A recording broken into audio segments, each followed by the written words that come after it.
Right. So we're continuing Batman. Mhm. We like Batman, and despite the many hours of reviewing, it's kind of hard to believe. It's only now we are actually starting a new show. This is a by any metric a new show. It shares continuity with the previous one, two, whatever, Yeah. whatever. We're starting afresh. We are doing a new show. This is Batman of the Future. It's Batman Beyond.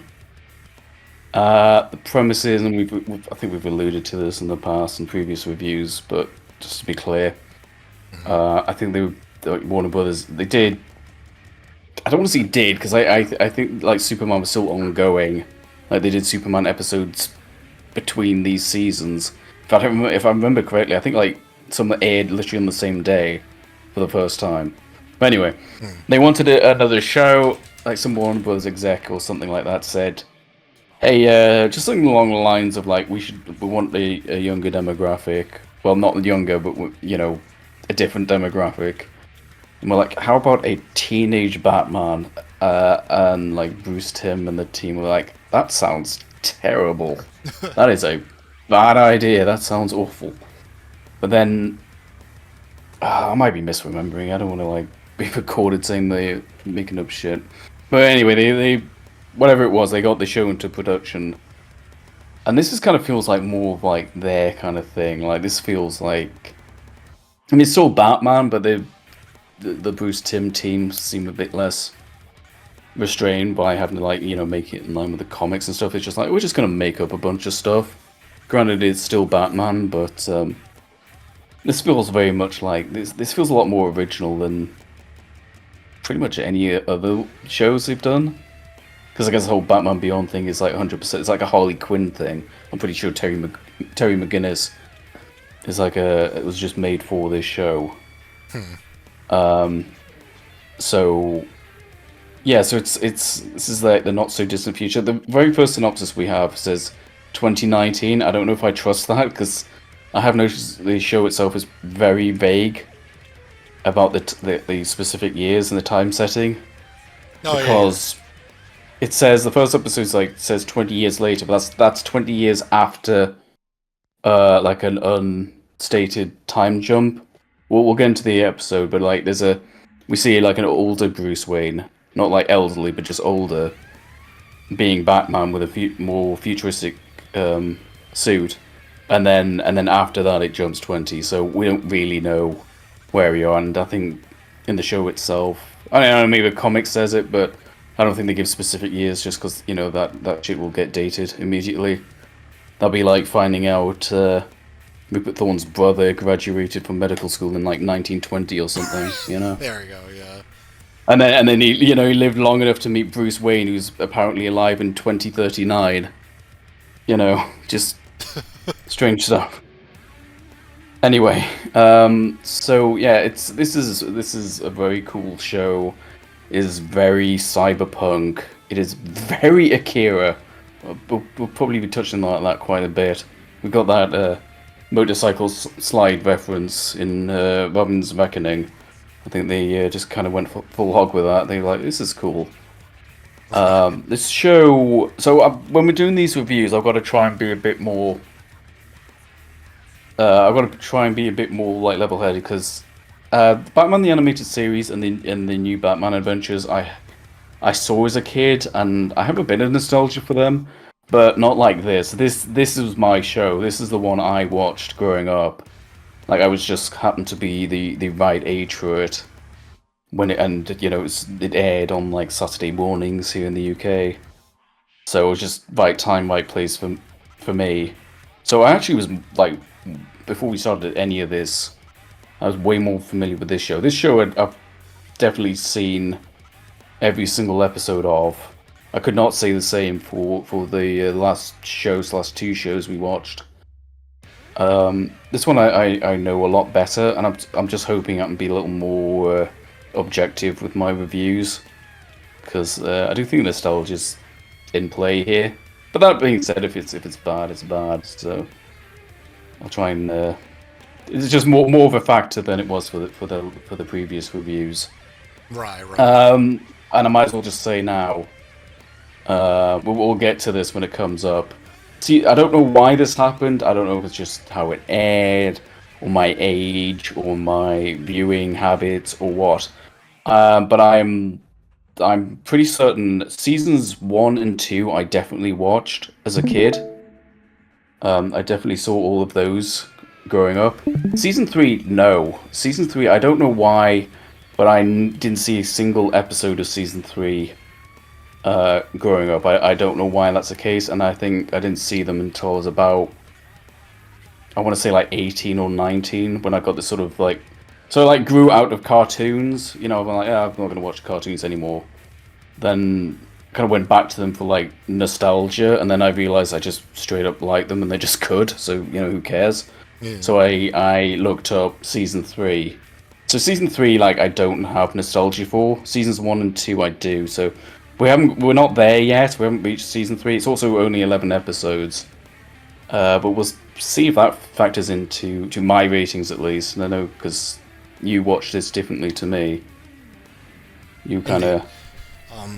Sorry, I was a little quiet there because we started recording, and then about halfway through your dialogue, I was like, "Oh right, we're supposed to have a tier list for our tier list video." So I made this just now. That would help. I was throwing that together. I'm like, wait a minute, something's missing. Good job. I was like, what I'm am I? sure through the power of editing, you won't leave this in and make yourself sound stupid. Or make me sound stupid. We both forgot. Straight up, I was like, Is wait. that I feel like so where does this go in the? Where does this go in the? Oh shit! Straight up, I was like, what is? I'm like, what is OBS supposed to be recording again? Like visually, I forget. Oh right, tier list. The show. It's the Right. show. just me looking at Oops. fucking Google Docs like a numbnut. Like, anyway. Yeah, It's easy so for me because I'm not expected to record it. so I did not watch the show like at all when it was new. I don't know how much. Well, no, I guess yeah. Looking at the dates, for the record, yeah, this was May 1999, which is the same month that season 3 of Superman aired. Or no, when it ended actually. And then they had that 3-episode season 4 in September of that year. I'm still baffled by that. But yeah, no, I did not watch this show. I think it was just on a channel I didn't actually watch much of. I was very much a Cartoon Network person. And I think mine was like terrestrial TV, so it wasn't like Cartoon Network. It was Right. I feel like I probably wasn't interested in watching it. I think I didn't get the appeal of it like back then, and then growing up, like I probably wouldn't have even thought about it at all until you had mentioned it, and you had, I believe, recommended it to me, and I'm like, sure. Whenever I started doing all this DC watching stuff, I think it was mostly just revisiting Batman. And then ended up doing Superman in this show and Justice League as a result of, basically being like told like, hey, they're actually pretty good. And I watched it, and yeah, they're pretty good. This one, and Right, so that's our review of Batman Beyond. Pretty good. All right, so well, I remember next up, Justice League. That's the thing is, I remember it being pretty good, but now that we're going It's through been a while. I don't remember basically anything about it other than like a couple of characters. I'm pleased by that because you've got me who remembers most of the episodes pretty well, but it's nice to have something at least relatively fresh, even if it isn't 100%. So, yeah, appreciate that. Yep. And also, these images here were made by us. Bob grabbed some screenshots, and I imposed the title cards with a little bit of a border effect, so that we have something nice and visual to look at, because it's actually even less than New Batman Adventures, where it's just text on the black screen. Like, that's their title card. Great. So, just it's stylistic. That's not really criticism. Yeah. It looks pretty cool. It kind of, they tie it in with like the closing note of the main theme, So it's not bad. We're making it sound bad, but it does not Right. make for good tier list images. Yeah. I think it's like I do miss the old title cards, but it's not like oh it's a criticism of the show they didn't do that again. It's like it's fine. That's what it is. Well, thankfully for us, it is just white text on a black background, so it was very easy to just kind of whip these up. Yeah, So. for sure. Also, just to say, we're kind of going for clarity rather than artistic, because we're trying to get like the main villain of the episode in there. We could make some like we're not trying to make these artsy. We're just going to like glance in and like, okay, this is the first Inque episode, and then the other one's like that's the second one. So Right. Yeah, you can definitely look at these at a glance and be like, okay, I know which episode that is. yeah. Handshake. Yeah, Handshake, my favorite episode of Batman of the Future. Yeah. Guess we need to start. I guess we can start talking about Batman. Again. But a Who is different one. Batman? I hear he's this guy named Bruce Wayne. Yeah. So what's he up to? I've heard he's getting kind of old. Yeah, it's been X amount of years since he was in his prime, and Wikipedia states this is 2019. Citation needed. yeah, It probably does say that somewhere, but if it's not in the actual show, then fuck it. yeah. I'm not saying that, but whatever. Yeah, it's in the future, but not in the show's future. The show's present, as it were. Batman is doing his thing, but he kind of fumbles it a little bit. He's getting older. I think he's having like heart issues, if I remember correctly. Yeah, so there's a we cut to like a so the sort of not so distant future. We're sort of halfway between new Batman Adventures and the Beyond setting. Bruce, we know it's Bruce. He's kind of running around. He's got this way more advanced bat suit. It's kind of like completely sleek. It's like jet black with a red logo, very pointy ears. I think we see it in this scene. He has like jet boots, so he can fly now. He's finally evolved that Firefly tech. The first voice we hear is CCH Pounder, who plays Amanda Waller in Justice League. That's just kind of funny before she got the role of a very important character. It's kind of weird hearing her voice as a generic newsreader. But anyway, lady's been kidnapped. It's what does they say? Like, what's her name? Bunny Vreeland or something? It's basically implied to be a relative of what's her name? Veronica Vreeland? Yeah. So assuming, given the time frame, maybe a daughter or something. It really doesn't matter. It definitely looks related. She's been kidnapped. Batman's trying to save her. And it's like pretty generic, kind of like, just some thugs. They've got the holding a ransom. I forget if there's like a line saying like even if they get the ransom, they're gonna kill her or something like that. These are mean guys. They're not very nice. Batman fights them off, but then in the process, he suffers a heart attack. Well, it appears to be a heart attack, clutching his chest. Falls to the ground. This rando has him dead to rights. He's beating him up with a wrench or something. And then out of sheer desperation, the line that should never be crossed, Batman, it's a line that should never be crossed is killing someone. He doesn't do that. He does the other big no-no for Batman. He picks up a gun off the floor, points it at the guy, and just kind of scares him off. So obviously, if he has to resort to that, he's really not fit to be Batman anymore. So he saves Vreeland, but he's full of regret. He's like, I shouldn't be doing this. Goes back to the Batcave. We have the scene with our title card, where he's looking in the glass case. Closes it up, this new Batsuit. He says, never again. Shuts off the lights of the Batcave. And that's it.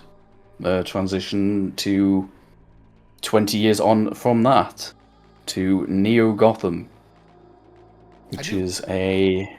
I do find it kind of interesting that, like, crime is seemingly perpetual in Gotham, and then he just sort of becomes like, oh, I can't do this anymore, so he just quits. It's just like, so I guess crime is just going to be a problem now, I guess. I don't know.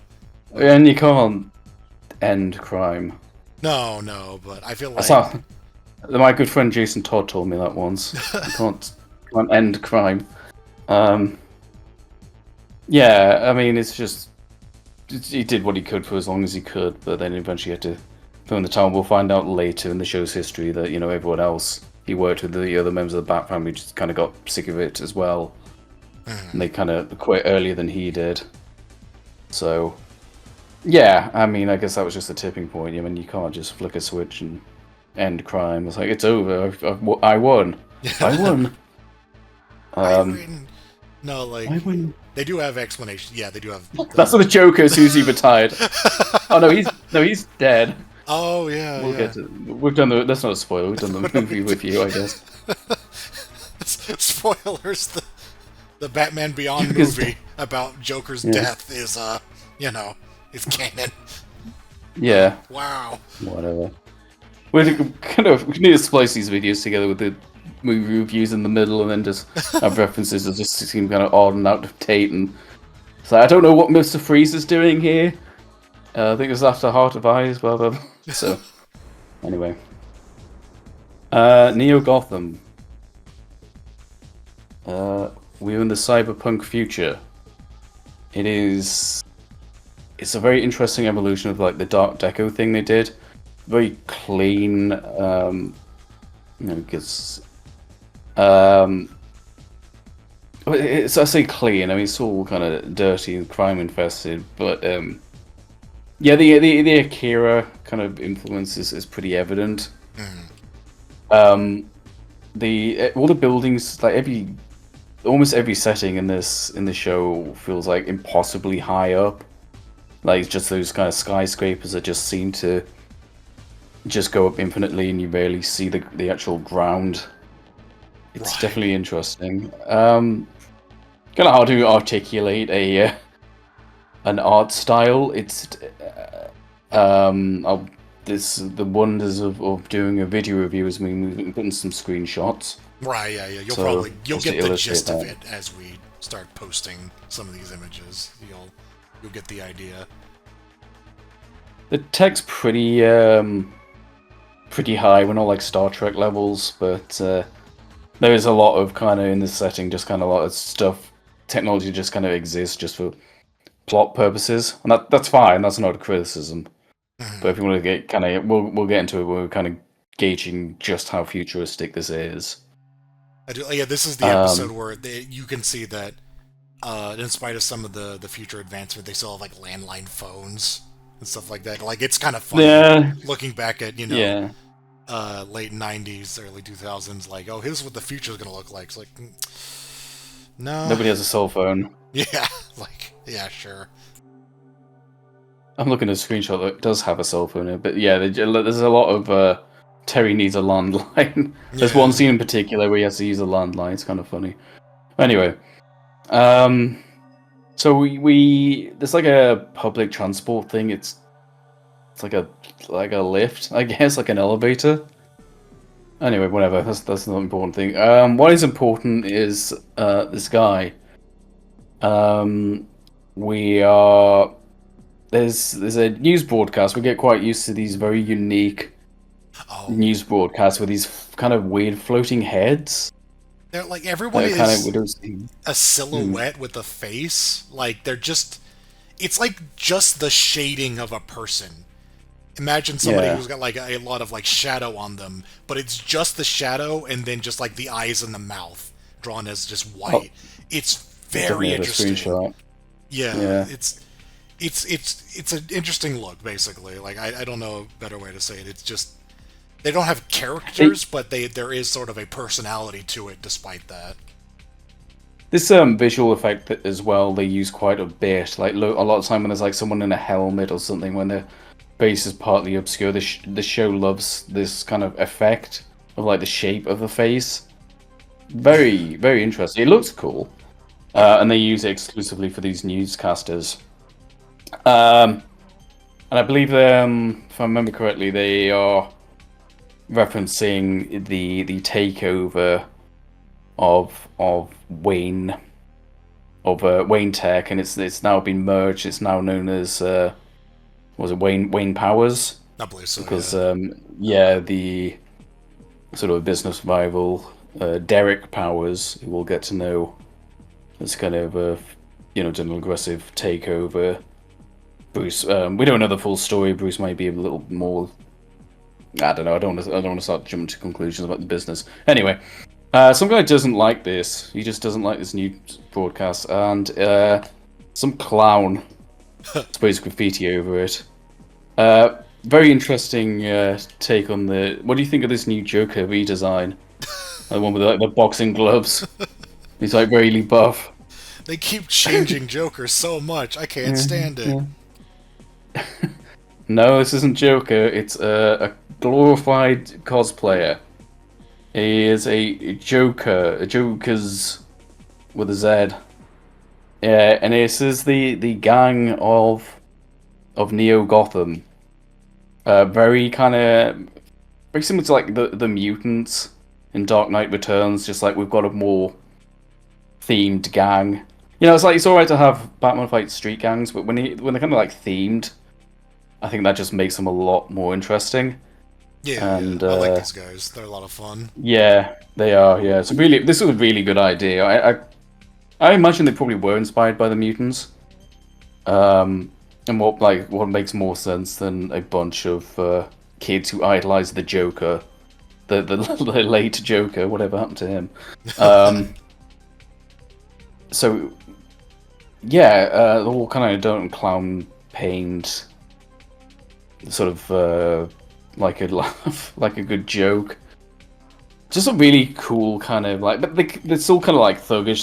They still kind of suck. They are not to spoil anything. They are rarely the focus of an episode. They're just more just kind of around and just being a nuisance. But them just being a Joker reference just helps massively. And I think the best thing about that is that even though he's not here, Joker's legacy just kind of is like constantly looming over this whole show just because of this dumbass gang. So it's like we're not going to do like we're not going to do like the Arkham Knight thing where we cannot resist putting Joker in it in some form. We just can't not do that. But the Joker's presence still lives on, which makes perfect sense because he is the most notorious villain of Batman's. Yeah, everyone in the future loves really Joker cool idea. just as much as the audience, it seems. In real life, yeah. The Jared Leto one, that's the best. Even Bruce Timm loves Joker so much he decided to become a Joker gang member. Yeah, we'll meet him in a bit. Yeah. So Mr. Clowny here doesn't like the news broadcast graffitis it, and then he's like, this is really good, but he demands payment for the joke he just made. And then there's just this random woman who's just like, what? He goes, oh, you owe me money. And she's like, what? I didn't buy anything. It's like, yes, you did for that smile. I think she just kind of like grimaces slightly. She's like, you got to pay up now. Like, just really good, like, they don't just look like Joker. They do very Joker shit. Like, payment for that joke you just bought.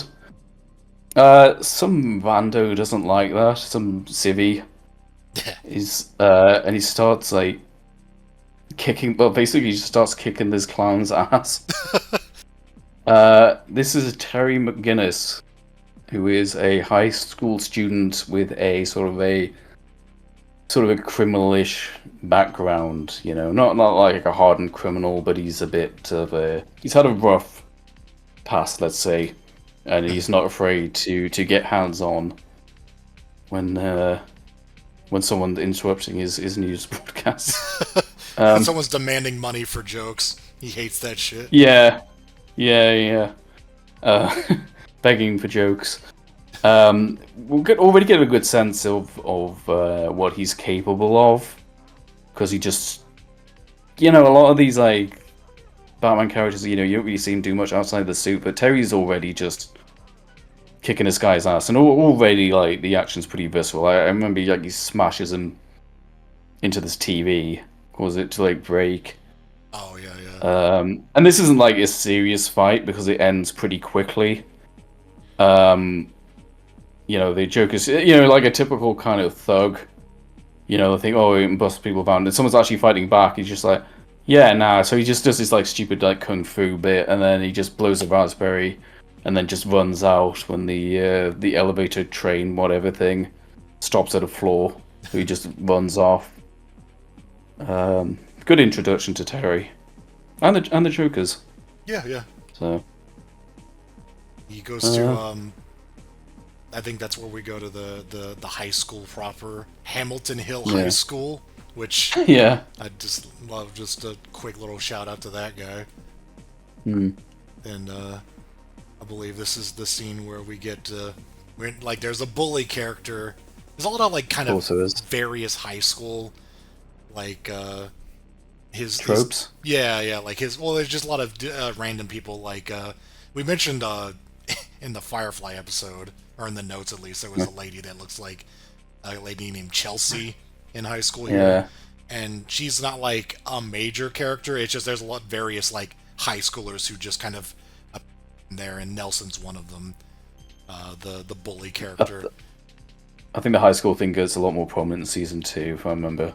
Yeah. So. Well, yeah, because we've only seen, I've only seen season 1. I mean, I guess I've seen... Yeah. So at the time of recording, that we've watched season 1, before we decided to review. Very quick mention, maybe I should have said this earlier. Very bizarre season layout. We have 13 episodes in season 1, 28 in season 2, and then a mere 11 for season 3. Weird. Just really lopsided, like really just, it's all season 2. Oh, and well, yeah, and of course Wikipedia says 13/26/13, which like the order of these is again a fucking mess.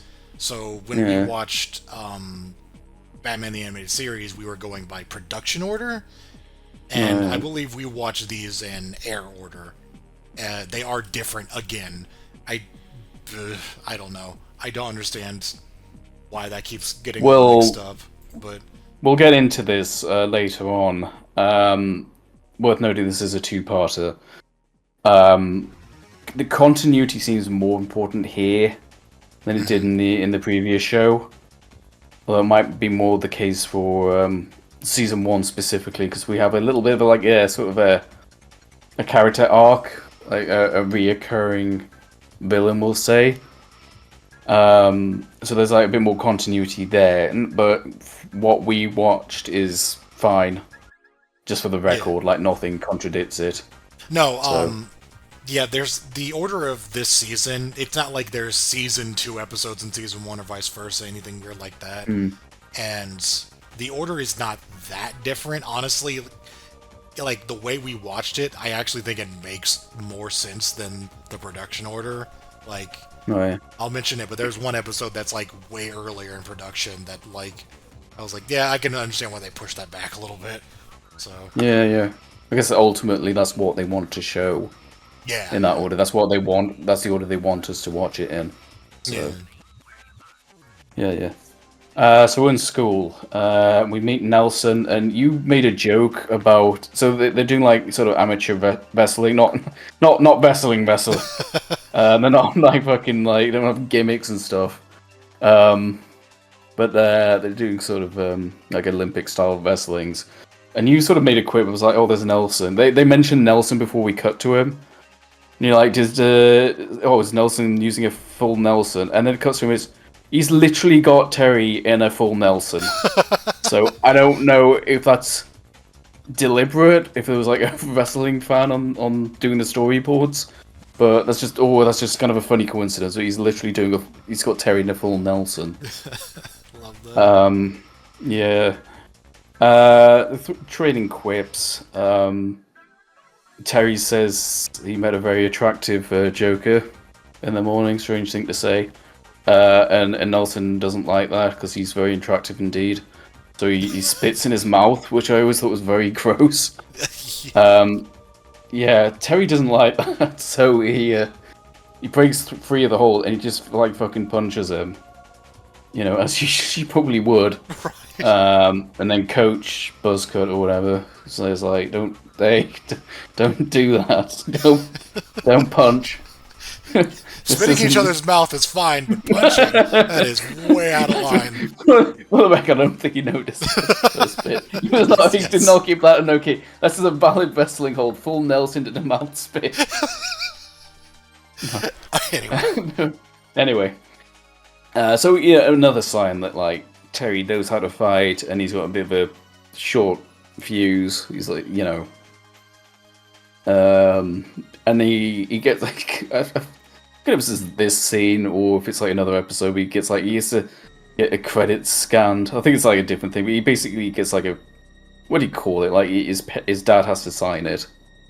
Oh yeah. Yeah, something like that. So, kind of past the point where I can like kind of remember these sequences kind of verbatim. Yeah, apparently Terry gets in a fight with. Oh no! Okay, this is. Yeah, this is where Terry gets in a fight with the biker gang outside of the Wayne Manor. Yeah, there's a nightclub. No, well, eventually, yeah, but we're. I'm just gonna very quickly just bring something up in the background if it changes to low. Just gonna get like a little reference point for us because it's been over a week since we did this. It has, yeah.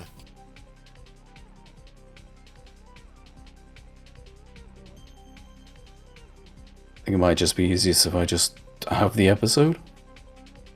I don't know if we need to go into so much detail. No, but there's a key part that I don't want to miss, and that is we cut to Terry's dad, who works for Wayne Powers, also the Powers part of that equation, and he meets his friend Warren, who is like something wrong with him. He's not well. He's a little under the weather. He's like, "Hey, Mr. Tully, what's wrong with you?" And he says like, "Oh, I can't really talk, but like I'm just gonna give you this little disc. Keep it safe, keep it secret." And then he then gets greeted by hired goons, by Mr. Fix, who's voiced by George Takei. Kind of funny. Oh yeah. And he gets escorted away, and just as he's getting escorted away, we find he has these like horrible splotches all over his skin. So that's not good. Something's not right here. So I just didn't want to miss that bit. I forgot the exact order of it, but I want to remember that because this is when we're kind of getting to our sort of corporate kind of side of things. There's a big corporate villain that we'll get into. I think Terry gets home and doesn't get on too well with his dad because like Warren McGinnis is looking into this disc. He's like, "Oh, what's all this about?" Terry comes in. He's like, "Stop! If someone spits in your mouth, you don't punch them." You know. And he doesn't get on particularly well with his dad, so he goes off to. I think he's like grounded, and he's just like, "Nah, fuck you, Dad. I'm going out to the club." Yeah, this is the scene with the Jokers, where Oh yeah. so they're just like hanging out outside, waiting to go into this club. Should mention Terry's got a girlfriend, on and on. Girlfriend Dana, voiced by Lauren Tom. Nelson shows up, and then basically the important thing is that the Jokers show up. Not there for any specific reason. They're just being assholes. They're just they're around causing a scene, making a ruckus, making Akira references with their bikes. Yes. The biggest asshole of them all, the one that kind of looks. What's he called? It's not Mr. J. What is it? J-Man. That's it. Oh yeah. J-Man, who's like looks the most like the Joker. It's like kind of their leader, voiced by Bruce Timm. I choose to imagine this is just his Mad Bomber character, who just decided got old and became a clown. I don't know. Yeah, so Terry doesn't like this shit, so he starts actually fighting them. But he's outnumbered, so he... It's another good action scene. We're going to have a lot of this as well. I know we had it with the last one. Just a lot of action scenes. I don't think there's like any really bad action scenes. They're just hard to describe. No, yeah, I think like they're pretty cool. Just kind of get ahead of it, like, because we do this a lot, and I don't think we need to spend so many words saying action happens and we can't describe it.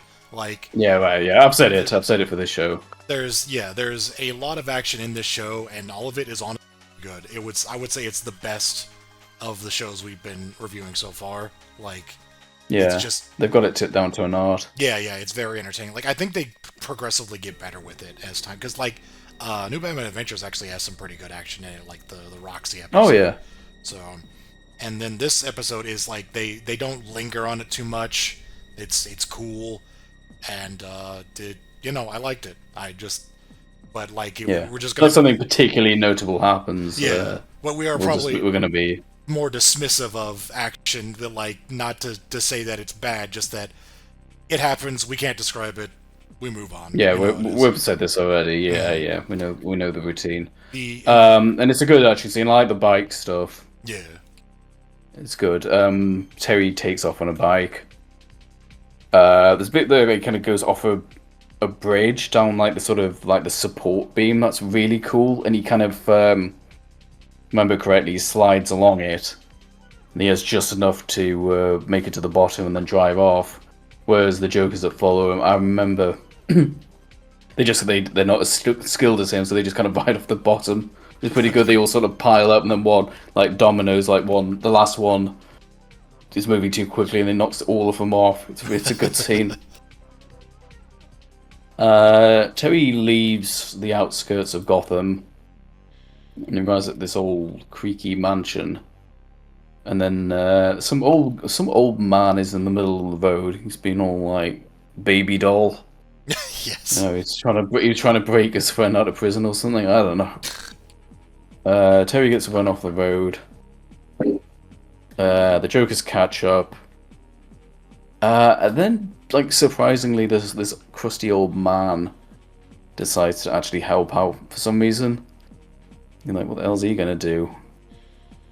Just this old man with a cane. Yeah, but he's and then starts like fighting them off, like with the cane, using it as a weapon and just knocking them around. And and then Terry's just like, "What the hell is that about?" And he's just like, "Man, piss off, kid," and just goes back to his mansion.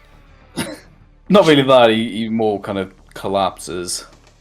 Oh, that's right. Yeah. He collapses. Yeah. He his exerts medicine himself a bit in the house. Yeah. Oh, yeah. He's like the medicine in the sun visor. Yeah, in the visor. Terry's like, what does that mean? Huh? But no. And then he dies. Terry ends up carrying him back into the mansion and is like, we meet his dog, Ace. Oh yeah, Ace, who is not the only character named Ace in this season, which is strange, but the continuity, we will get. Ace is a recurring thing. We'll get into that. Yeah. But he's Bruce has got a dog, and he doesn't like Terry. What does he say? Like, nice dog, and Bruce's like, not really. Yeah. The show's very quippy, but it's a lot of really good lines. Yeah. But I believe he takes him back in and just makes sure he's all right. And then I think this is where Terry wanders into the Batcave. Yeah, I think there's a bat stuck in a clock. Oh yeah. He sees it behind a clock and he's like, "Hey, I want to try to get you out of there." And then he messes with it, and then it opens up and it reveals, oh, it's just there's a cave down here, and he just wanders in there. Like Bruce is kind of out of it, and he's like, I think he like passes out. So he doesn't notice anything for a while, and then Terry's just like wandering around in there. Is like, holy shit, it's the Batcave. This guy collects bat suits. This guy has a lot of Well, this Batman guy's got. memorabilia. That Yeah, Batman yeah. sold out. He's friends with the Mad Bomber. He's like, oh, they're combining. He's got his Great Ghost collection. I've got a Great Ghost cowl and goggles in here. Yeah, You yeah. know. And then But yeah. I think eventually Bruce just like wanders in and just like kicks the kid out. What the? Just like, Yeah. What the fuck are you doing?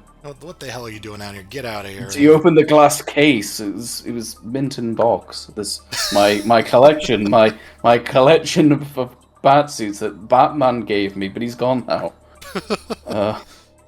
But yeah, he throws him off the estate, and he's like, "Yeah, well, fuck you. I don't care if you are Batman. You stupid old man. Yeah, Don't he's like like, you." yeah, he's just some old fart, and screw this Yeah. guy.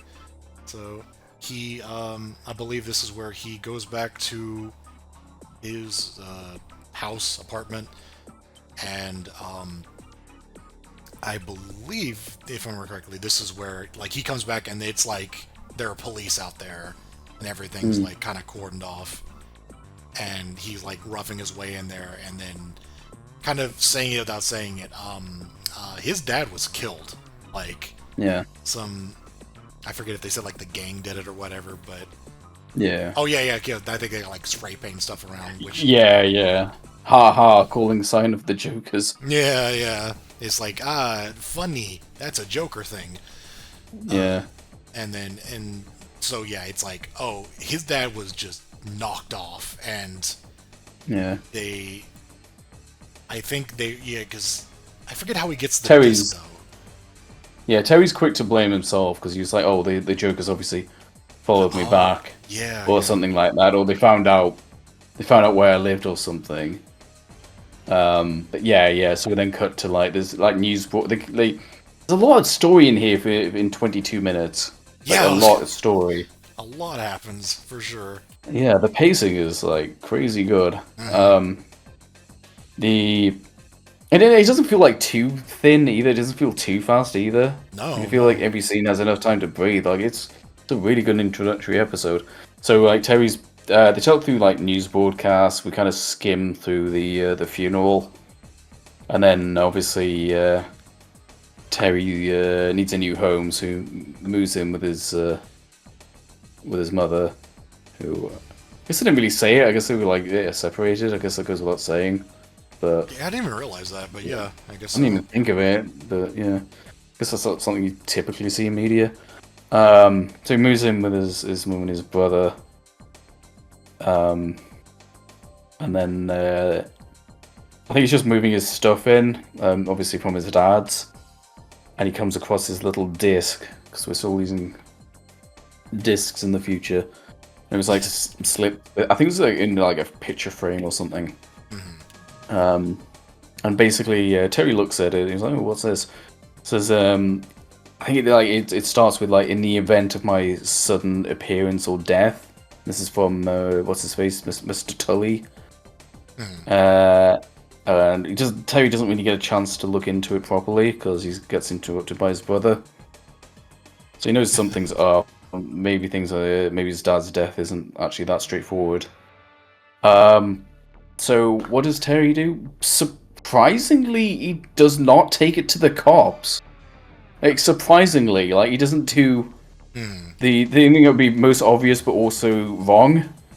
He takes it to because his dad worked for Wayne Powers. He's like, "Oh, Bruce Wayne." So he takes it, and he obviously knows Bruce Wayne was Batman now. He goes back to Wayne Manor, and after a little bit of persuading, he convinces Bruce to let him in. He's basically saying, look, something screwy about my dad's death. I've got this. It's to do with your company. I'm not taking it to the cops. I'm not that stupid. I want you to look at it. And he lets him in, and that's how the episode ends. The first episode. Pretty much it. There's a lot of story here. It is a big summary, but it is a lot of story and very important for, again, because continuity is so important here. It's not like Batman where, it's like the animated series where it's like we kind of know all of this stuff. We're just gonna kind of introduce it while also focusing on Man-Bat, whereas this is Yeah. like they've got a lot of story to tell, and Yeah, because this is their creation. They're making this up. You know, nobody's. This isn't. Yeah, yeah, because this nobody's is gonna just know it. an It's an original origin. like offshoot of the Batman mythos, as it were. So Yeah, and they need an origin story. yeah, and which is it's good that they did a two-parter so that they can really let it breathe, and it's not really good. This episode is Yeah. really good. Yeah, it's a good start. It was a very Could good almost start. pass for like a movie. I think they probably released it on home media as a quote movie, but Right. yeah, no, it's damn good. I Just really confident. I put down. Yeah, yeah. Terry versus his age. I don't know what that note's about. I can't remember now. Is I've that forgotten. is that has something to do with his brother? Maybe I don't know. It just says I that. can't remember. Well, the position would be right. Yeah. I can't remember. Let it be lost to time. I don't know. Also, he's blue. Yes. I'm guessing probably like mood lighting or whatever. The lighting. the neon. There's a lights lot and of that in this stuff. show. Yeah. I say like the art style is the sort of simplified stuff that they did with New Batman Adventures, but it's really good looking, honestly. Which it helps that they didn't have to ruin other character designs in order to make it work. So Well, yeah, that's another thing. We're not directly comparing it to like a different show's art style. You know, because they could make this. You know, it's on its own merits. They're not using the same damn intro again. You know. right, yeah. Imagine if they did. He's still splashing off with like the Bruce Wayne Batman. Like what? I mean, he is in this show, so that's He is, yeah. there we go, justified. There we go. We should say though, this is an A. Yeah. It's a Very, really good very story as well. Very emotional. I wrote down here. Yeah, The death of Warren, that's handled well, and then the bit with him pulling a gun, like that's quite shocking as well. They handle that well as well. So right. yeah, And it's good start. yep. So, how do they continue that? How do they finish off this origin? Let's say. Well, they start off by just showing the first episode again. They play the entire first episode. It was really long. Yeah. No, but they do have a last time on Batman Beyond.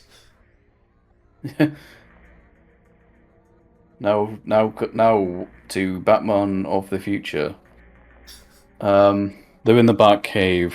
Bruce is looking at the disc. And we find out that Powers was making nerve gas. Bruce doesn't like that. He doesn't really like his company making nerve gas. A bit like guns is one thing, nerve gas. This is the worst kind of gas. You know? He's very familiar with gas, and nerve gas is definitely the worst kind. Yeah. This isn't like gas that makes you fall asleep or gas that makes you laugh. This is awful gas. This is the worst kind of gas. This will just delete your flesh. So he's not too happy about that. You missed that meeting. So I think like Terry is just like, hey, you're Batman, go kick his ass. He's like, no, I'm not. No, here you are. He's like, no, not anymore. And I think he says like take it to Commissioner Gordon, which is our first. Yeah, Jim Gordon's really old now, like really old. No, the first little mention of Commissioner Gordon there. So he doesn't really. Oh wait, no, he says Barbara Gordon. Sorry. So a little allusion to her. We'll meet her later. So Terry's like, you should do something, and he's like, nah. That sounds like some Terry scrub leaves. shit. I'm gonna fucking.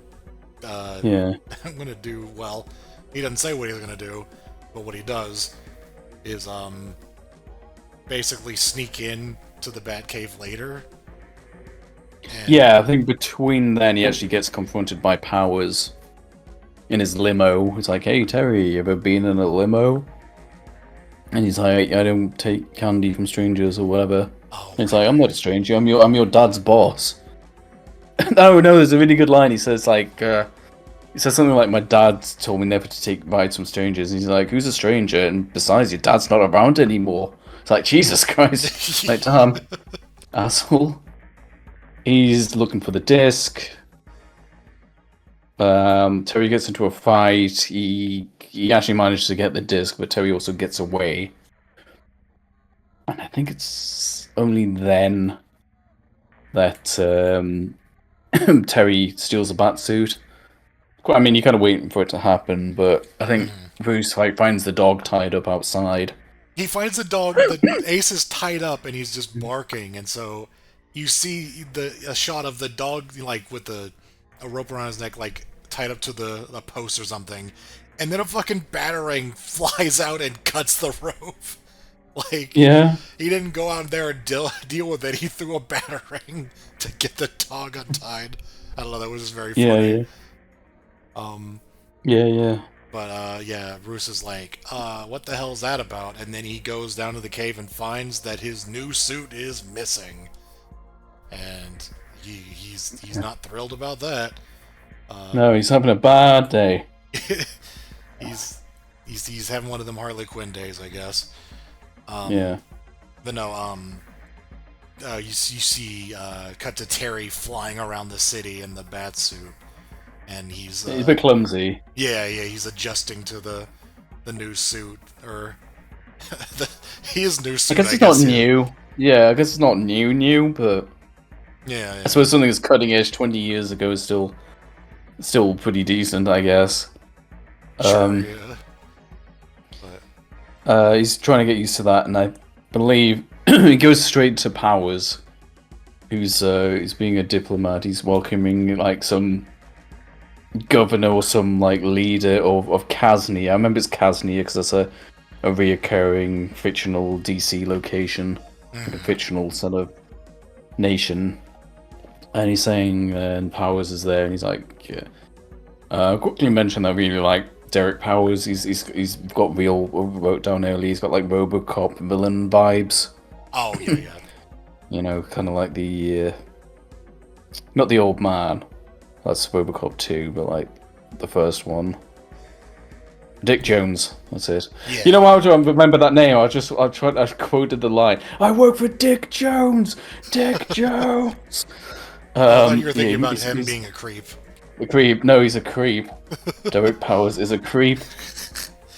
I do remember the scene because he's like, "Hey, we got some interesting technology for you," and then you see like it was like a video, Oh yeah. he had like a tablet or something, but he showed him like a video, and you see just like a plant and like a big glass case, and they fill it with gas, and the plant just withers and dies, and then it shows what like a lamb or something in a glass case, like that. and then it shows, it doesn't show what happens, but it shows the gas coming out. Yeah, and it cuts to just the guy's reaction to it happening, and you're like, you don't need to see it to know, but his face tells you everything you do need to know. I think it really. I remember that scene growing up. Like that is horrific. Yeah, it's amazing what you can get away with censors. Like, yeah, we didn't show anything. It's like that's horrific. It's like, no, your guidelines here say you can't show certain things. We didn't show anything. We showed a plant withering to die, and then there was like a cough or something, and we cut away. There's nothing bad was shown. All you know, it just painted its fur in like an ugly color, and the guy's just like, man, that looks terrible. Green. Yeah. He's like, it's bright ass green now. That's stupid, and that's why he's all upset. And then he's like, humans? Have you spray painted any humans green? Oh. And he said, no, we can't do that.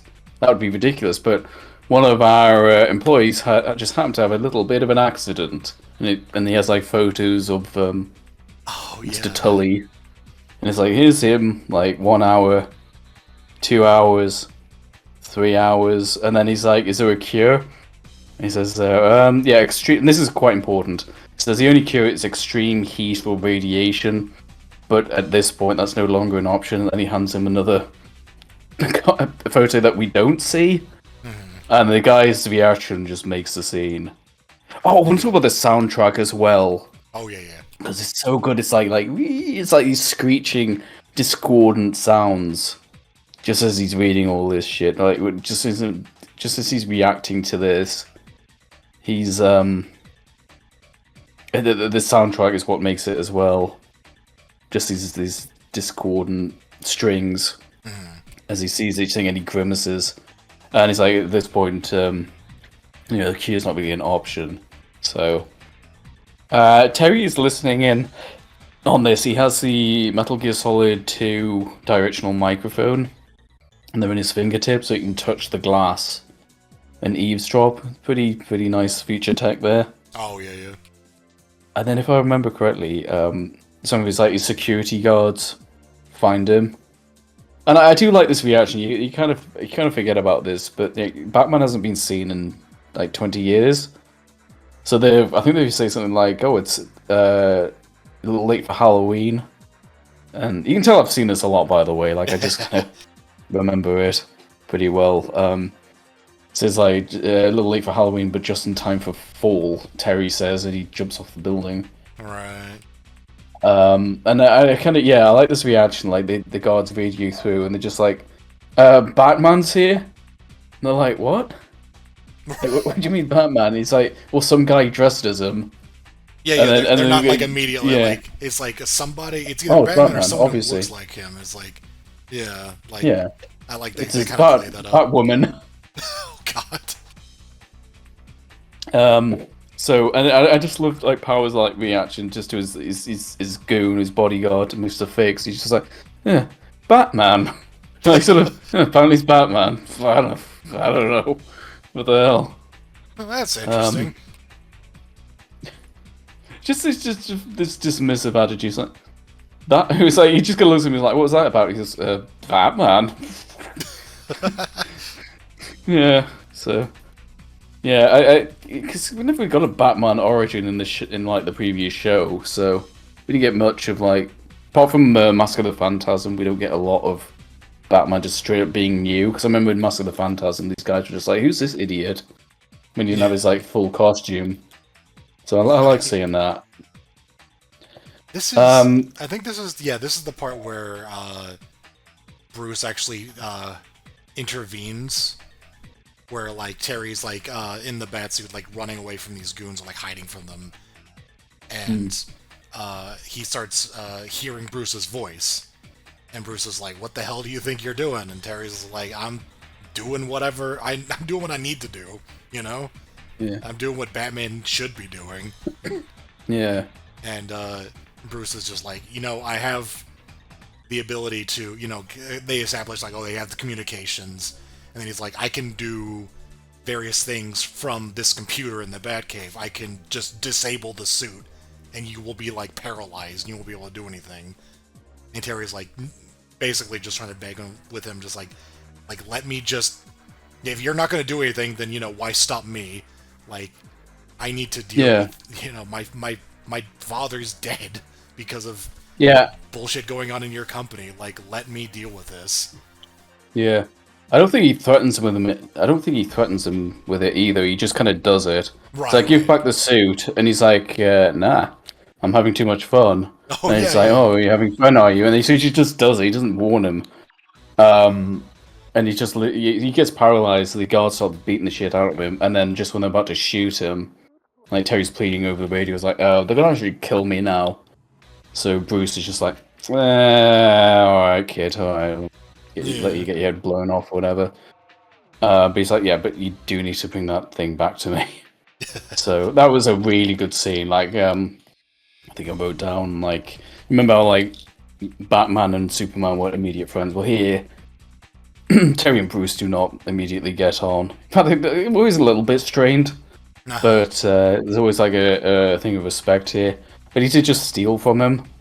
So I kind of like that, he's not just like, "Oh yes, you can be Batman." He's just like, "No, very reluctant. And it's a great scene of him being paralyzed. Yeah, It's like kind of terrifying. It's my suit. You need to bring it back. I don't care what the hell you think you're gonna do with it. Like, just bring it back to me. And it's just like, no, I don't want to. No, having too much fun. So yeah, he lets him go, and then there's this little bit where he has like a shortcut out of the building. He's like, "How do you know that?" He's like, "It's my building." Like, oh yeah. And then they just have like a back and forth. It's really good. You know, because I guess we didn't really say when we were talking about the animals being painted green or whatever. We forgot to mention that. Yeah, so we get confirmation that Mr. Fix killed Terry's father. That's somewhat important. Probably should have mentioned that. A little bit. Right, he says, I killed his old man, didn't I? So, needless to say, like, Terry's got particular, really dislikes Mr. Fix in particular. I mean, Powers did it as well, but, like, that's more by proxy. Right. So he's like, look, Bruce, the guy who murdered my dad is straight up on that transport, and they're shipping off the nerve gas to Casimir as part of this deal, and he needs to stop it. And also just kind of wants revenge. Yeah.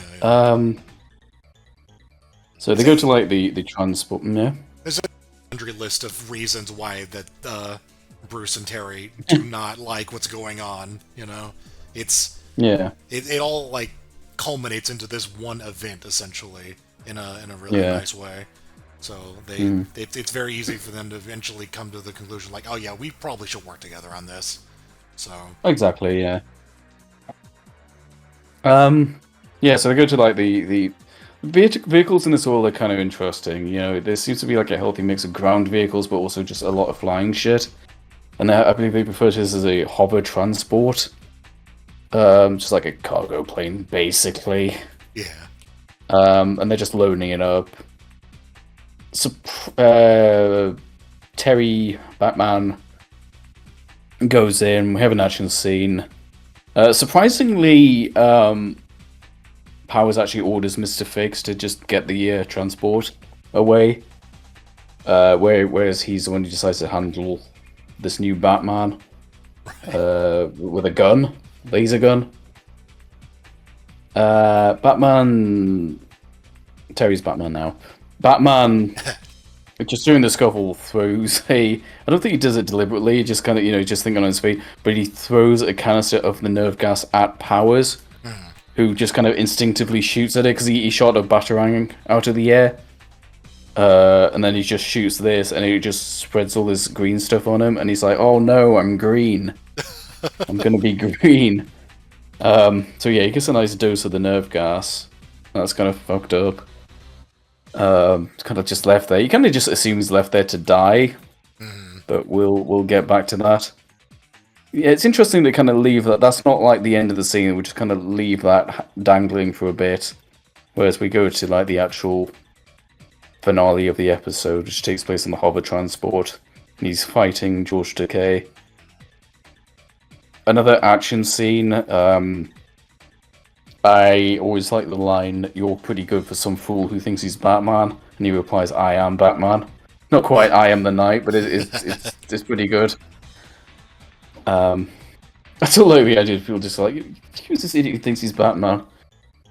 This is going to come up a bit, and I might as well mention it now. I don't know if Terry has the no killing rule. Right, yeah. You remember like Batman Begins, where he's like, I'm not going to kill you, but I don't necessarily have to save you either. Mr. Fix gets that treatment. Yeah. Because they fight, Mr. Fix gets electrocuted, the hover transport starts going down, and Terry just kind of leaves. I mean, I'm not saying you like go out this way to save this asshole, but just kind of funny. I think this is going to come up a few times, so I don't know. I don't know what Terry's body count is, or if he's really responsible. He just threw nerve gas at Powers, but I don't know if he like really deliberately. It's weird. I don't know. No. We'll just do some sort of is Terry guilty or not at the end. It's I don't know. It's like he. I'm saying this. I'm saying this for laughs. I don't Yeah, really yeah. care. No, yeah, it is interesting though because like Bruce, it's like with Bruce, you kind of get this thing is like he very much wants to be an example, like he wants to be Yeah. like vigilante justice in a way that is fair, like is just, Hmm. and Terry is he's I like just stole this suit. yeah, he's cosplaying I Batman. don't know what I'm doing. It is funny though, like Cosplaying Batman. yeah, like he's just straight up like oh I'm Batman now, yay! It's like you just stole that suit from the guy. Like Yeah. you're just doing this because Yay. you want, and it's like it's for good reason. But his his morals are a lot more ambiguous, I guess. Not that he is like amoral, Yeah, just yeah. that like Well, he he's hasn't taken the vow yet. Really, he hasn't really yeah agreed to anything. He just went, "I'll just steal this suit." yeah he's not So like oh no I killing is wrong. He's just like you know what this guy killed my dad, so I don't really yeah, fuck care. him. Yeah, I'm Yeah, not too no. concerned with what happens to him. Oh no, Mr. Fix. Well, anyway. Oh no. Yeah, yeah. Just like that's not absolutely not a criticism of this show. It's just kind of a funny observation. Yeah, yeah. Just but it highlights more of the differences between Bruce and Terry, like the Yeah, very different personalities, which is nice because yeah, yeah. Terry's a lot of fun. He's not the same Batman. Yeah, yeah. Cool. Well, we'll then get to. So I believe there's a lot of story to be told here, so they don't dwell on too much. We're gonna go to Terry at home. He's being visited by the billionaire Bruce Wayne. And his mother's like, "Oh, I didn't know you know Bruce Wayne." He's like, "Oh, he saved me from a gang of hoodlums," which is a good cover story. Oh yeah, yeah. And then the proposition is like, I need a gopher, go for this, go for that. I just want someone to work for me part-time, just to help me out. And his mother's like, oh, great to have a part-time job. It's kind of funny how she's in this scene, but she just doesn't get the subtext of what's going on. Right. And it's basically like, sort of speaking around it and in the broadest terms, I want you to be new Batman. Let me get the handshake. You got the handshake we use for the tier list there, and it's like "Welcome to my world," and it just sounds a bit heavy when it's just a part-time job. Right. Like if you don't know the full context, but it's kind of amusing. Terry's mother's hearing that is just like, yeah, Welcome to my world. sure, okay. That's, Yeah. I mean, he's got a job. So I'm just happy. make sure you don't work too hard though. Don't make sure you do your homework, Terry. Do your homework while you're in Bruce Wayne's world. Welcome to my world. Then you think that'd be the end of it. I always kind of remember that being the end of the episode, but it isn't. We actually have an extra scene because what happened to Derek? Well, we found out earlier. So he's been exposed to nerve gas, and he did say that the cure, at least the treatment, I suppose the cure might be a bit strong. Yeah. Treatment is radiation, so he's undergoing radiation treatment. That's and they're saying like, oh, the good news is we got rid of the virus, and he's like, okay, so what's the bad news? And they said, well, we need to turn the lights off. Really good scene. And then he rises from his bed, and he's now a skeleton man. He is now, well, he's not named yet, but we'll just use his name now. He's Blight. Mm-hmm. He is now a supervillain. He's a glowing green skeleton man who's based on an existing Batman character called Dr. Phosphorus. It's since like come back in a new show. it's like his body is glowing green, but you can see a skeleton through it. Yeah, yeah. It's not like he's just a skeleton. He's not Crazy Bones or something. Yeah, crazy bones. Yeah. Yeah, yeah. His skin is just like glowing mass, and you can see his bones inside. So it's a cool design, by the way. It is, even yeah. if they didn't fully come up with it themselves. It's one of the characters I did remember from this show because it stands out, and Yeah, it'll be important. yeah, he will be important for this season for sure. And so we rated that low A. A. And That's low A, meaning it's not as good as the last one we watched, but still good. Yeah.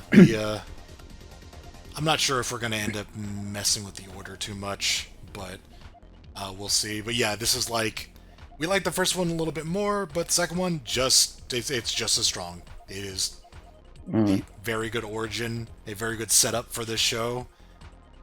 And I don't have any real complaints, honestly. Just... Yeah, it's almost less interesting, but that's... we'll get to ones a bit. Is it the origin story as well, just kind of going beat for beat? Mm-hmm. Especially when we don't really have much of a supervillain yet. Yeah. I don't know if we'll do the plot as verbatim as that, because that's going to get increasingly difficult.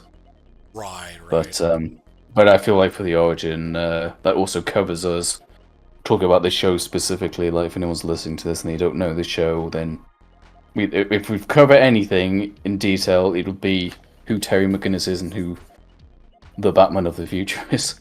So, but yeah, it's an A. It's also very, very good. Yeah.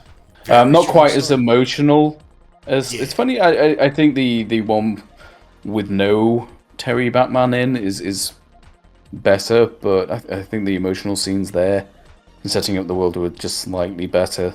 But it's a two-parter. You'd be watching them together regardless. Yeah, I think it's what tipped over part one for us, is just that it had a little more variance in the emotional bits combined with good action. It just had everything, basically. And then part two was more action, but still strong. Like, absolutely just as strong. So... Yeah. That's Rebirth. Yeah. Yep. And so we move on to our first supervillain episode proper with Blackout. I don't know if I should take the lead on this. So we start off. We've got the. Let me think. We start off at Fox Techer, which is the company founded by our friend Lucius Fox. We remember him, Morgan Freeman, who wasn't particularly prevalent in the previous show, but he had his own company, and but because it's their own tech company, like technically on paper they are rivals to Wayne Powers.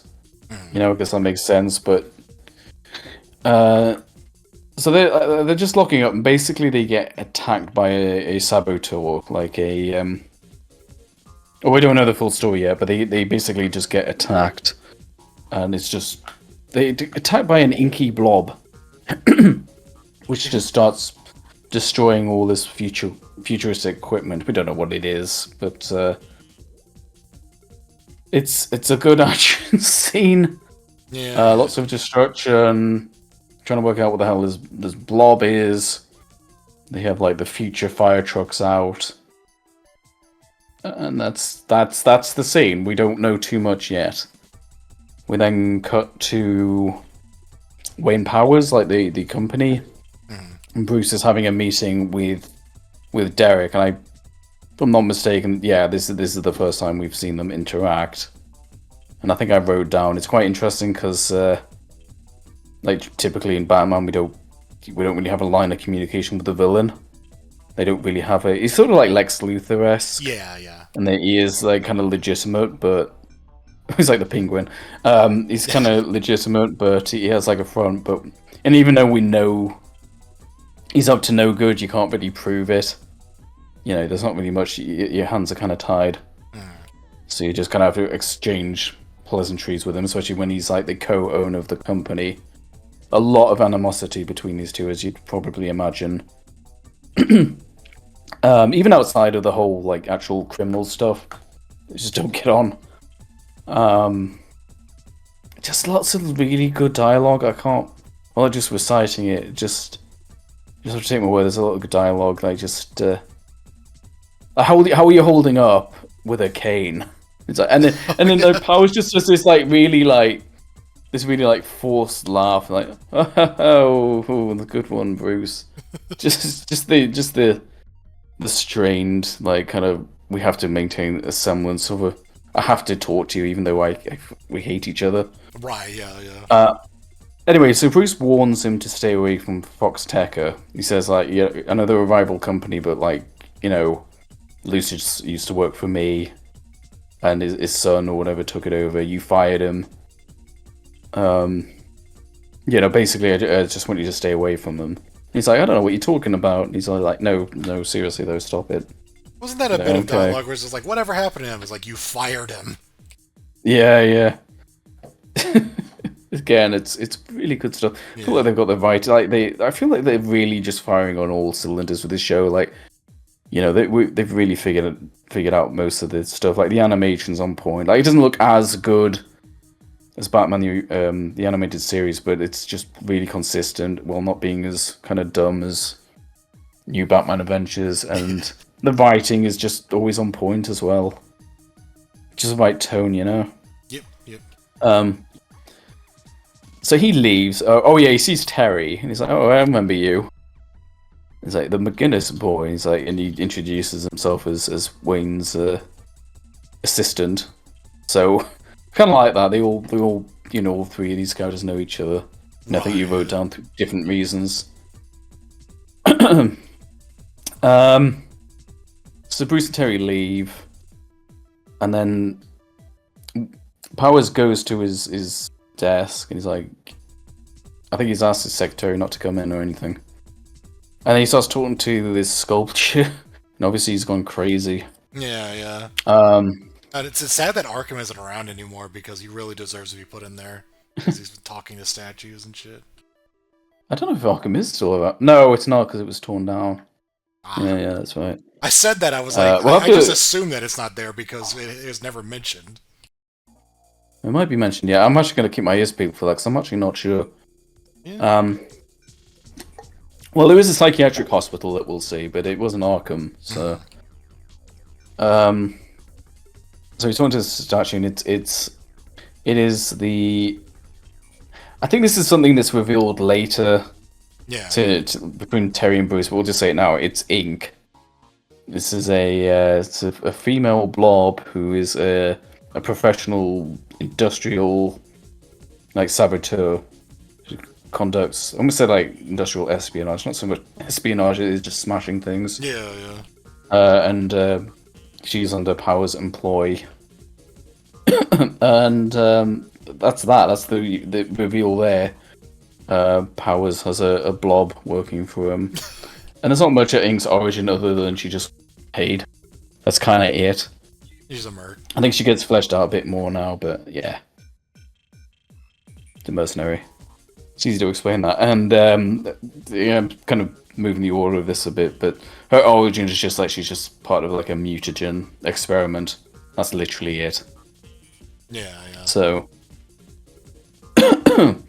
cut to, again, this isn't the right order, but cut to Space Lacrosse, which is a reoccurring future sport in the show. I don't really know what the rules are, but it takes place in 0G. So yeah, it's like people got these suits with like these like what do we call them, like cup hands or whatever you have in lacrosse, like where you scoop the ball up, but they just got like little suits with like modified like gloves for as their tools, and it's I don't know, it's very very strange. Future sport. Yeah, it's future sport. It's very shui. It's very shui. Yeah, god damn it. Future slang, shui is cool, I guess. Yeah. Again, another thing I feel like was influenced by The Dark Knight Returns, like future slang. Yeah, not a lot of it, but definitely. That's kind of the one word. Yeah. Yeah, that's the big one.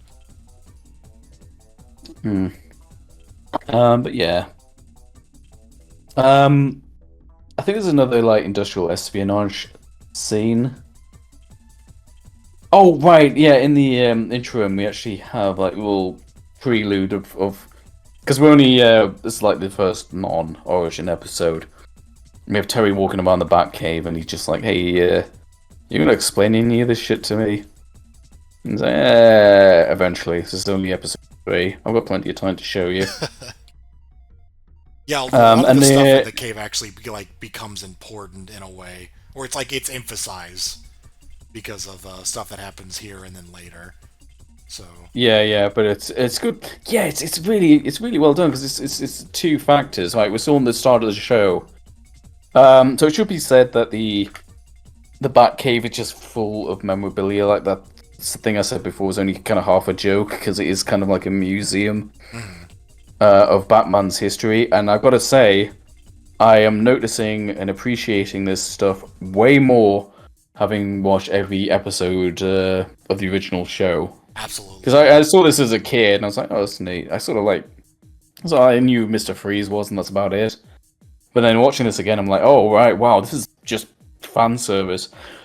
But the best thing about this episode is that not only is it world building this early on, but this stuff will actually factor into the plot in the final scene. Yep. Like, it's really good. They have they have various things like various villain costumes. They have a Grey Ghost costume, which is actually going to come back up again. We just popped off for seeing the Grey Ghost representation. That's tier. Yeah. There was the giant penny and the dinosaur, as you had mentioned before, which it's like I think that's like the main thing that they brought back from New Batman Adventures is the fucking dinosaur. I'm gonna do something. Well, that and just the designs. I think they got the new Scarface dummy. That's right. Yeah. Scarface's dummy, Scarface is there, but it's using the new design, which is But it is just funny to see. Yeah, it's just funny that's just Scarface there. He's just there. Yeah. What happened to that? Yeah, he hasn't done much. I don't know. Is he gonna start formulating plans and stuff? But yeah, just fan service, but fan service with purpose. And it's not like too on the nose. It's just kind of there. Like I remember watching it as a kid. I didn't even take that much notice of it. Like it's there, but. Yeah, they don't point out like, oh, hey, look at this. It's just like you just see it in the background. You're just like, oh, that's neat. And Bruce doesn't stop the plot to say that's the penny Two-Face tied me to in the episode. Almost got him. Yeah. First appearance of the Batmobile. This Batmobile. Yeah, it's like I guess you would see that and be like, oh, so it's like a car, and no. It's a future car, so it's more like a really advanced Batwing. Yeah. I mean, it makes sense. Everything, like, half of the vehicles in this show can fly, so... Yeah. And then Batman can fly, so, you know. Right. But yeah, it's... Everything in the show is just more vertical, really, honestly. Every time there's a fight, Terry's just, like, flying upwards or downwards. It's just... Yeah, every action scene in this show just has way more verticality to it, which is good. Is that very grounded? Had fun with that. Yeah, and like I said before, like Neo Gotham just seems like impossibly tall. So they kind of Batman needs to fly really in this setting if they're going to go with this design. Like you can't be grappling everywhere, you know. Yeah. Like he could, but that'd be awkward.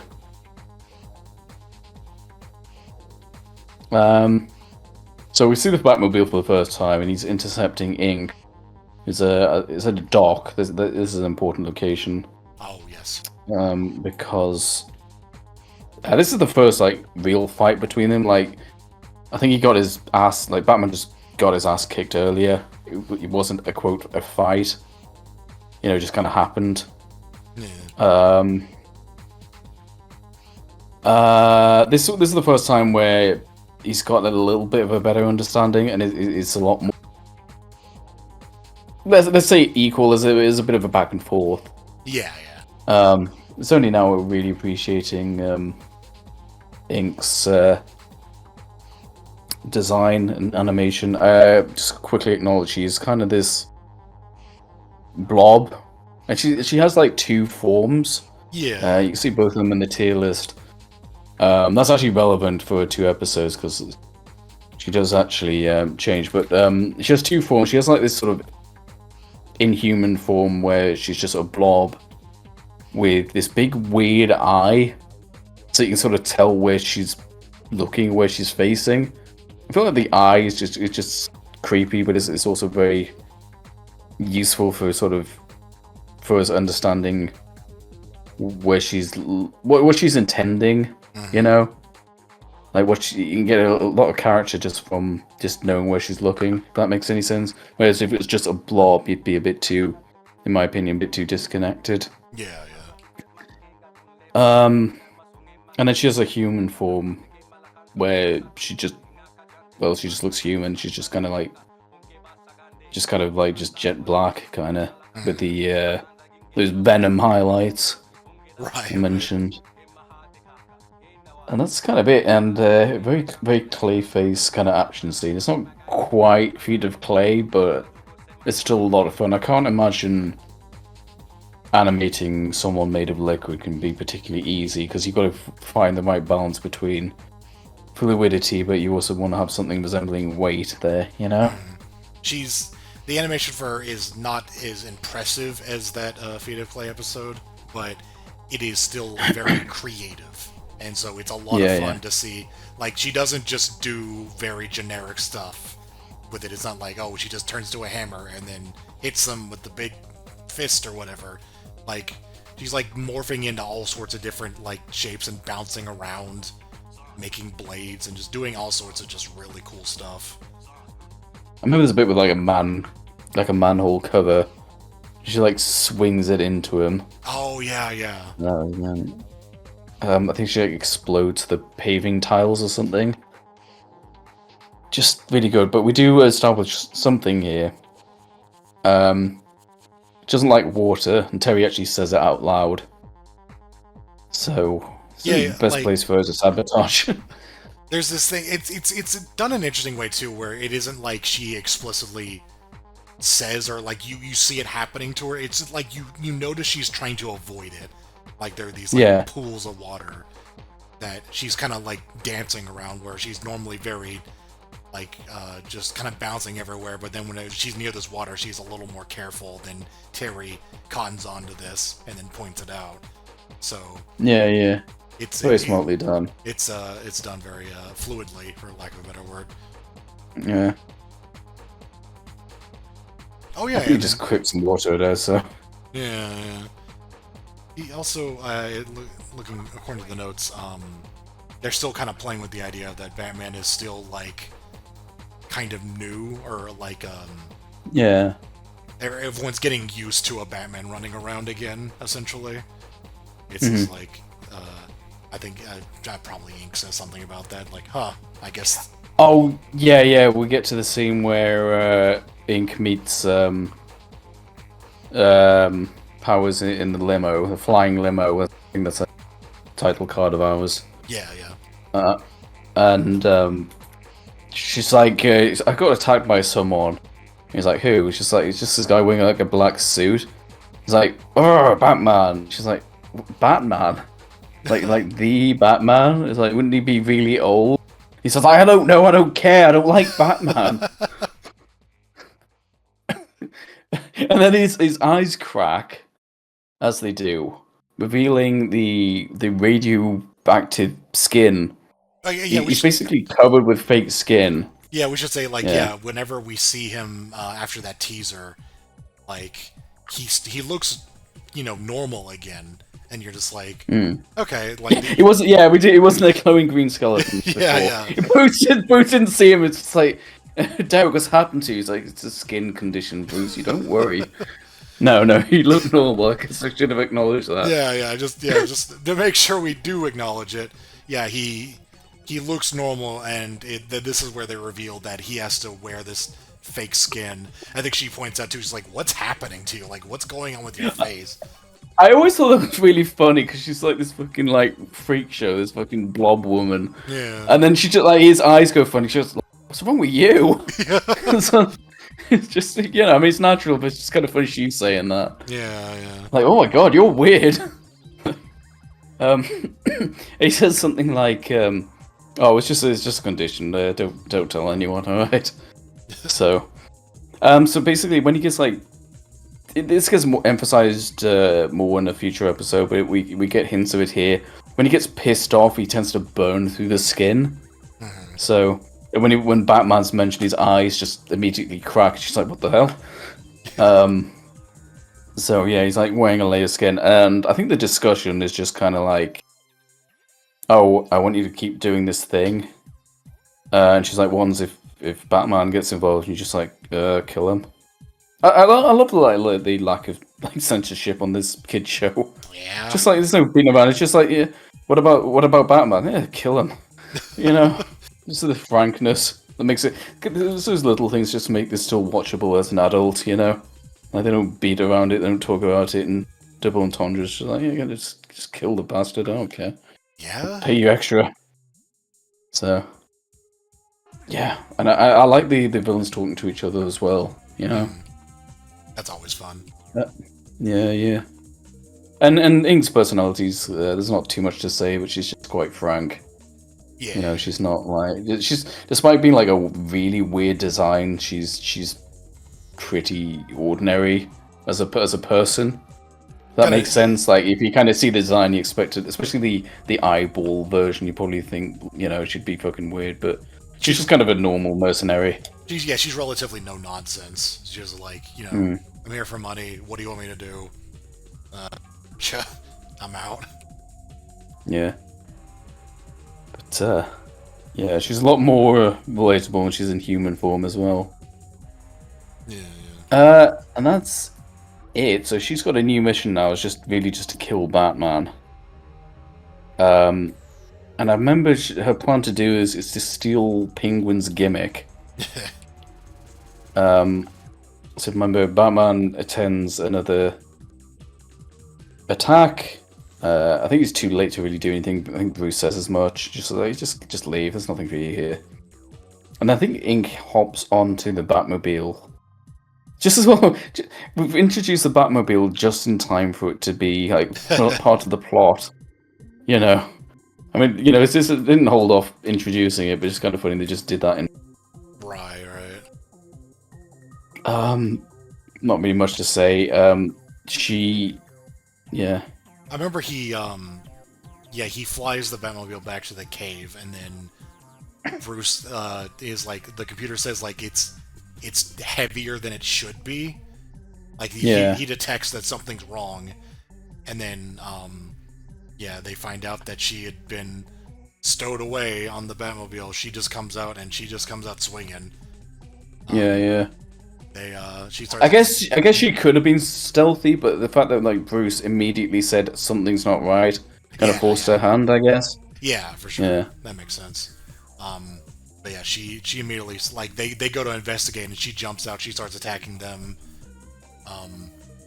This is it's another action scene. But it does involve some really gross moments. Oh yeah, there is that. Inque tries to kill Batman, which I do like that, because she was just in the Batcave, and she just I don't know if she knows who Terry is, but she knows Bruce Wayne's there. Nah. And then it's it's just that some new Batman, and there's an old man there as well. Yeah. So like, it's just funny, she has that information now, but she doesn't really do anything with it because she doesn't really care. It's none of her fucking business. Well, she's not gonna like investigate. She's there to just kill the two of them. So whatever. Yeah.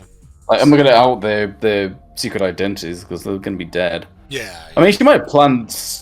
I can imagine she probably planned something a bit more subtle, like sneaking around. But like I said, Bruce was like immediately on to her, so just like, I'm just gonna attack now. So. I remember she.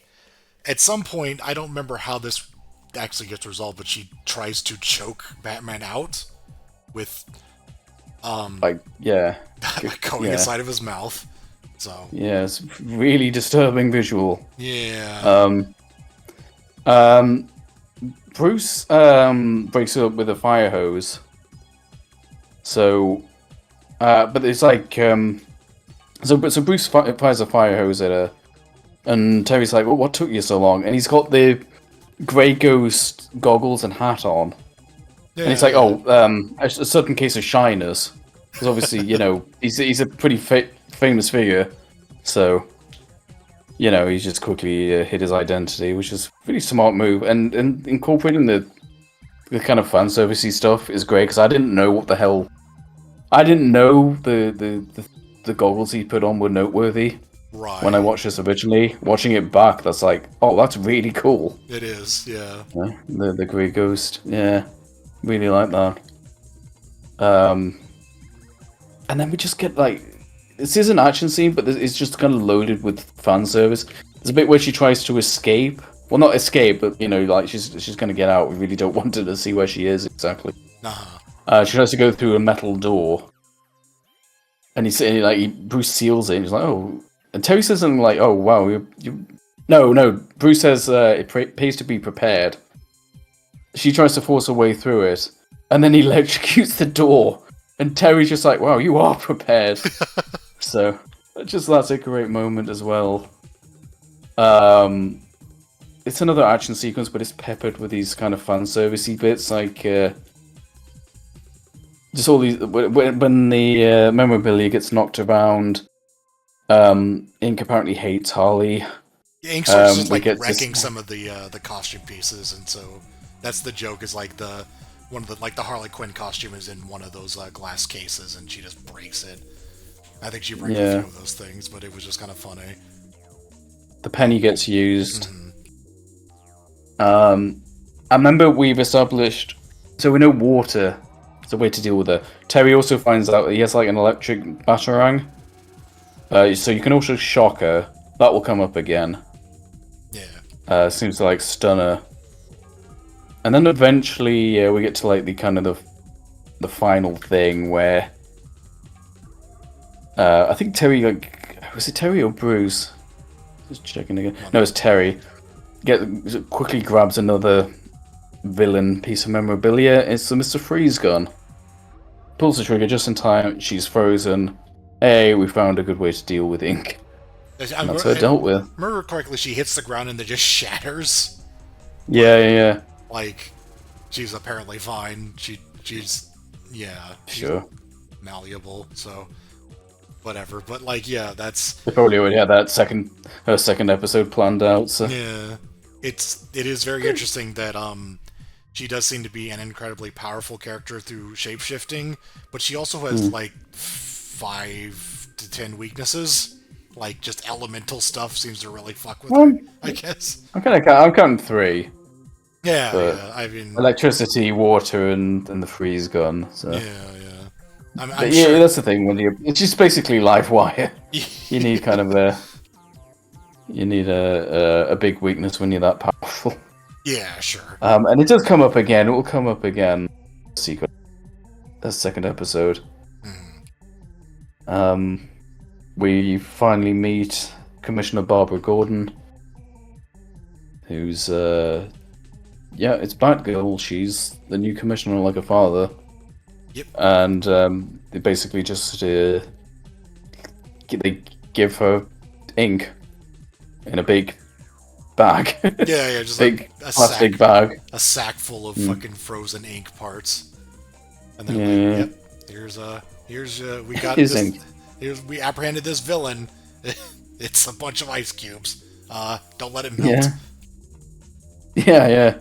Man, it would suck if they let it melt. That would suck. That's another good one. That's the end of the episode. We said, low A again.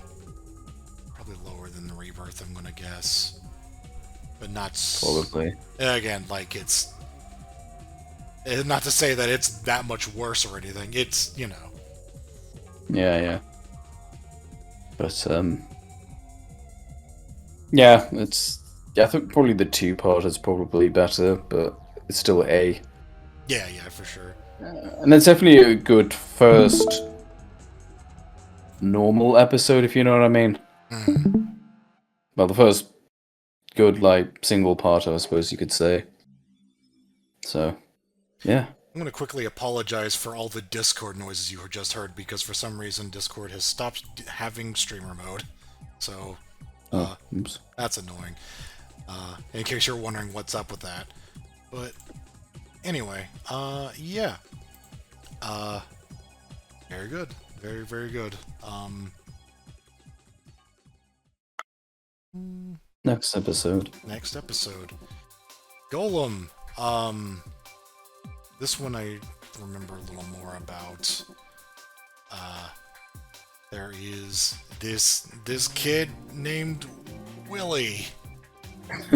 Willie Watt. Yeah, of course. They keep up the tradition of I don't know. silly comic book names, I gotta say. Yeah, there's definitely well, this is going to become this is our first kind of high schooler episode, I suppose you could call it. Mm-hmm. Yeah. We're going to get a few high school episodes, not so much in season 1, but definitely later on. I know that for a fact. Right. A lot of these have like kind of Spider-Man vibes to them. Just the nature of Terry being a teenage superhero. There is a lot of kind of Spider-Man-esque stuff in this as well. I wouldn't say it's like similar to Peter Parker, but like there's definitely an overlap there, you know? Right. Just from the nature and being a high school student, almost unavoidable, despite how different his personality is. You know, like Peter Parker's like a grade A student, whereas Terry's like a delinquent. Yeah. You know who else is a grade A student? Willie is basically Peter Parker. Well, not really, but he's a nerd. He's a fucking nerd. I don't know how much they really have in common, but he's a nerd. Yeah, he's a nerd, and he's pining over the hot girl in class or whatever. But Cassidy. Cassidy. Yeah, or Chelsea. Sorry. Yeah. Sorry. No, that's going to be. Was it Chelsea? No, it's another one. Yeah, I would say it's Blade. Yeah. Blade, yeah. A lot of them look kind of similar. Yeah. I think Chelsea's like the rich girl. Yeah. But yeah. So Willie has a thing for Blade. Lady named Blade. And then she's dating Nelson. And Nelson is that high school bully guy. And Nelson's like, get out of here, dweeb. You suck. I hate you. And Willie's like, I'm a nerd. Oh, and Nelson's voiced by what's his name, Seth Green as well, so that's right. notable. Yeah. That's kind of funny. Yeah. I don't remember if there's anything specific other than just like he just gets pushed around, and then Willie goes to his father, who's at like a construction yard. He's like an overseer for foreman or whatever. Yeah, foreman. And he's in there yelling at guys who are making a building, and they have these weird kits where it's like they've got like a helmet, and then it sends commands to a giant just golem, like just a big ass robot that just does stuff for them. So like he's like overseeing this construction and yelling at these guys, and they're working these big robots to make a building. And he's just like, Willie, you gotta stand up for yourself. You can push around all your life. You don't start fighting back. And blah, blah, blah. Stop being a nerd. Yeah, stop being such a fucking... I'm not raising a nerd. Oh, yeah, he's... a worse nerd. Yeah, this Poindexter over here, my son, that embarrassment. Blah. And the kid he takes that pretty well. So they... Oh, yeah... We mentioned the camo here. I don't remember specifically what Terry's up to in that scene. I think he's watching a basketball game or future basketball. It's not space lacrosse. Oh, that's right. He's just like watching people play basketball out in the street or something. That was strange, but... And then he goes to beat them up. Basketball's a crime. No, I don't. Yeah, but now he has like, like stealth camo. He just becomes invisible, essentially. And I guess he's just testing it out by seeing if anybody notices him, but he's... I guess so, yeah. Watching this basketball game, and then I think he gets word of something going on or something. But it cuts to they're at the mall, I believe. The like Nelson and Blade, and I remember the note, the note that just says "sex." I remember that was Oh, a, I remember that. a very He's like, very funny joke where he's like, you want to go for a ride or something, and she has a new car. yeah, he's like, and she's just like, she says something about I'm like, sick of that car. You yeah, like yeah. that car more than me. Oh, right, and he's just like, I wasn't talking about the car. Yeah. Like, okay. I didn't know that as a kid. Like, how about we go for a ride? You want to rev your Harley? It's just fun to watch as an adult. And you're like, oh, right. Yeah, but then the yeah. One of the construction robots shows up at the wherever they're at and just starts wreaking havoc, and it wrecks the guy's car, and I forget if it does anything to him. I think that's mostly it. Yeah, and Nelson like takes off. It like he leaves Blade to die basically. Yeah, he just runs for the car. Like Blade thinks she's about to get like stomped or whatever, and then he walks past her. But like the point is that like Nelson was just like, I'm getting out of here. He just fucks off, and then his car gets wrecked. And it turns out that Willie is in like he's like on a higher part, and he's like he's watching over this, and he's got the thing on that controls the robot, and he's getting his revenge. He's fighting back. And Terry... That's what you do, kids. Terry responds to this because there's a fucking giant robot causing a ruckus in a public place. So he ends up fighting with this robot, and then something, the robot like punches something and it gets electrocuted, and... You're right, yeah, like I think it's like a elevator cable. Yeah, it's something like that. But it gets electrocuted, and then Willie also gets electrocuted for some reason.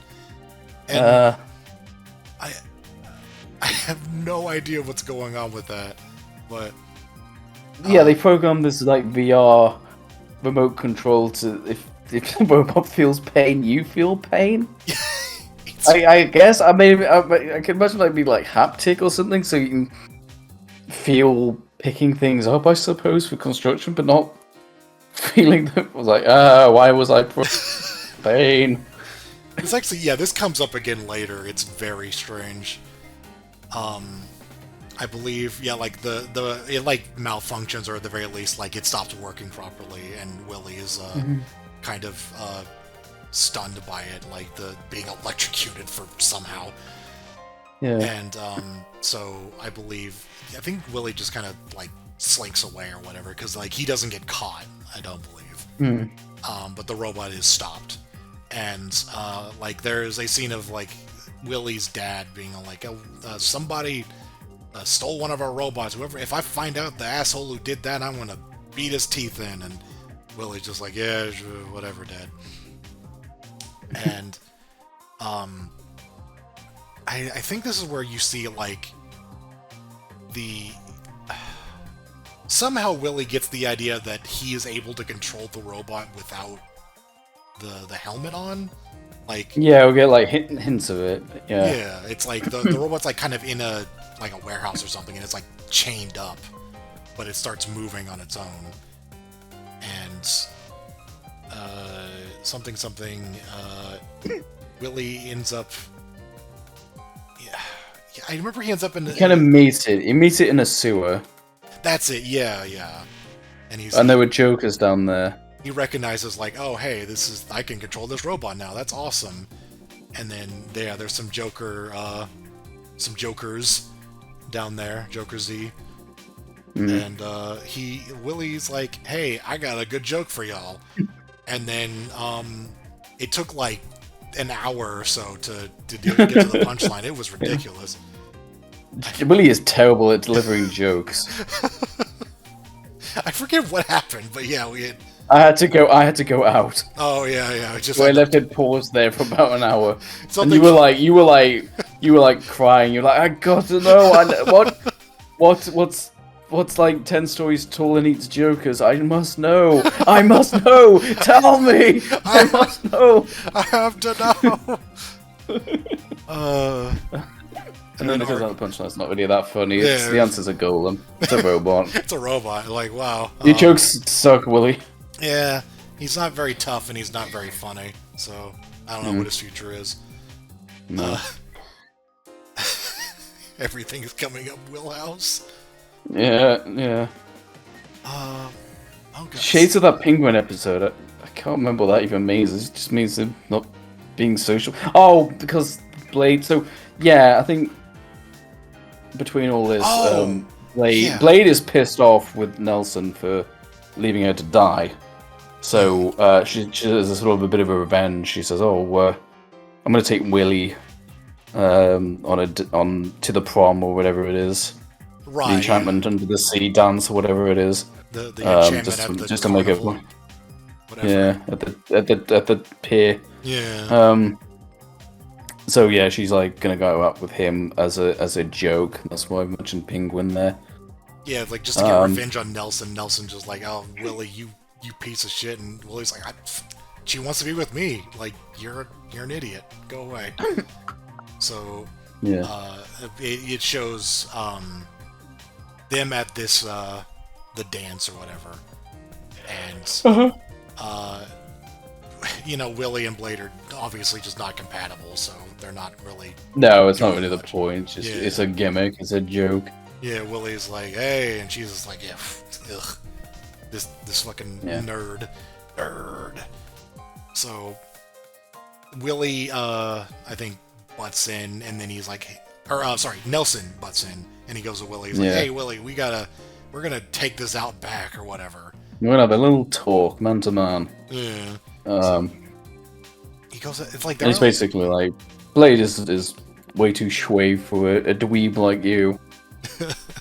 He's like, "So get out of here with your weird salmon-colored suit." And he pushes him in like the dancers at a pier, and he pushes him into the water. And then meanwhile, the golem wakes up again, starts making its way to the dance. It's gonna be Willie's partner, I guess, because Blade's not there. I don't know. Terry's at the dance, obviously, as a student there. Bruce calls him. He says, he does have a cell phone, because I'm looking at the stills here. He has this been invented now. Right. Bruce says, "Oh, by the way, the golem's heading towards you. You might want to put on your other suit." And then there's this like really badass shot with like Dana trying to help Willie, who's a pathetic, dripping wet Willie. Someone says. And then we get the still I used for the one I chose title card there, where it's just this fucking Dragon Ball Z aura. He starts glowing green, and then the fucking robot breaks out from beneath the pier, like almost like it's emerging from the ground. It just rises up, and starts just wrecking shit, and it was very, very cool shot. Yeah. And action scene. Yeah, I think it's an action scene. What I remember most is that at one point, Terry throws was it like an acid bomb or something like that? Like some sort of acidic... something like that. Like grenade or something. Like into the robot's eye. And then Willie recoils in pain as if he's been hit with acid. It's just like, but what? It's just, well, you made a joke about it being a stand, so... Oh, right, yeah. Yeah. Yeah, this is the biggest stand I've ever seen. That and the biggest one since Poison Ivy's stand. Oh, and I was gonna mention the sound design for the Willy stuff is really interesting. Like whenever he's interacting with the robot, there's distant radio chatter and the music. Very, very cool sound stuff. It's almost like he's tapping into just radio waves or something. Yeah, It's so subtle, but it's really cool. I don't remember a particular interesting conclusion to this fight. I just remember, Yeah, he gets... Batman reluctantly saves Nelson, and then he has to save his dumbass dad, who... I just realized, why is he there? Did he? Oh, did he, I guess maybe he's tracking the golem or something? Maybe, yeah. I think, yeah, because he Yeah, realized, sure. like, Willie, you're the one who's been doing this. What the hell? And... Yeah. Oh, God, But yeah. being a nerd. Yeah, the dad has some weird-ass quip whenever, like, they're taking Willie away. He's just like, I guess he isn't such a weakling after all, or something like that. Yeah. Like, yeah, that's not really, Terry's just like, whatever, dude. Yeah, like, come on. Fucking... Yeah, he's like, I guess he's not no wuss no more. And it's just like, yeah. Like, this guy. Yeah, anyway. So, I remember he can't swim. He falls into water. Like Batman's trying to save him, and she's like, "Oh, I can't swim," and Terry just gives this really like, "Yeah, of course," or something like that. Just like, so I just remember that. That's right. Yeah, the dad is actually at threat in this scene as well. But yeah, he ends up having to. They fight on like some support beams or something, which seems fitting, given his career. Yeah, it's just that's how that ends, and then it cuts to Willie in like juvie or whatever, and they're like, there's some fucking Batman Dark Knight Returns like mutants in there, like threatening him. I think he's watching TV, and they're like, "Hey, want to watch wrestling?" Yeah, we wanna see something cool," and then Willie like uses mind powers. No, not that. No. I don't use you. I want to see something cool. He just blows up the TV. Oh, right. No, I don't think that's what they say. But yeah. So it's basically alluding that he's in juvie, but he still has some sort of power, even though the golem's gone. So yeah, like it just that electric shock apparently affected him in some way, where he developed some sort of technology control superpower. I don't know. This honestly was fairly weak, this episode. Like, it's fine, but yeah, after like, what we're just saying, relatively speaking, this is a weak episode.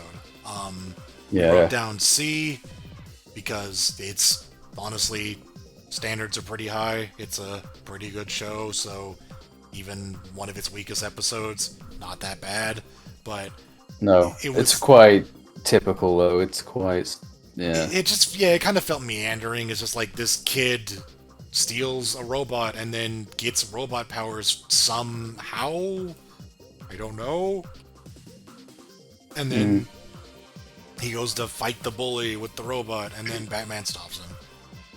Yeah, pretty much. His dad is a jerk.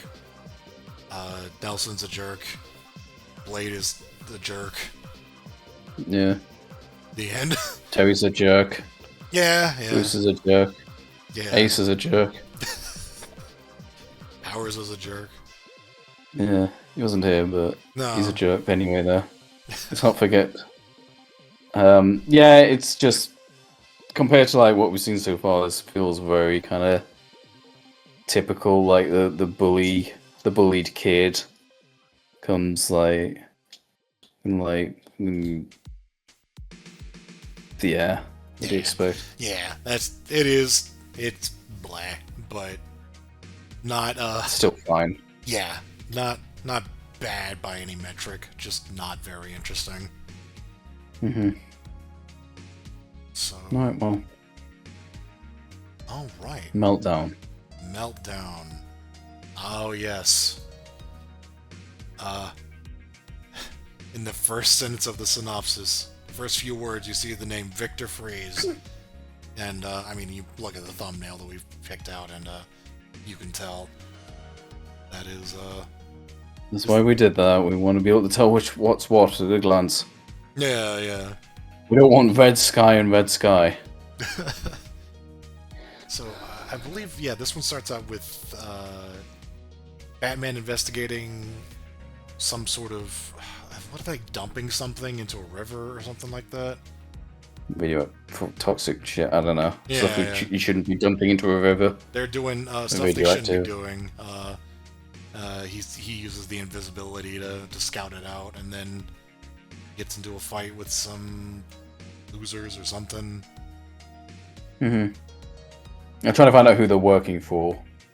And another kind of dated reference, speed dial. They have Powers' phone number on their speed dial. So, I'm kind of looking at some seals. Yeah, I think they're transporting some shit. I think it's the stuff Powers needs, like his fake skin.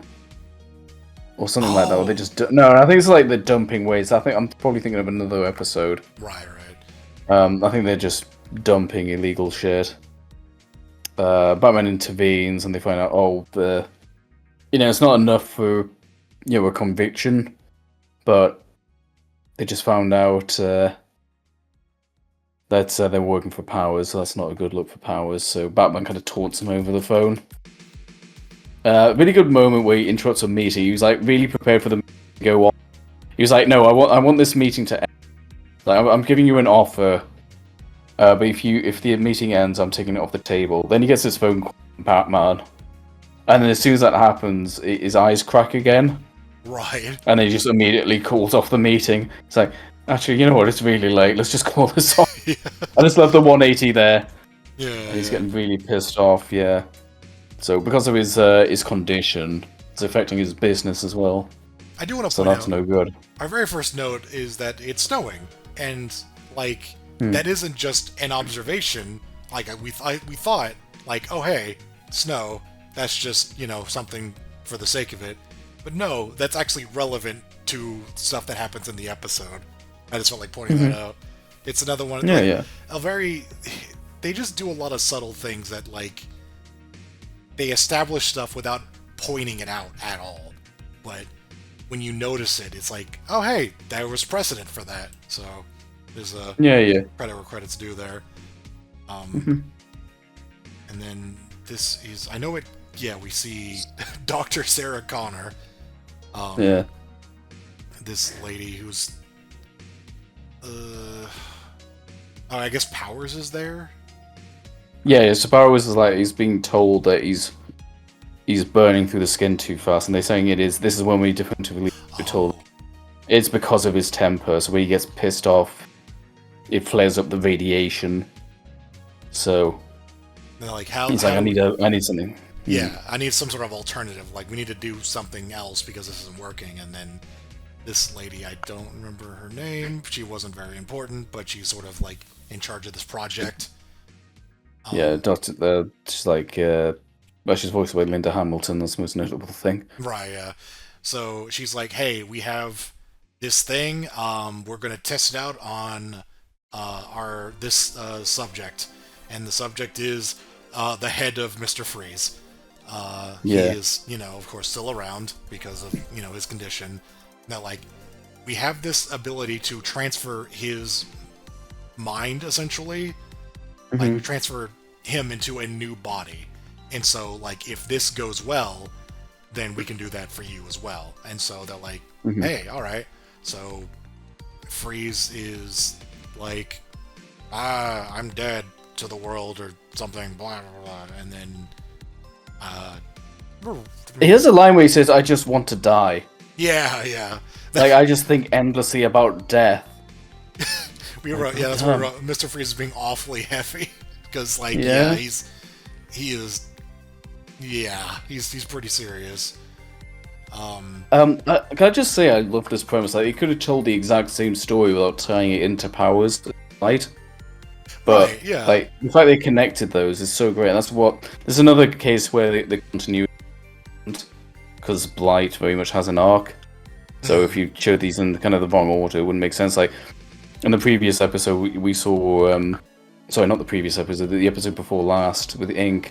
That's the first time we see he makes his first reference to his condition, and then we see him again here, and it's like the same thing happens, but he's getting more agitated. So it's very small, and it wouldn't seeing the correct order helps a lot. There is more continuity here than there was previously. And yeah, just they could have done this Mr. Freeze story with him getting a new body, but the fact that it's being spearheaded by Powers, that's just really cool. And well, let's just say the episode title, double meaning. Right.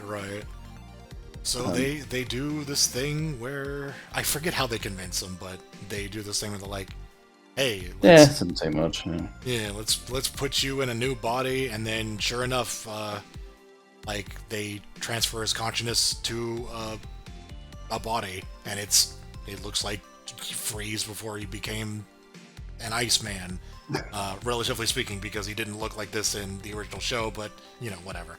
It's what he's not the red eyes anymore. That's it. That helps. Yeah. He's got. He's just some bald guy now. Yeah. The bald guy with the big chin, but he's human. He always is human. You know what I mean? He looks. He's not a head anymore. Yeah, he's not a head, and he's not. Has some weird shit with his DNA where he has to be cold all the time by he can using crystals normally to make himself cold. Right. So, and then it shows him and there's this they're putting doubt, like Bruce is putting doubt on Freeze actually being normal, like being a citizen in society. Like he's like this guy is gonna do something. He's gonna screw something up. And then I believe this is where he gets Freeze is at a graveyard, I believe. He's visiting Nora's grave. No, he's visiting his own grave. Oh, that's right. Yeah, because Nora broke up with him, so she didn't care about him anymore. Fuck her. Yeah. No. But no, yeah, that's right. He's visiting his own gravestone, which is interesting. And I believe somebody attacks him. I forget, they down on him or something, but someone tries to assassinate him. And I believe Batman interferes with that, if I remember correctly. And Batman kind of stops him, and then he pulls off the guy's mask or whatever to reveal who it was, and it's just some guy, but some oldish guy. Yeah, he's just like you killed my family or something. I made this beautiful painting years ago, and you froze it. No, it's his family. His family frozen away in block of. I really like this scene as well because villains will kill people, and you just don't really think about it. Yeah. The idea of this person just also, I think this guy just really hates Reform episodes. Right. So he's like, oh no, not this show. He has to die. Yeah, I kind of didn't. Yeah, I didn't sell that. I forgot that this is in fact a Reform episode. Yeah, but it's It's too interesting for us to just give it that label and move on. No, it is funny just how many times they do that, but no. Yeah. I mean, honestly, half of them aren't even that bad. It's just funny that they keep doing it. Yeah. But yeah, like the guy is just like, you killed my family. Like you took everything from me. And Batman's like, oh, we're gonna haul this guy off, and Freeze is like, no, I'm gonna deal with this. Like he doesn't deserve. I've caused him enough pain, I think is what he says. Yeah. And it's like, yeah. He ends up just kind of apologizing to the guy, like trying to. He's like, I can't, fix what I've done. Undo that. Yeah, but I can, I don't know, and he just lets the guy go free. Like he vouches for the guy. He's like, it's fine. So it's proving that he really is a changed person, and then he starts experiencing some weird symptoms. Like he starts sweating, and he's being interviewed by his former henchwoman Tress McNeil. Right, yeah, and he's just like, man, it's really hot in here, and she's like, yeah, stage lights will do that, and then he wanders outside into the cold, and as he's walking around, he's like panting and wheezing and like just sweating, and it's freezing cold outside, and he's like, something's wrong here. And there's this absolutely amazing shot where he sits down. It's like sort of his POV, where it's like you see drops of sweat fall to the ground, and then like the drops of sweat then joined by just like a legion of snowflakes.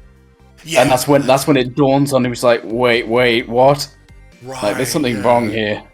Like this is So this is not right. yeah, So really good shot. There's a lot of good shots in this show in general. I think we'll get most into that with the Curaré episode, but damn, there's a lot of. It's just really well shot. This show in particular. Yeah. So I believe he goes back to the people who gave him his body, and they do some tests, and they're like, he's reverting back to his old DNA structure or whatever. Like he's starting to become Mr. Freeze again, you know? Mm. Like he's starting to have this thing where he needs to be cold all the time. And I forget exactly what happens, but they essentially they put him behind like a glass wall, and they're like, well, this didn't work. So yeah, she calls Powers, says it doesn't work. Powers like pissed off and just like, oh, if we can do like biopsies his organs, which I didn't know what that meant as a kid. Yeah. And then she just this doctor lady just basically she goes to the glass cabinet. I don't know what this thing was even designed for, but just cranking up the temperature in it, and basically like almost forces him to pass out. And she's just like kind of looking on, completely detached. Yeah, he's like begging from any her, of this. and she has no reaction whatsoever. She is, no pun intended, extremely cold to what's happening, and he's trying to better himself, but after this, he's like you almost think like he's about to just give up, and then he just breaks the glass, and he I remember he gets the suit back and he starts doing the Mr. Freeze thing again, but it's not like out of petty random clock king bullshit. He wants revenge. No, he's not upset about his wife leaving him. He's upset about someone trying to kill him. So he wants to being betrayed. Yeah, he wants to destroy this this company who's doing this stupid shit. So Freeze's morality is tied to his reliance on cold. Yeah. No, it's just kind of justified. No, it absolutely. So we go to the Doctor and Powers, who are just in the research building. And then they get attacked. It's just ice spewing everywhere. It's a really good reveal. Because there's like a lot of build-up before we just get that shot, the one we use in the title card, of Freeze's new suit. And it's just like very offhand comments, like, where do you get this from? Just I had it on ice, because of course, had it in cold storage. The build-up to his reveal is so good. He just emerges from the ground again. The show just has a lot of really good shots in it. If I recall, he freezes Powers. So like Powers wasn't like the main problem. He was an asshole. But he's not really the one he's after. Right. So he just kind of freezes Powers, and you just kind of assume, well, that's him dealt with. So I believe the logic now is on, like, the show is just, if you get frozen like that, you're pretty much dead. Yeah. And then, but she gets it pretty bad. She gets, like, an off-screen death. And there's a great throwback line to what she said earlier. Remember, there might be some momentary discomfort. And he repeats that line to her, and then you just hear her screaming. Like, it cuts away, and she's just fucking screaming. Right. So good. There's like a small fight between Powers' like security force. Freeze himself, and he seems like in his suit, he's more powerful than ever. Like just the sheer amount of ice he's firing, like he's freezing vehicles solid, things like that. I think in the interim, like, we get our first emergence of Blight. So Powers is frozen. He's obviously a little bit pissed off, and then his radiation flares up, and he just breaks out of the ice. And Freeze's plans to just bring down the whole building.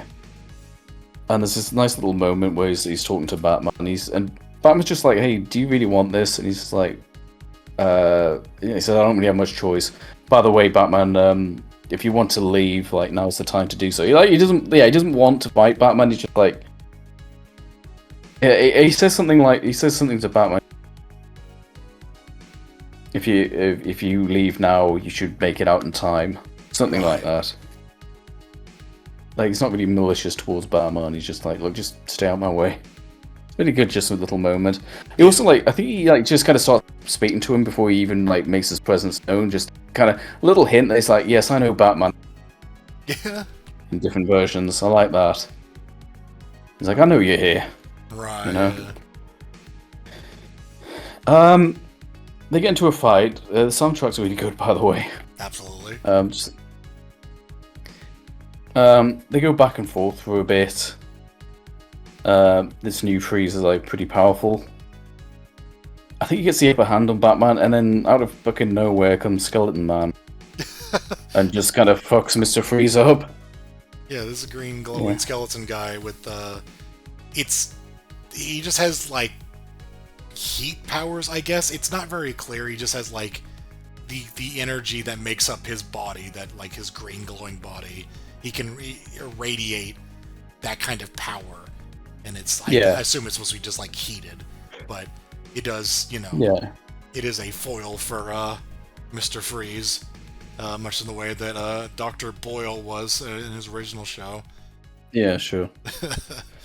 But that's when we realize the title's a double meaning, because it's Meltdown. You're like, oh yeah, Mr. Freeze, but then Meltdown, it's a radiation guy as well. Yeah. So I really like that title. It's really good. Yeah. So Batman starts fighting him, and you can't tell who it is. I mean, the clothes are a bit scuffed, whatever. And he's just like, who are you? Like, when Powers comes in, he just gives this like monologue to Freeze, and behold, there shall be a blight upon the land, and everything I touch shall wither and die. And then Batman intervenes. He says, "Who are you?" And it's like, blight. We'll do.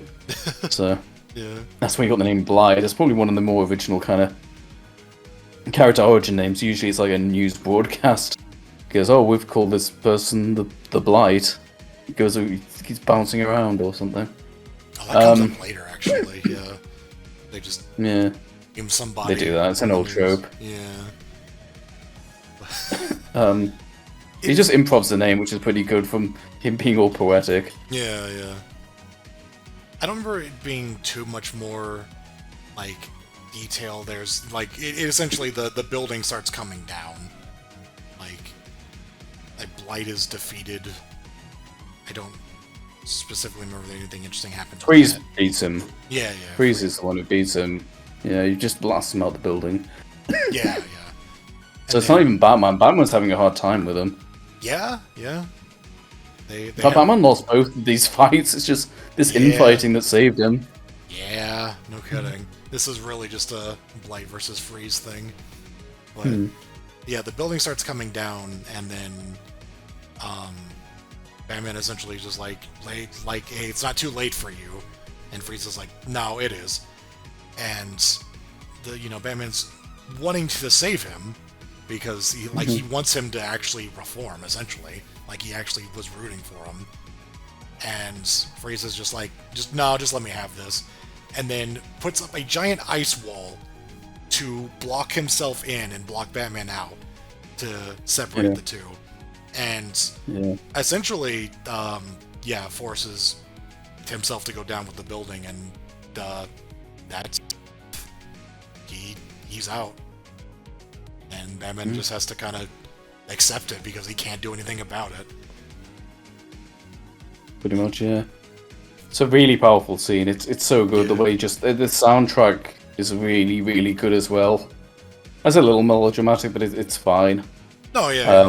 Just really powerful stuff where he just creates this wall, and I believe there's this closing shot where, like, the kind of the running theme, like the subplot is that Bruce doesn't trust Freeze, and then like Terry's like, "Oh, give him a break," and then they kind of the is we're kind of both right, Yeah. So, Oh, the bit where uh, Blight is, or Powers as Blight is, he gets on like a ship or something. They got somebody to meet him there, and they're like, "Hey, so it's cold, so we brought you some blankets." And he's just there as this radiating, fiery skeleton man. He's just like, "Everyone here is an idiot." yeah. Which is just a funny little bit of levity at the end there. But I like that, yeah. It's much appreciated after such a heavy scene as well. yeah. It almost sounds like it would be too much, like it's too silly, but no, honestly, like it keeps the show feeling like a Yeah, kid still show, a but in a kid show at good the end of the way. day. Yeah, like I think Yeah. it works very well, is what I'm saying. Like I have no complaint about it, but it is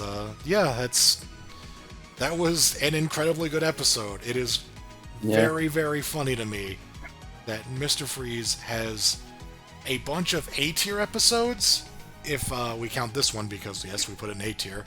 Yeah. And then he had that one blip in New Batman Adventures that was just like fucking dog shit.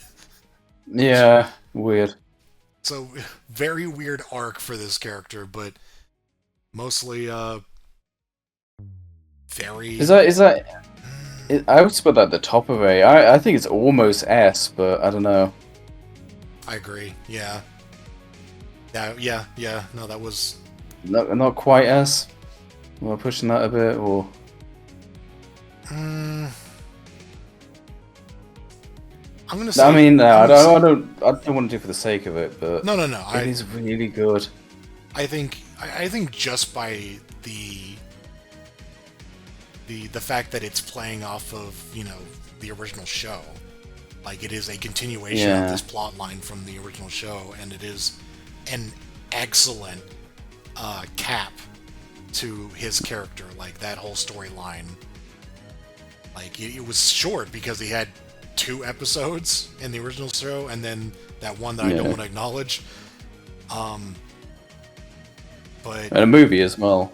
Right, yeah, which also wasn't that good, but Well, it wasn't great, but you got like 2 greats. Something's alright, and then dog shit. yeah, and then they came back swinging with this guy. Like he returned, and then he died. So like this was like an apology episode. Yeah. It was like we kind of screwed up. We kind of dropped the ball on using him in the New Batman Adventures. Let's make up for that by making one of the best episodes. Yeah.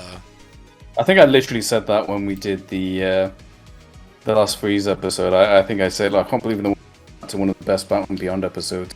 Yeah. Thankfully, I didn't like obviously having reviewed it properly now and not going back on that statement. Like we say that earlier and then go back. This is awful. Like what the hell? He's a skeleton man. It's all right. Like whatever, But yeah. No, it was good. Yeah. I think I'm also appreciating the episode way more having seen his origin and everything. Yeah, for sure. I mean, I already knew it, but seeing it again, this character's apart from when he's always been kind of marred by tragedies. It's kind of the best way to. I also commend the team being very reluctant to bring back old characters, like spoilers for the whole show, but they really don't bring back many characters from the original show because they wanted it done on their own. Yeah. So I'm glad when the few times they did it, they did it right, Yeah. They did it with meaning, like his history, and Bruce's like relationship with him as well. Like there's just the mistrust there. It's almost crazy that they did this so early in the season. Yeah, I honestly don't remember this being such an early. It kind of has to be because of a certain character, but right. Yeah. But no, it ties in, like there's kind of an overarching plot throughout the season, and it ties in with that extremely well.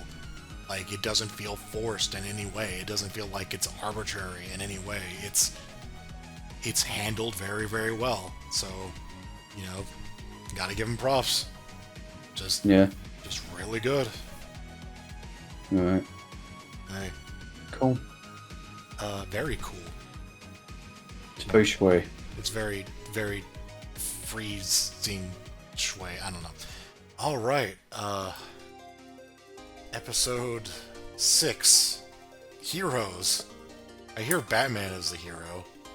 Or no, he's a vigilante. You mean that? Yeah, you mean that criminal vigilante? Yeah, criminal scum. Yeah, it's. I'm glad, honestly, we got some heroes now because we got to deal with that son of a bitch. Like, yeah, get him out of here. That fucking.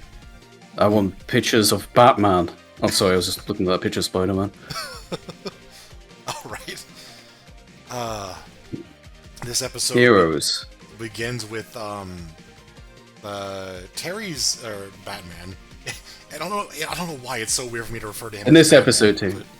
Yeah. It does take some getting used to. Yeah. I'm still kind of referring to him as Terry first. Yeah. But yeah, Batman's I forget what he's just doing a takedown of some like generic villains. I think I don't remember it being Jetpack. So you've heard of the Jokers, right? Well, this is the Fireflies. So you'll have jetpacks. Fireflies with the Z and just amazing. But I just remember the important part is that he kind of stumbles a bit and they nearly get away, and then some other superpowered heroes show up and they're like, "Hey, let us take care of this." And it's you suck. You don't even have powers. Yeah, as far as we know. Yeah, we have these supernatural powers. And they just kind of deal with it. It's a ghost ice girl. Like she's like made of cold wind or something. Like she's not like. It's very interesting. Yeah. Like fog. Yeah. Like she has ice powers, but she's also like kind of smoke. She must be from London because she's made of fog. Like chilling, freezing fog. Very interesting. I think her name's Freon, I believe, which makes sense. Yeah. We made a bunch of dumb jokes in the notes. Like, there's a guy that's just like a molten guy, and he kind of looks like Clayface. So, he's also called Matt, bizarrely. Oh yeah. And then the third guy is Flat Jeff Bennett. I think he's literally named 2D Man because he's just literally a flat guy, but really flat character. Yeah. Personality. But really bad animation because he's just flat. There's no depth. But he's very like Mr. Fantastic, but he's also flat, which is kind of funny. Yeah. He has no shading. It's just a very interesting visual. Yeah. He's just flat. I kept saying he looks like Dan Castellaneta because he's got like kind of like the male pattern baldness. He just kind of looks like him. Right. I was almost hoping he was the one voicing him, but no. I'm gonna say Freakazoid. He's not Freakazoid. He's the Creeper. But yeah, so it doesn't really take long to realize like this is just straight up a Fantastic Four parody. Like, it's pretty blatant. They are known as the Terrific Trio, and it's about time Gotham got some heroes that the kids can look up to, not like that vigilante Batman. Yeah.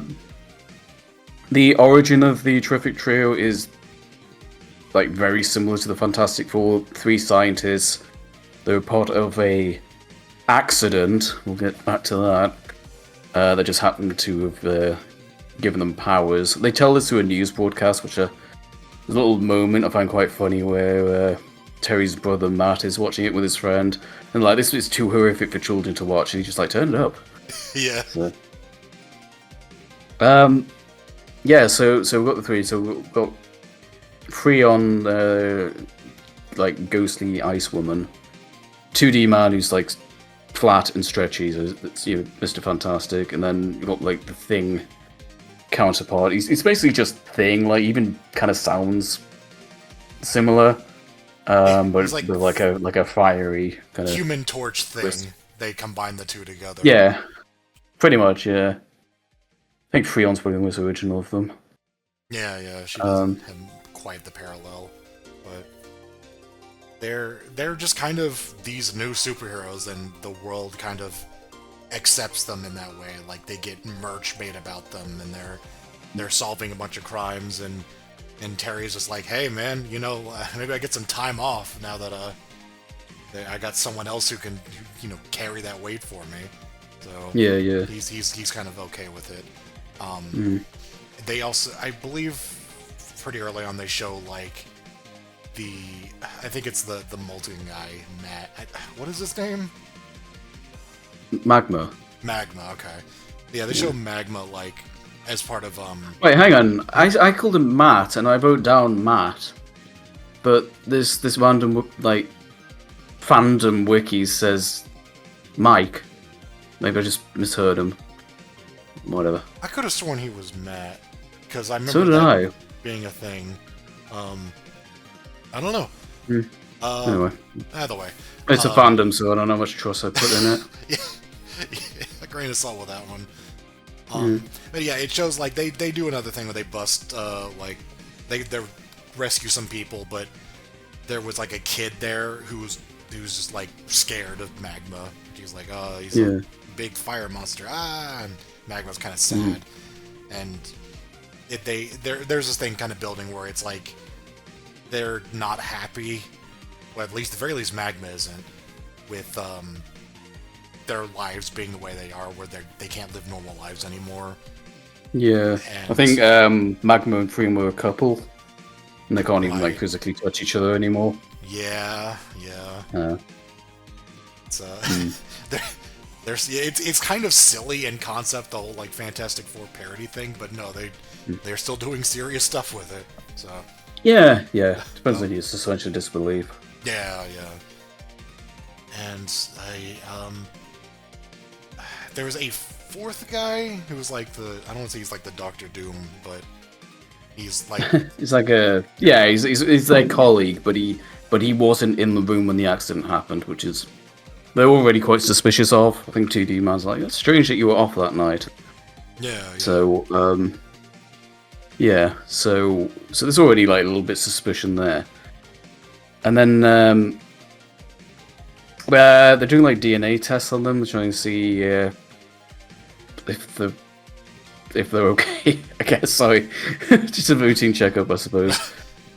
Maybe trying to find a cure. I don't remember, but like that's right. Yeah, they're just doing tests just to look into stuff, basically, to try to figure out what's going on, what they can do, and they're showing like it's like, hey, you need to look at this to the colleague guy, and he seems kind of. He's just like, do it again. Make sure, we gotta be sure this is accurate. He seems like he's kind of upset about the results. And meanwhile,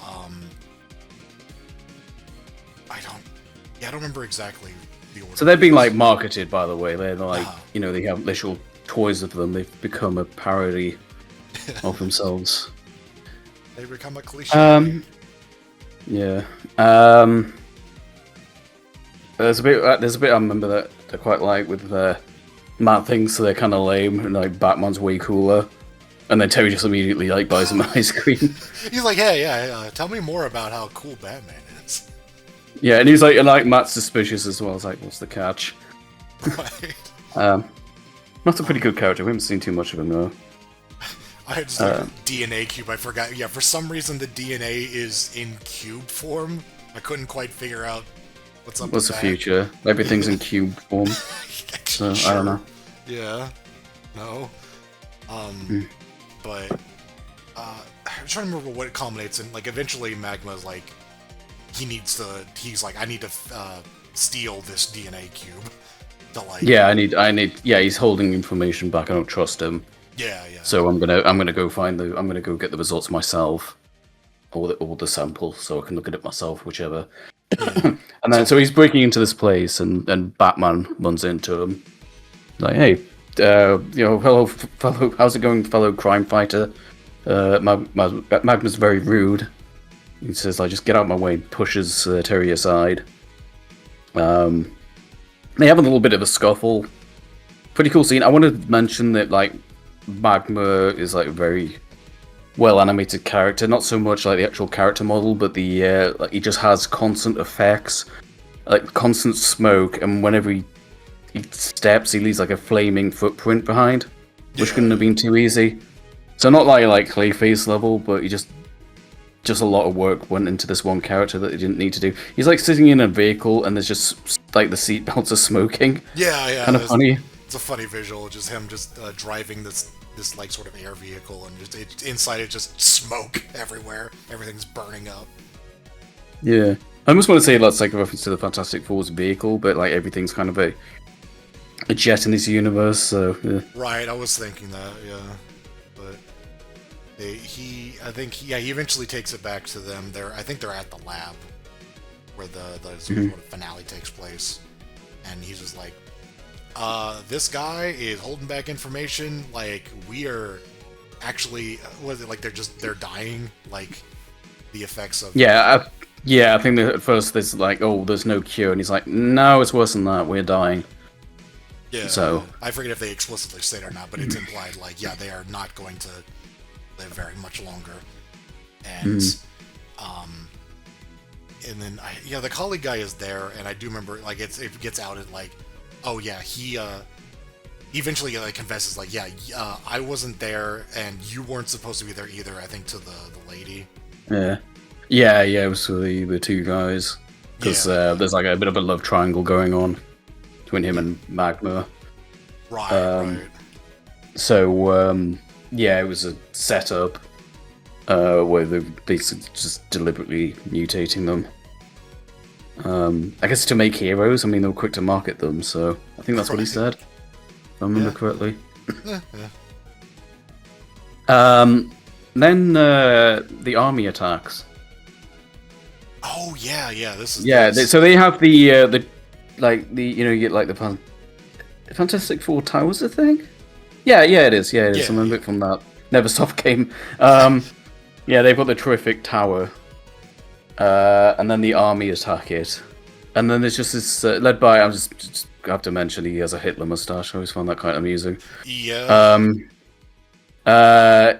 The army attack this tower, and it's war. That's right, it's war. War is happening here in the tower. So this is like, for like just a regular episode, the scope of this battle is kind of insane. Yeah. Like it's not like overly special, but it's more than you'd expect from a normal single parter episode. Just this sheer amount of action going on with like it's basically the army versus the terrific trio, and Batman's kind of just there. In fact, that kind of touches upon probably my one critique of this episode before we get into the full review, and that Terry's just kind of here. Like, Batman's just kind of along for the ride. He doesn't have that much agency in the actual plot, other than just kind of stopping them when they get out of hand. That's not a spoiler. That's that's where it's going to go. But yeah, so he's just kind of there. So it's like a two-way fight, and he's just trying to hang in there. He's not on one side or the other. He's just trying to pass what's even going on. I remember him being very confused. He's like, I thought the Terrific Trio were heroes. It's the army. I thought they were the good guys too. You know. So it's a big action scene, like a lot more than I would have expected. There's this so to explain the Spider-Man picture, there's a very famous sequence in one of the early Spider-Man comics. I believe that's drawn by a friend, Steve Ditko, creator of Creeper. Right. So they're obviously like going like all in on kind of the Marvel reference in this episode, and then there's a bit where Terry's trapped under some wreckage and he struggles to get free. It is absolutely a homage to these panels. Like, it's pretty blatant. Obviously, there's parallels between Terry and Peter Parker, like teenage superheroes. So yeah, they just kind of put that in there. It's a lot more subtle than the Terrific Trio. But I like that little moment. Yeah. They do like to. It doesn't come up too often, certainly not in the shows we've watched so far. But they do like to reference Marvel when they can. It's neat. Yeah. So they just the fight kind of ends. Heroes escape. I think that happens before the whole like confrontation where all the plot's revealed. But like that, like him stealing the DNA leads to the big battle. and then he gets away, and then they meet up in the lab. Yeah, the reveal happens after that. Yeah, Yeah, with the she wasn't supposed to be there. And then I think that just culminates in a big fight where like they're kind of just at like They're gonna destroy the city. They're taking a ripping off baby doll. Oh yeah, they do that, huh? They're kind of like Another great line when they just like, you can't do this. It's crazy. And like 2D Man says, I believe your words were dangerously psychotic. I love it when they do like the big fans are like doing throwback lines. They're very Edgar Wright. Yeah, with that. yeah, for sure. Mm. I do remember this scene because Batman has to, stop them, and in doing so, he gives them horrific deaths. Like, yeah, there's a weird thing where, like, I remember I think it's either him or the other guy like turns on like a vent, and it causes both the Freon and 2D Man to get sucked up into it, and it's like, I don't know what it would do to Freon because she's like a gas, but it's on her face and she like dissipates and she screams in agony. Yeah, and then so, whatever it was, it didn't look like it hurt. I don't know. You don't see her again, so it's like, okay, she died, and then 2D Man also gets sucked in there, and I'm like, did he get like chopped up by a fan or something? Because he's also just gone. It's like, they're just fucking dead. Okay. And then Magma, of course, gets defeated by water. What else? There's like a big hose or something that sprays him, and then he just stops moving. That just turns him into a rock, yeah? Yeah, so... I'm always expecting Bruce over the radio. He's like, Terry, what did I tell you about killing? He says, you didn't tell me anything about killing. You haven't mentioned killing yet.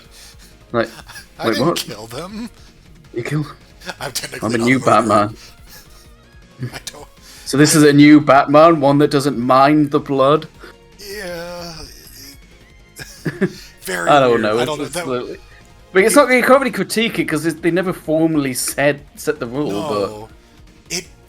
And also, like, they were going to die anyway, so I guess it's not like. That's a good point. Thing. Yeah, it's just no, I'm not getting into that, but it's still pretty. It's odd. It's very odd to watch. Like, okay, that he just murdered them. Like, all right, sure. I remember like doing a Batman like kill count. We should have kept track, honestly, because I know this is not the last one. Not too far away. I mean, Inque was like apprehended, and she was a fucking mutant blob monster. I mean, I don't know. I'd do what they can do. I wouldn't like hesitate in killing her. I mean, she's a threat. Like, what am I gonna do? I can't be picky, but she got arrested. How would you kill her, though? I don't think they even. But I'm saying though, like, I wouldn't be picky. I wouldn't be like, hang on a second, Bruce. What are the non-lethal options here? It's just like, don't fucking destroy her. Shoot it with a fire hose. Just try anything. You know? Yeah. But I don't know. It's just kind of funny. But I guess they were gonna die anyway, so not on me. They can say that about anyone. Everyone's gonna die at some point. I mean, considering what they were doing, sure. Yeah, unless they like formally say he has no killing rule, we can't really level that as a critique. It's just kind of funny. Yeah. So, then it says, fairly abrupt end. I don't remember there being anything else. Just it's a lot of plot. So yeah, it's another one where like the ending is abrupt, but it's because everything else is so well paced. Like. Yeah, exactly. It's like when it ends, like they don't have room for some sort of like weird, like silly conclusion or something. It's just, that's it because that's it. That's fine. It's fine. It's not like weird. It's something that just kind of ends on the guy saying, "Oh, they were my friends," and then that's it. Yeah. So. Yeah. So. That was pretty good. Pretty good. It's not. It's not my favorite, but. Yeah, we did write down a lot of negatives for. How much I remember enjoying this episode. It's not so much like pros and cons, like you're gonna have a balance or whatever. It's just what we're thinking of. Yeah. I think it's a lot. It also just a lot of those cons don't affect us that much. Like, They are of note, but still, it's a good episode. We wrote high B. I'm kind of thinking more. I don't know. Maybe my standards of the show growing up, that wasn't really one of my favorites. I think partly because Batman feels a little inconsequential. Yeah, he doesn't do a whole lot until the last fight scene. Like, he's kind of just barely. It's not bad, but I'm thinking more C because now we've finished the season. Yeah. I know we get like higher highs than that. I know there were episodes that I prefer to that one. Yeah, I'd say it's better than Golem, but yeah. If you agree with that, I don't know. No, yeah, I do. It's not bad at all. No. It's we have to kind of diversify our tier list because I think we were a little less critical when we first watched them, and so they are a little bunched together. So I think it helps. Well, given what we just came off of, we were a little. Anything seems a lot better than some of those episodes. Right. I also want to. I guess now we'll just quickly say, like, obviously this is a separate tier list. I would say these are all relative to each other. I mean, obviously we're gonna kind of, use the old tier list as a reference, but yeah, I don't know. We'll see. We'll see how it pans out. But that was definitely a decent episode. We might combine them for fun at some point, but no. I think keeping this separate is a good play. Oh no, it'd be way too crowded. Yeah. But yeah. That's Heroes, and now on to Shriek, who is my favorite Spider-Man villain, who I know from that one video game. Sorry, I've got consecutive Spider-Man references. Yeah. He's all over this. It's not even the second time we mentioned him either. It's a lot of Spider-Man in Batman Beyond. Honestly. Yeah. Just the nature of the high school setting, you can't not do that. For sure. Alright. So, it opens up with Derek Powers, and he's in the title card for Never Too Late, or the one with the train? Oh, yeah. Oh, that's right, yeah. Yeah. It puts him in the this sound engineer, Walter Shriek, traps him in a title card, and it's terrifying. So he's doing like this demonstration with just sound. It's kind of weird to see Powers just kind of really frightened. I don't know. Yeah. No, that episode was kind of boring.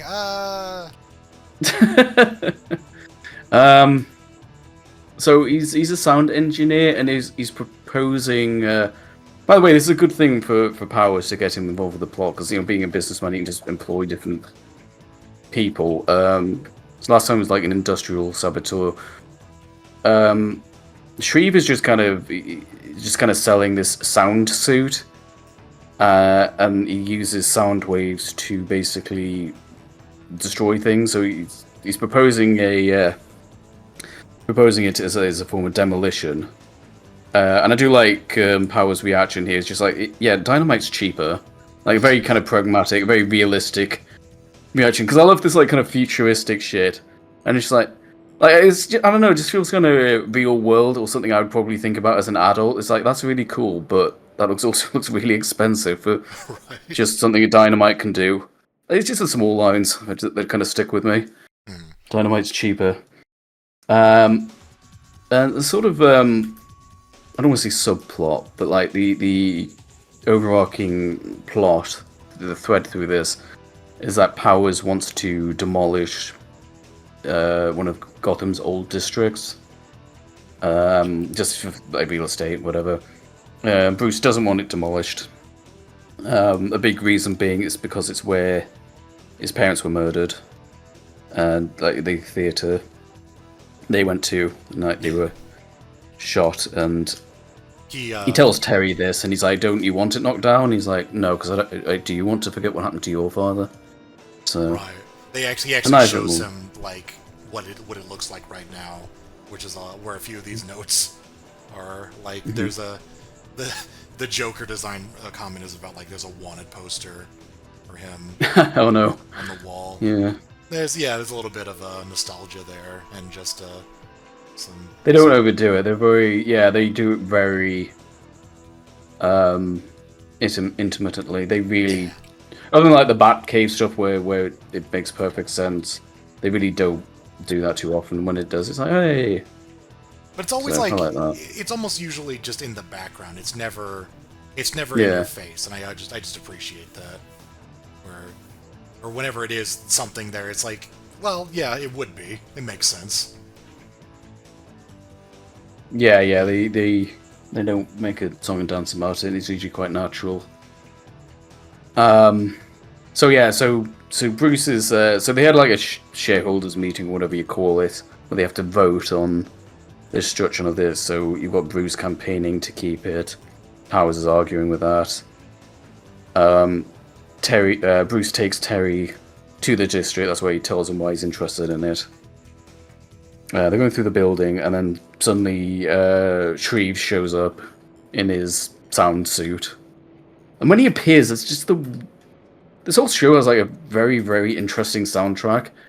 And I just remember when he shows up in particular, it's just this weird like whoa, whoa, whoa, whoa, just a bizarre sound effect.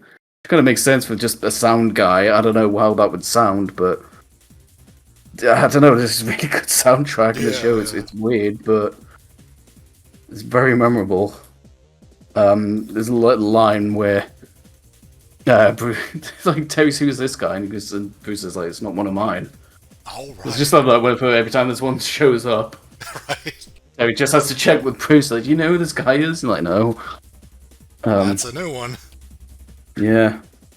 So, so basically, Powers is paid.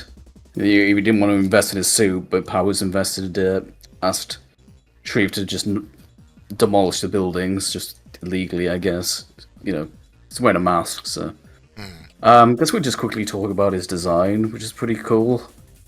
Yeah. It always kind of remind me of, kind of got this, like, almost Grey Fox thing with, like, the cycloptic helmet. He wears, like, out of costume, he's, like, wearing, like, a one-piece suit that's just all black. And then this thing's just helmet and two arms. Yeah. Just kind of, it's just a good design. I don't know what else to say. Yeah. No, I like it. So like claws. Like sound paws or something. Yeah. But no, it's cool. I like it. You can take them out. That's part of the plot. He actually removes one of them. Oh, right, yeah. To investigate. So they get into a fight. Good fight. Building gets knocked down. Bruce is saved, but only just. He is quite badly injured. So he needs to go to hospital.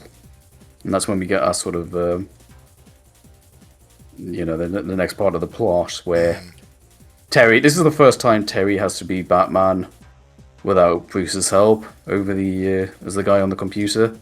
Because he is in hospital. And, this is, I think, did I write it down? Yeah, like Terry's first detective episode. This is the first time he has to do his own kind of detective work. Oh yeah, yes. Most of the times tries to use the computer, and he's just like, "Hey, find out what this is." And the computer's like, "I don't know what that is. What you mean?"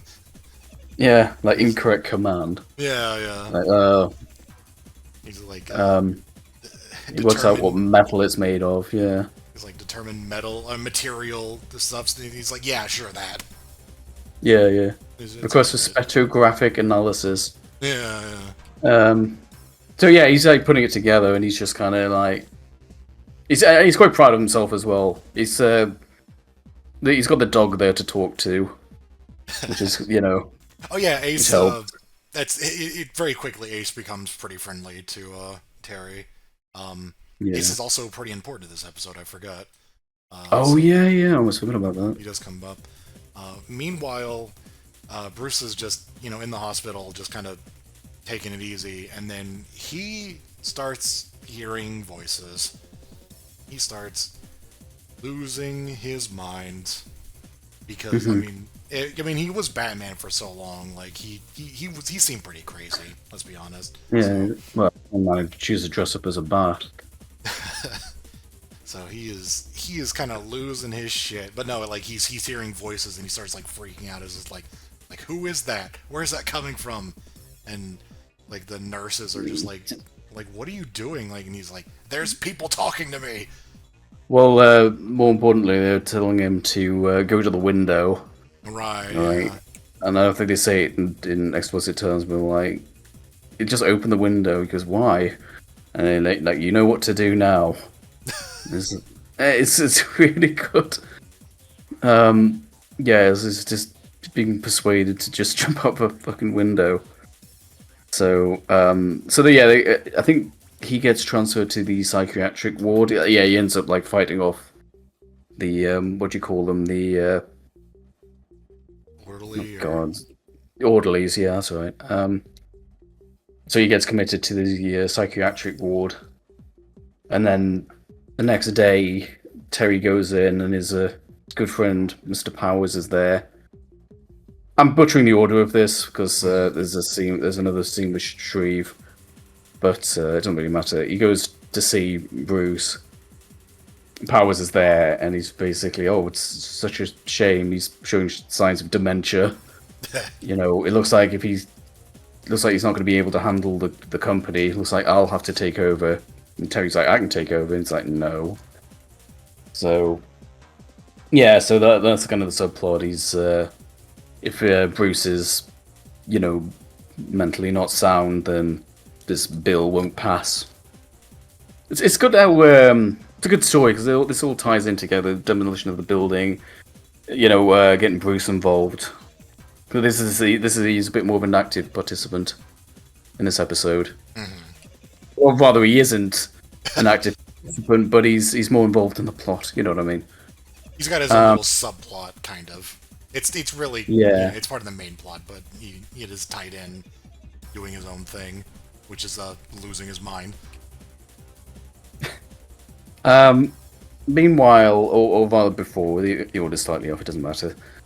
Terry's doing his first investigative work, so he goes in disguise as a pizza delivery boy to Shreve's office. He finds out what the metal is made of, like this, and he finds out it's made by Shreve Industries. So that's his lead. Mm-hmm. So he goes there under the guise of delivering a pizza, and I don't know why, but he puts on an accent, like sort of like I don't know, like New York accent.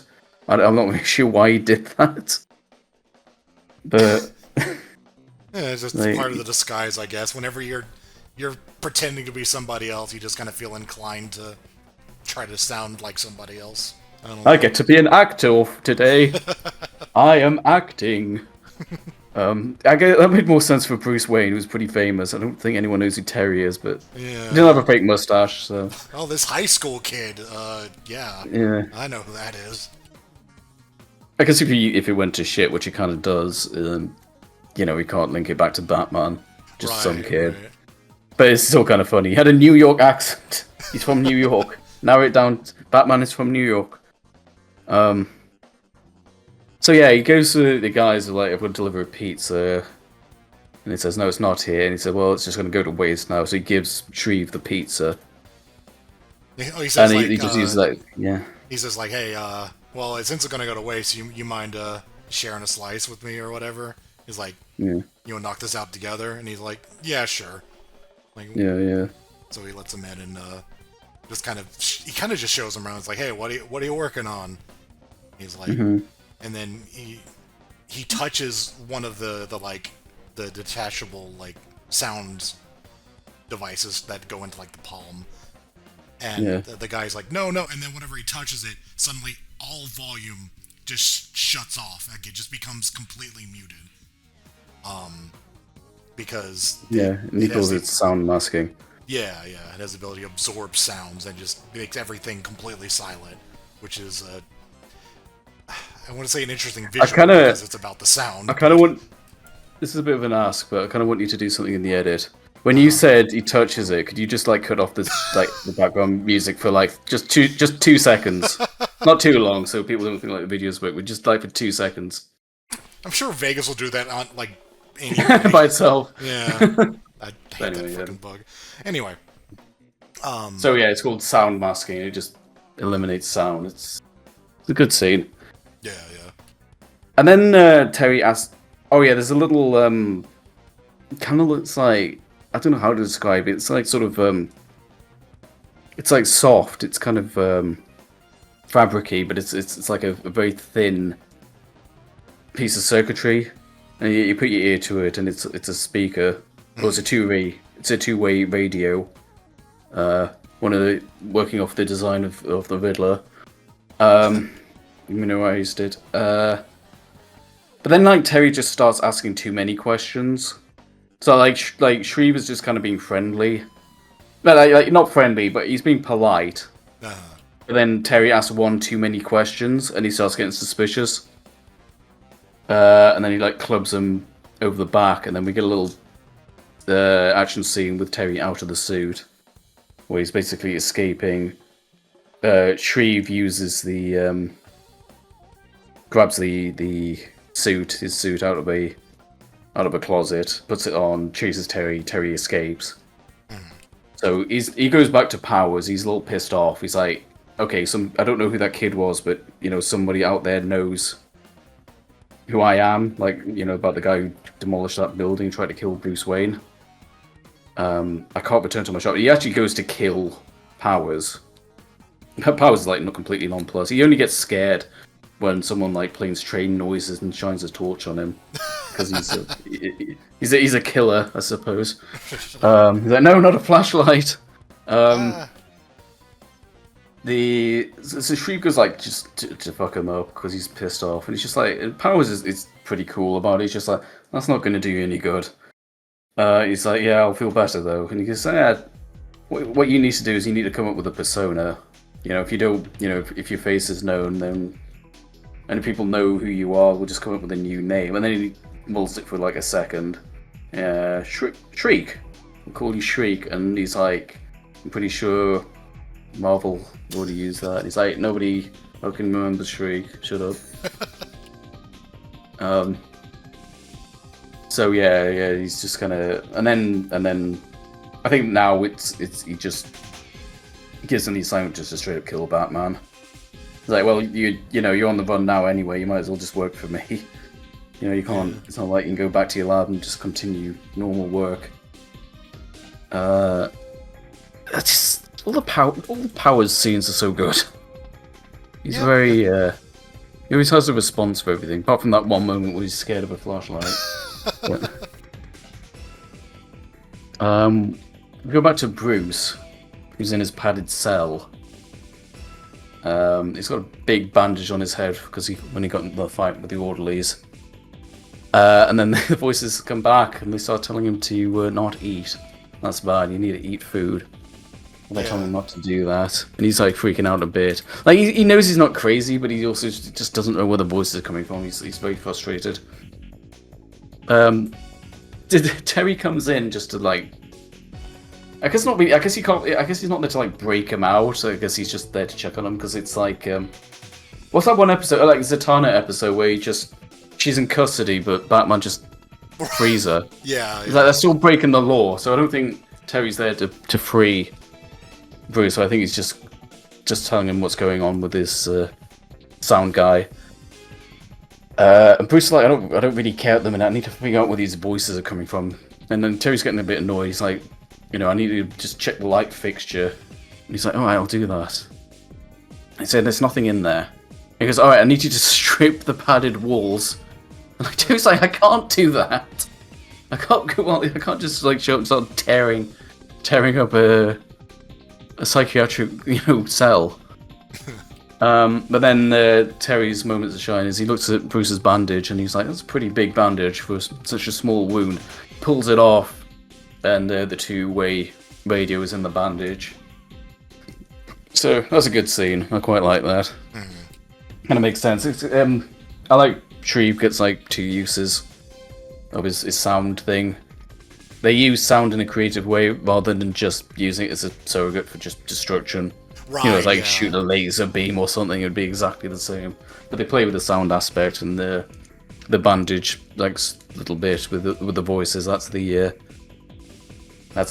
kind of the bit where he's more than just a guy that would shoot lasers or fire or something, you know? Right, yeah.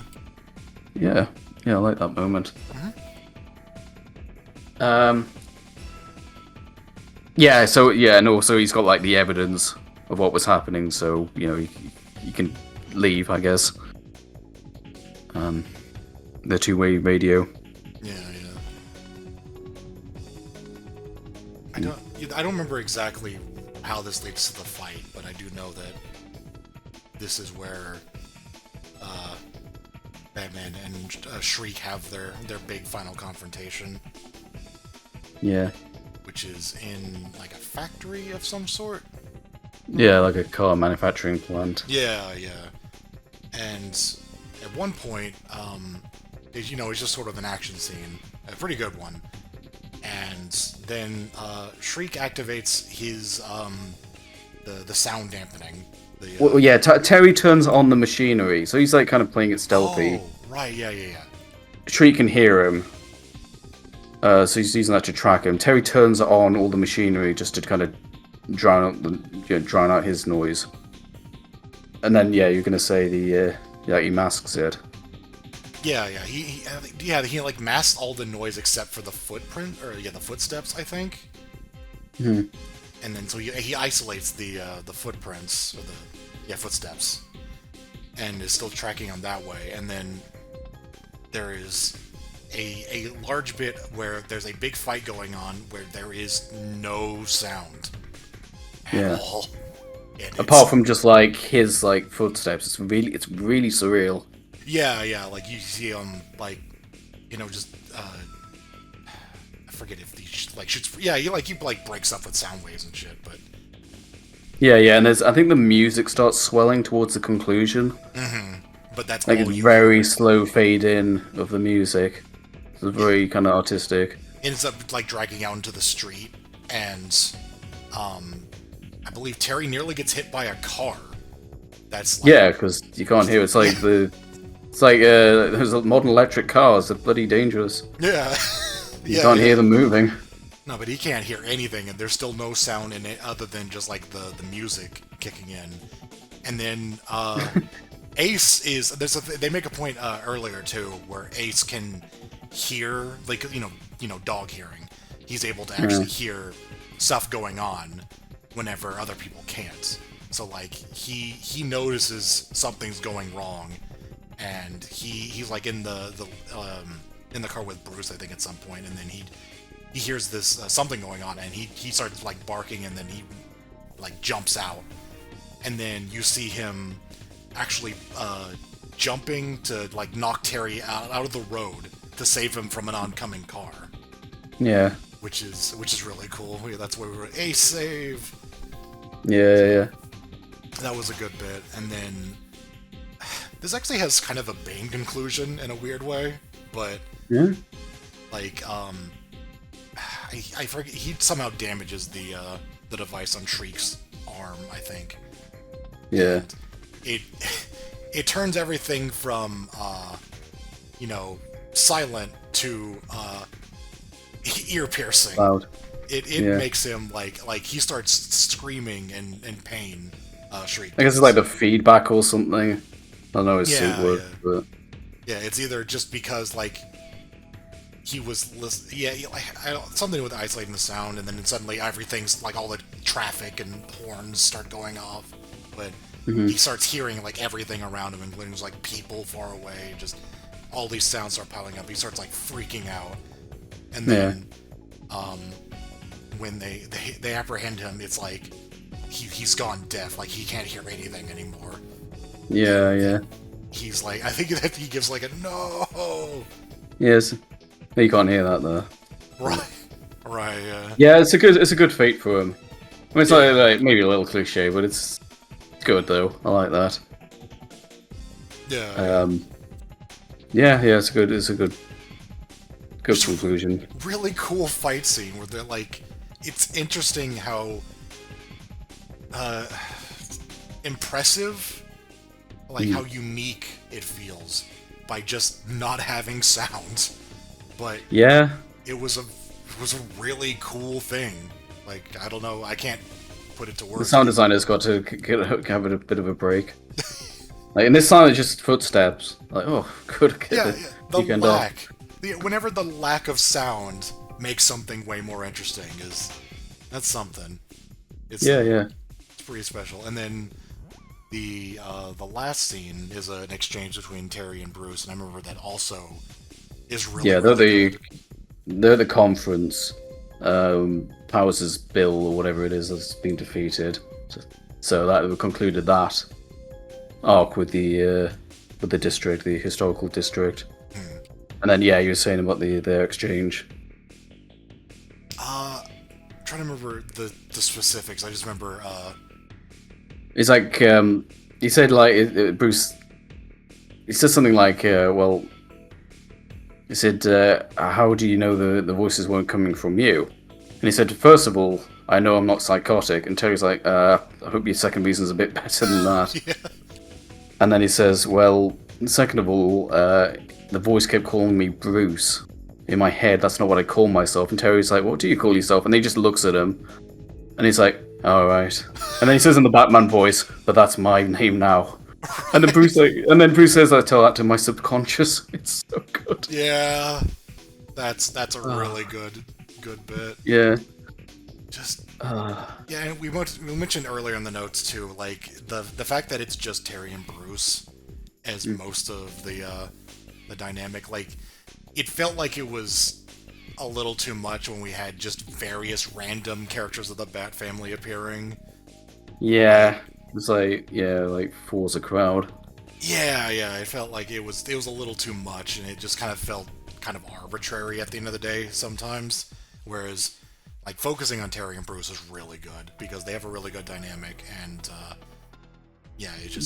having focus feels a lot better. Tim, Barbara, and Dick will kind of diminish because they all had to share screen time, and they were all like very randomly just used. Mm-hmm. Whereas this one it's got like a laser focus on these two. Yeah. No, this is this was a really good episode. Yeah, it is. You wrote down A. I'm fine with that. How? Thinking there. Rebirth had a little more. I think the real debate. I don't think it's as good as Rebirth because that just had a lot of emotional ties. I think the debate here is between Shriek and Inque because they're kind of similar as well. They're both working for Powers. These are quite similar-ish plots. I would. The psychosis. I'm of two minds here. I really like the fan service in the Inque episode, but I also really like the psychosis plot in Shriek. That's honestly, a tough call.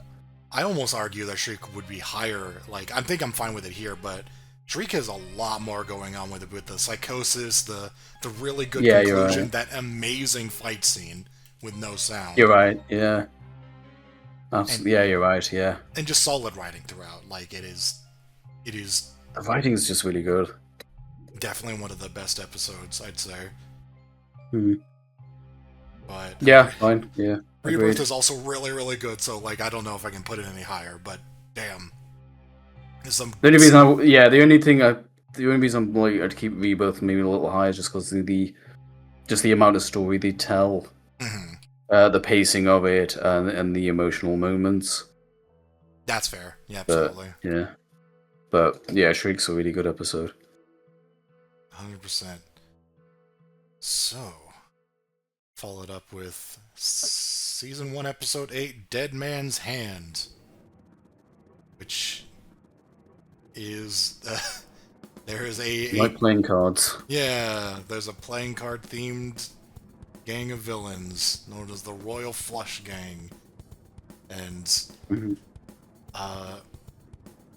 I don't remember the details in this one so much, but this one... I'm sure there's a reason we wrote in the appearances, Dana! In all caps. Because he just yells. Like, we're just entering like the characters in the thing, and he just goes, Dana! So... I love when little things like that sneak in. Yeah. Yeah, it's even better when they end up being Beason's lost to time. So there's a yacht with a lot of rich people on it, and he gets attacked by people dressed as playing cards. Kind of weird. Unlike the Shriek episode, Terry's like, "Do you know these guys?" And Bruce actually says, "Yes." Oh, right. So I do know these guys. So it's all about. So they're just thieves. They're just straight up like there's no kind of moral kind of thing to it. No tragic backstory. They're just thieves, and they have this sort of this, what do you call it? Like they fancy themselves quite a bit. You know, they consider themselves high class. Like the leader is king. King. Yeah, so it's King, Queen, Jack, Ace, and 10, I believe. Yeah. This is the other Ace we're mentioning, by the way. For some reason, they just have a second character named Ace. Like, I get why, because of the card theme, but it is kind of funny. It's just gonna. I don't want to spoil anything when we get to Justice League. This is that you'd be surprised they are all going to connect. These aces are actually going to all connect. Oh, Bizarrely. dear. Oh, But I dear. won't spoil it. No, it's good. No, it's cool. It's cool. Interesting thing about the Royal Flush Gang is that this is their debut in the DCAU, but then years after this. So Bruce says years. Now, we've never seen them. We've watched every episode up to this point, and there weren't any spin-offs or any other shows. Bruce says they were around for years. This is the first time we've met them, and then in the Justice League episode, actually covers their origin. Yep. So, that's really cool. I'm just a really big fan of that. Like, they set up these characters. Like, oh yeah, they've been around. And then it's only later on they actually explain that. And that's when we also get into the Ace thing, but that is spoilers for way on. And even if I alluded to it, that is a big spoiler. Right. So right. we won't do that. But yeah, no, the Ace thing actually, these all tie together. All these playing, let's just say playing card named villains are all linked. So, but yeah, so yeah, you've got the patriarch king. Let me mention this to you. He's voiced by George Lazenby, who played James Bond once. Oh, right. I'm going to talk about that much because his casting, if I remember, his casting actually becomes quite relevant in a future episode. So I won't say anything more about that. There's Queen. There's Jack, the older kid, not the older, the son, and there's 10. Who's the daughter, and then there's Ace, who's, I don't know if they just flat out, I don't even know how much they show it in this episode. He's a robot. He's just this kind of all blank, like faceless. I don't think robot. I knew that. Okay, he's a robot. Don't think I knew that. All right. I don't know if that's a spoiler. I mean, Terry seems to know that because he throws a bomb at him later on. So I presume he knew he could take it, but I must have missed something. I'm sorry if that's a spoiler, or they might not actually say it, but it's just. It's not terribly anyway. relevant to this episode, at least. It's not, but yeah, to confirm, they definitely confirm it later on. They kind of unmask. He's Captain Clown. Okay. But yeah, so they have the robot as well. So it's like the brute. You know, I think Terry doesn't immediately realize. He starts dishing out punches and stuff, and they have no effect. So anyway, getting back to like sort of the main plot. So these guys are robbing a yacht. It doesn't. It's just kind of a scene. It doesn't. They have a fight. Other than just introducing the Royal Flush Gang, we don't learn too much about it. We do learn that King has a vendetta against Batman specifically. In fact, one of his motivations for doing this is that he just wants to get Batman, even more so than actually stealing stuff. So yeah, Bruce explains who they are, or the order. Terry goes to a nightclub. Dana doesn't want anything to do with him. Yeah, this is the thing where like he keeps. He's late. Yeah, he keeps missing their dates. So she gets mad and she's just like, she kind of brushes him off and he's just like, bleh. So he kind of Very, wanders very off. Spider-Man. Yeah, yeah. He kind of wanders off, and then he sees a lady with black lipstick just hanging out. Uh, And blonde hair. yeah, and she seems kind of dejected, and the two of them hit it off, and they start hanging out, and they form a romance. Yeah, And yeah. they're It's like, very quick, but they kind of explain that as. I mean, obviously, it has to be quick for a 22-minute episode, but she explains it as like I'm never settled very long, so yeah, that's fine. This isn't the chemistry episode. no, it felt a little more logical with like teenagers dating rather than Yeah, yeah, billionaires getting married. But yeah. In a day. yeah, yeah. But no, they hit it off, and then I believe they make a promise to like meet each other around the same time, Midnight. like the next day. Yeah, midnight is very clock king. They have a deadline.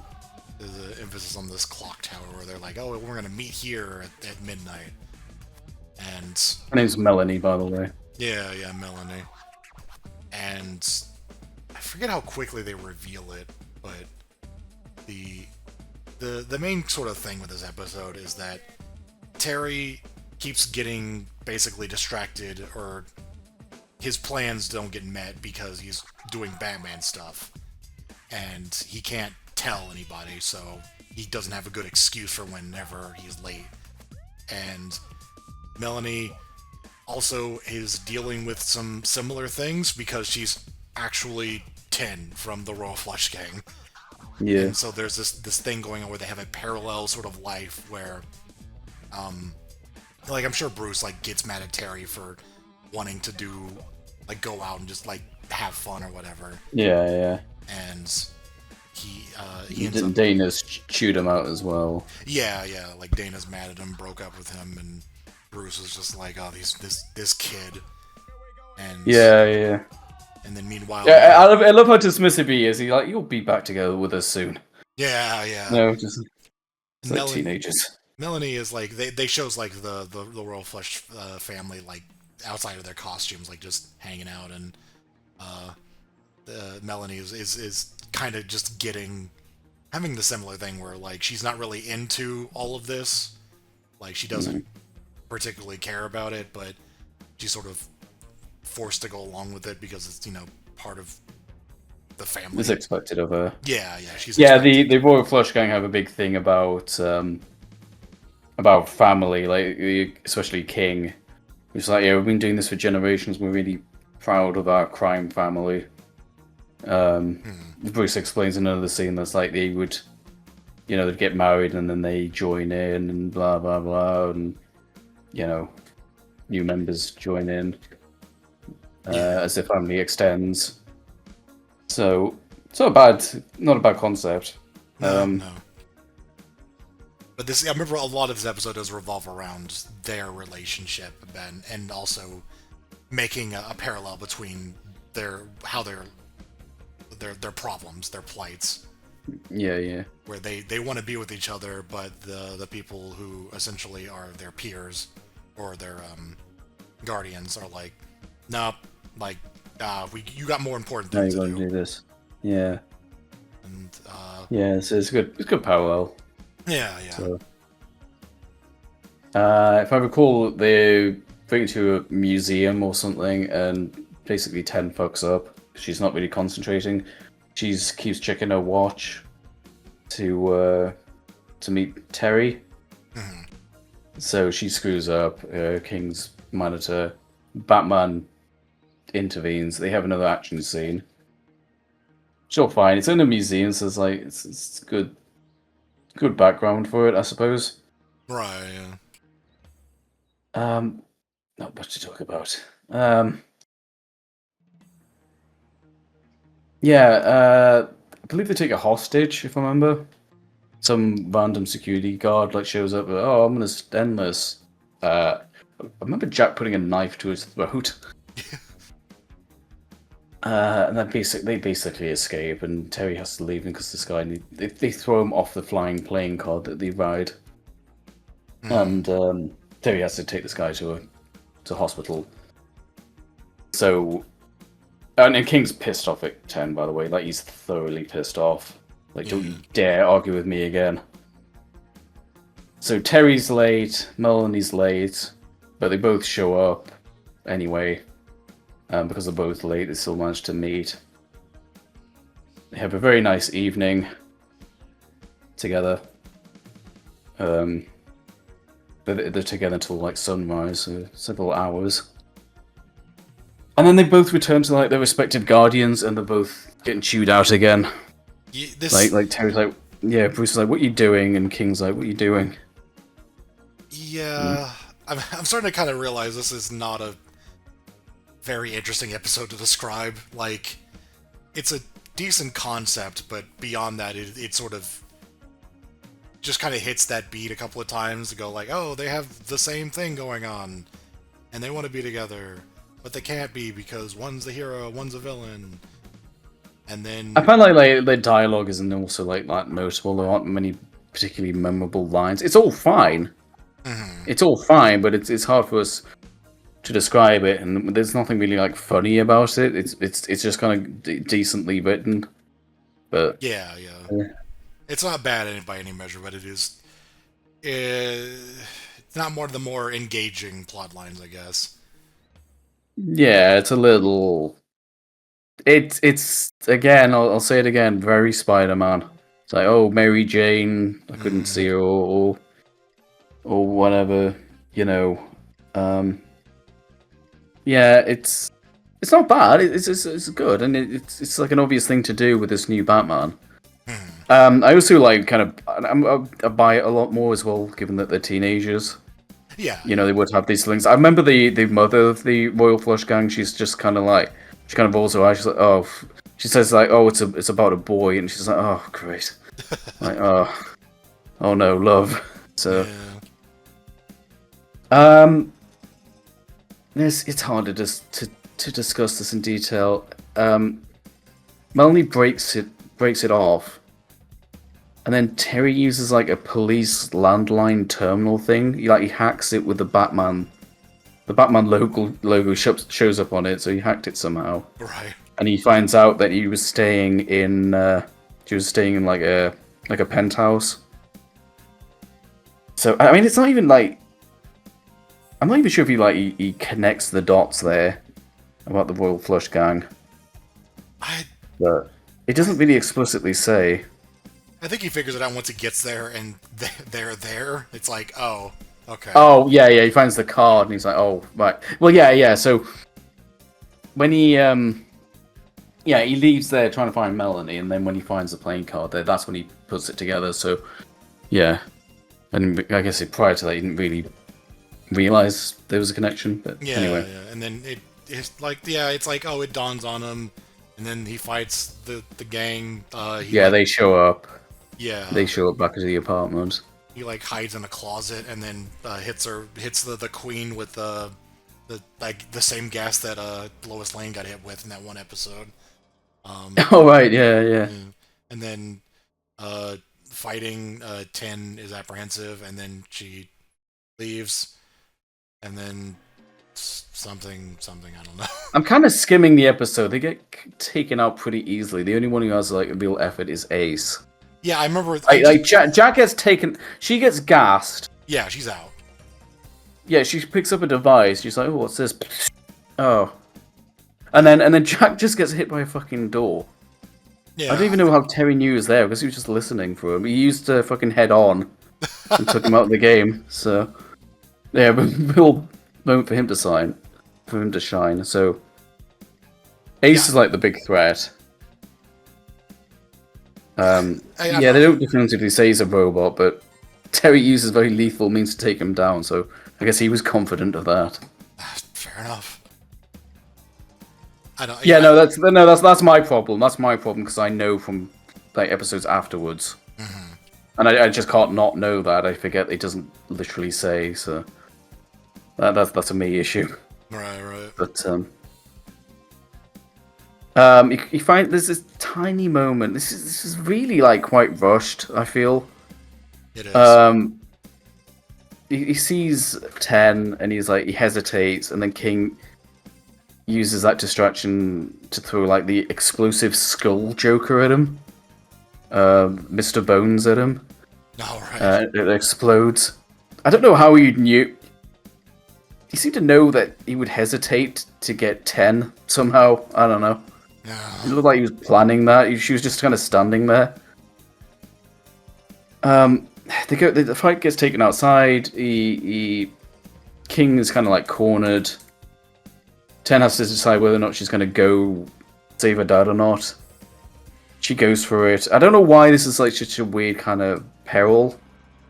Terry's like, no, don't do it. Like, I mean, you know, I know he knows who she is.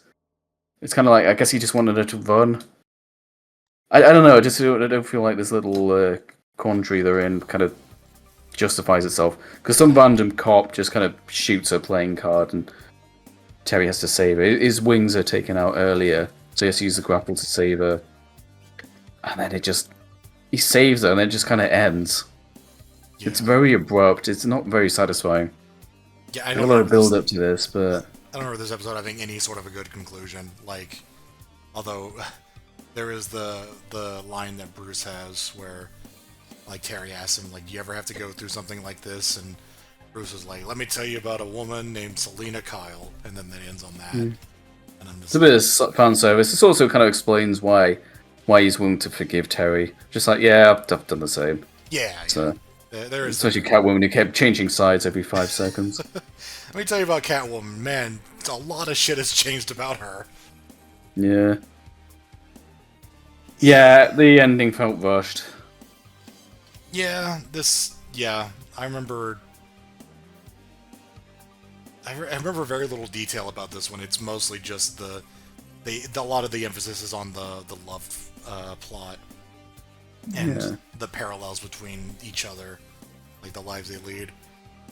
And then it just kind of ends. Like, I remember, like, most of them just get dealt with abruptly, and then it just sort of ends, and you're just like, all right.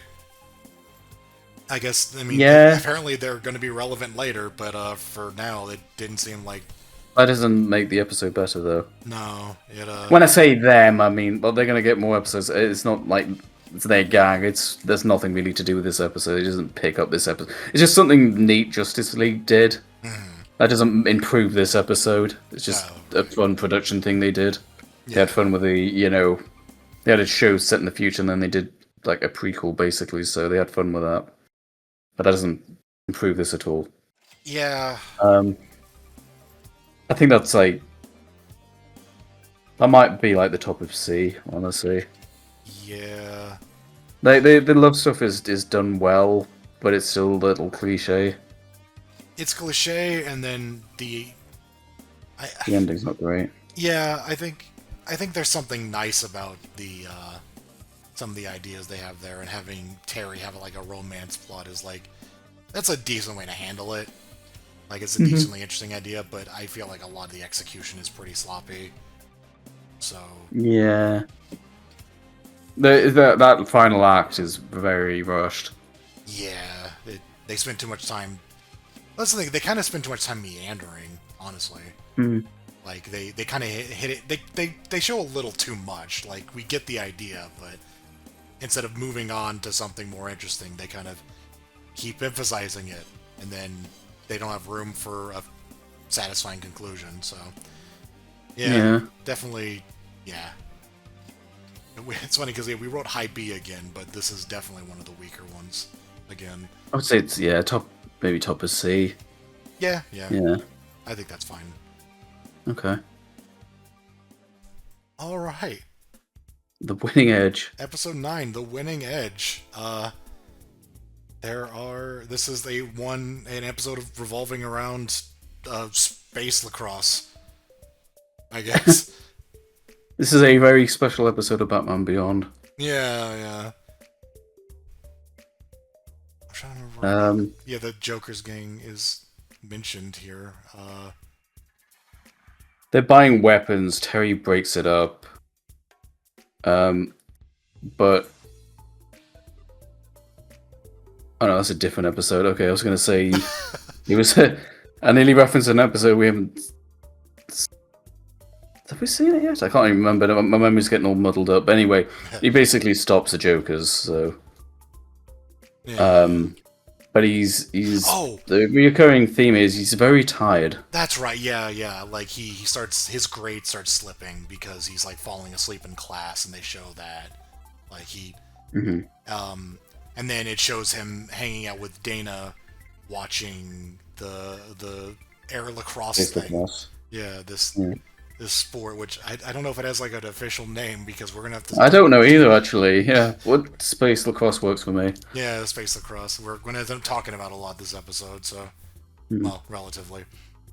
But like, yeah, he's watching it with Dana, but he's actually just falling asleep, and she's just like, "Yo, like, what's wrong with you? It's not very shui or whatever. I don't know."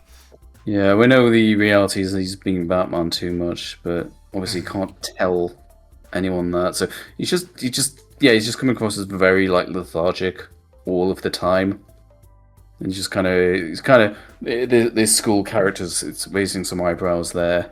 Yeah. Like, what's wrong with Terry? I believe during the game, one of the players applies like a patch, like to his arm, and it causes him to start like, not like hulking out exactly, but like, roid rage is a good way to describe it. He starts becoming like stronger and more pissed, and I believe and louder. Sorry. I mean, yeah, he starts. Yeah, well, yeah, he just like yelling a lot. Yeah, and he starts. I think he starts a fight. Like something breaks out, and yeah, he's like too aggressive. He fucking knocks him out the ring. I don't know. Yeah, I don't know what you call this. It like knocks The into lacrosse dome. walls, I think, but Yeah. the glass walls that everything's in.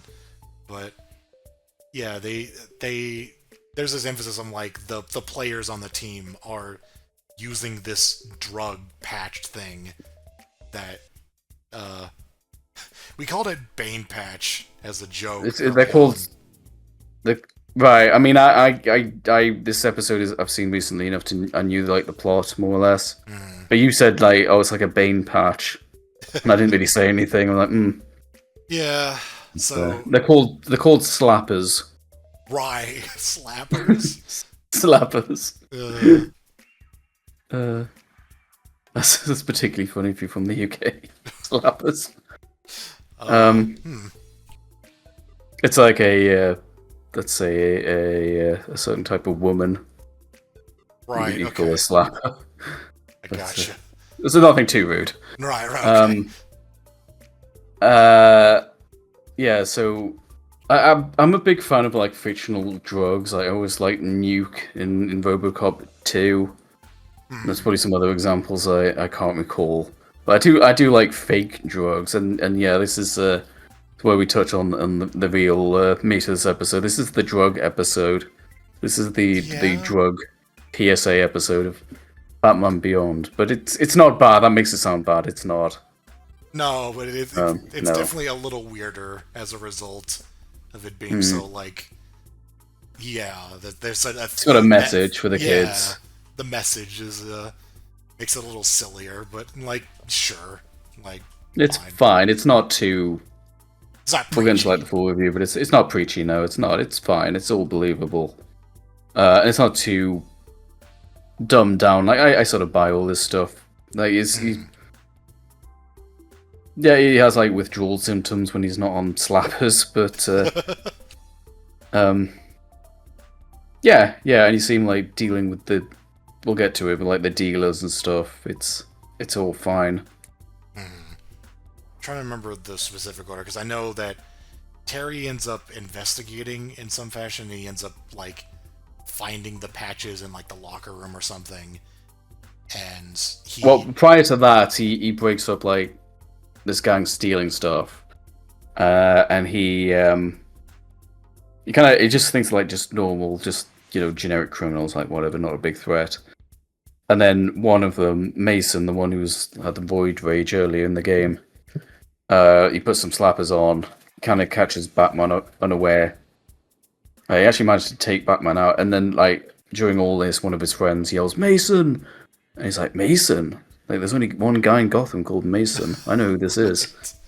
I mean, no, I guess he, puts the pieces together. It's Yeah, pretty obviously him.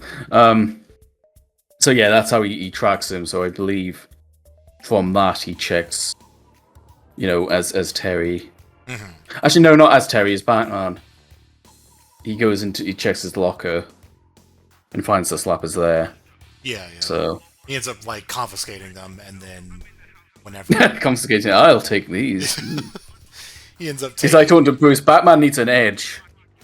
No, Why don't we use the Bane formula? So he... Yeah, I just remember he has them with him at home, and then... I forget if, like, Matt finds them, like his brother, but... Yeah, he starts going through his bag. Yeah, and then it's like, oh, you have these drugs on you. Like, his mom is scolding him, and then she's like, wait a second, your grades are slipping, and you're tired all the time, and you're doing drugs. And he's like... You're on slappers. You're a slapper. You're a slapper. And he's like, no, Claphead. I found these, and I was gonna get him tested. And she's like upset, and I think she whatever, but she's no drugs for a month. Yeah, no, you can't drink any of your gasoline. Right now, you're referencing it. Awful. Right. Okay. Right. But yeah, she's not convinced, and she's upset. And there was a fight scene with Coach Buzzcut when he collected the drugs. Oh right. Because he's this fucking. We didn't know who to put on the title card. When we get to like the main villain, he's not really much either. And I thought, well, we'll just use this guy because he at least ties into the sports theme, like the space lacrosse theme. Yeah. It's just this guy, but he's not really the main antagonist. But I don't even know what his name is. No, let's just call him Coach Buzzcut. He's like, he doesn't like Batman nosing around his lockers. Yeah. And we find out at the end of the episode that he was like encouraging them to use this stuff, so give them the winning edge. He's also like manufacturing them, wasn't he? I don't think he was. I thought he was there, like at the. I don't know. I remember it was. I don't think he was there. I think he was like turning a blind eye to it. I don't think he was like supplying it. Okay. I don't think he might. I think he was just like, oh, I don't mind this happening. So. Okay. I don't think he's like making it. I think that was the guy we'll meet later. Yeah. So Batman kicks his ass, and then we get like, oh, Terry's on slappers. It's a funny little moment that he has to like be back by 10 or something because he is grounded. And Bruce's like, what? Batman curfew.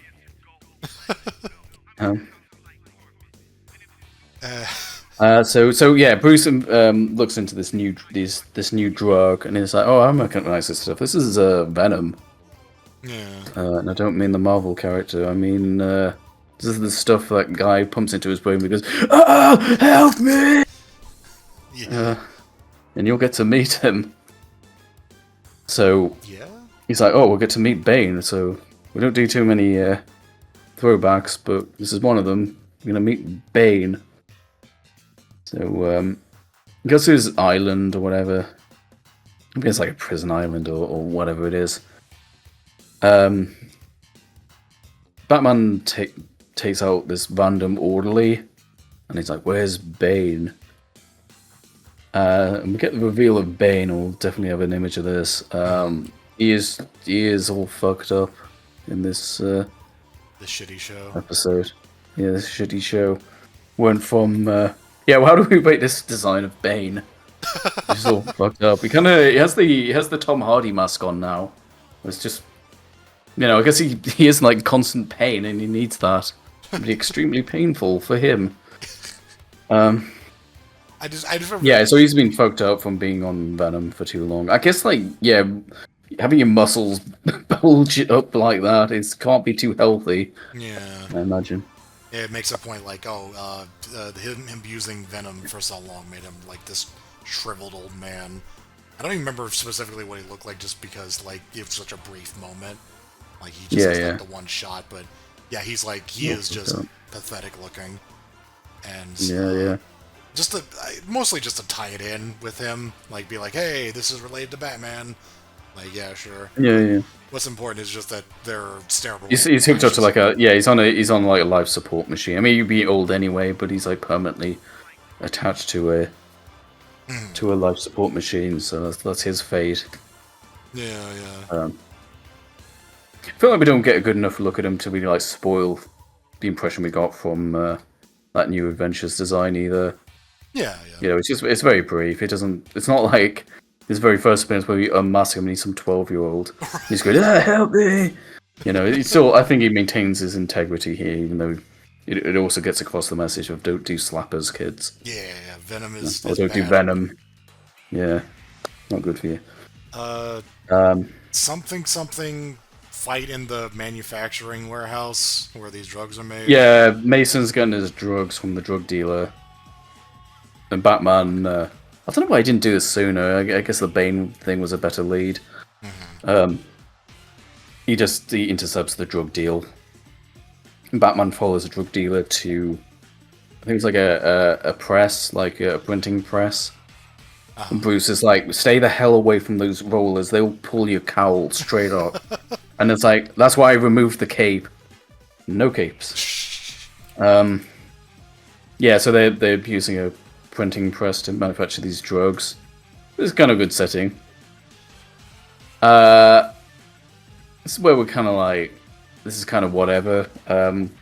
Because I think you mentioned previously when there's only so many characters that you can't really do a big reveal for who the main villain is.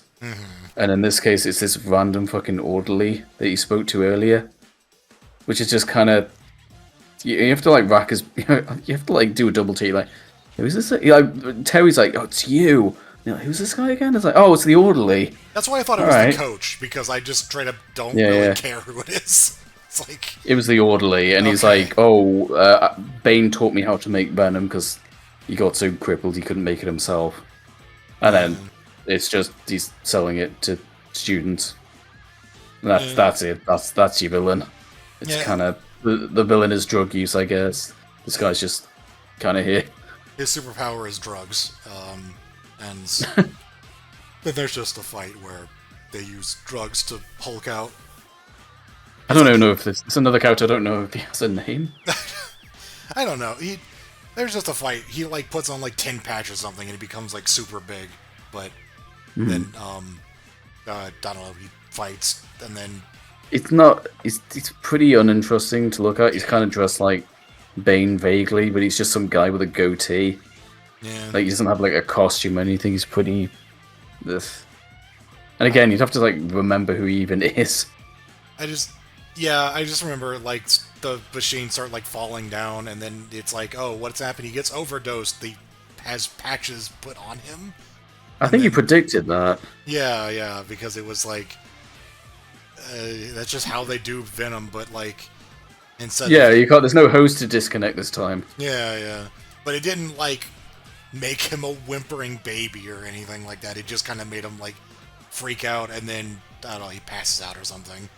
Like pretty much, yeah. He overdoses. He's like really strong, but he's just an idiot. Batman just easily outmaneuvers him. There is kind of almost a throwback to the original Bane appearance where he's like, "I'll kill you." He kind of just loses his shit, but it's not as funny. Yeah. He just passes out. He hits like a machine that explodes randomly. Yeah, it's whatever. It's the important thing is that he does Bane stuff, but with patches instead of the gauntlet and the end. The only really interesting thing is that the episode ends with Terry getting like Bruce.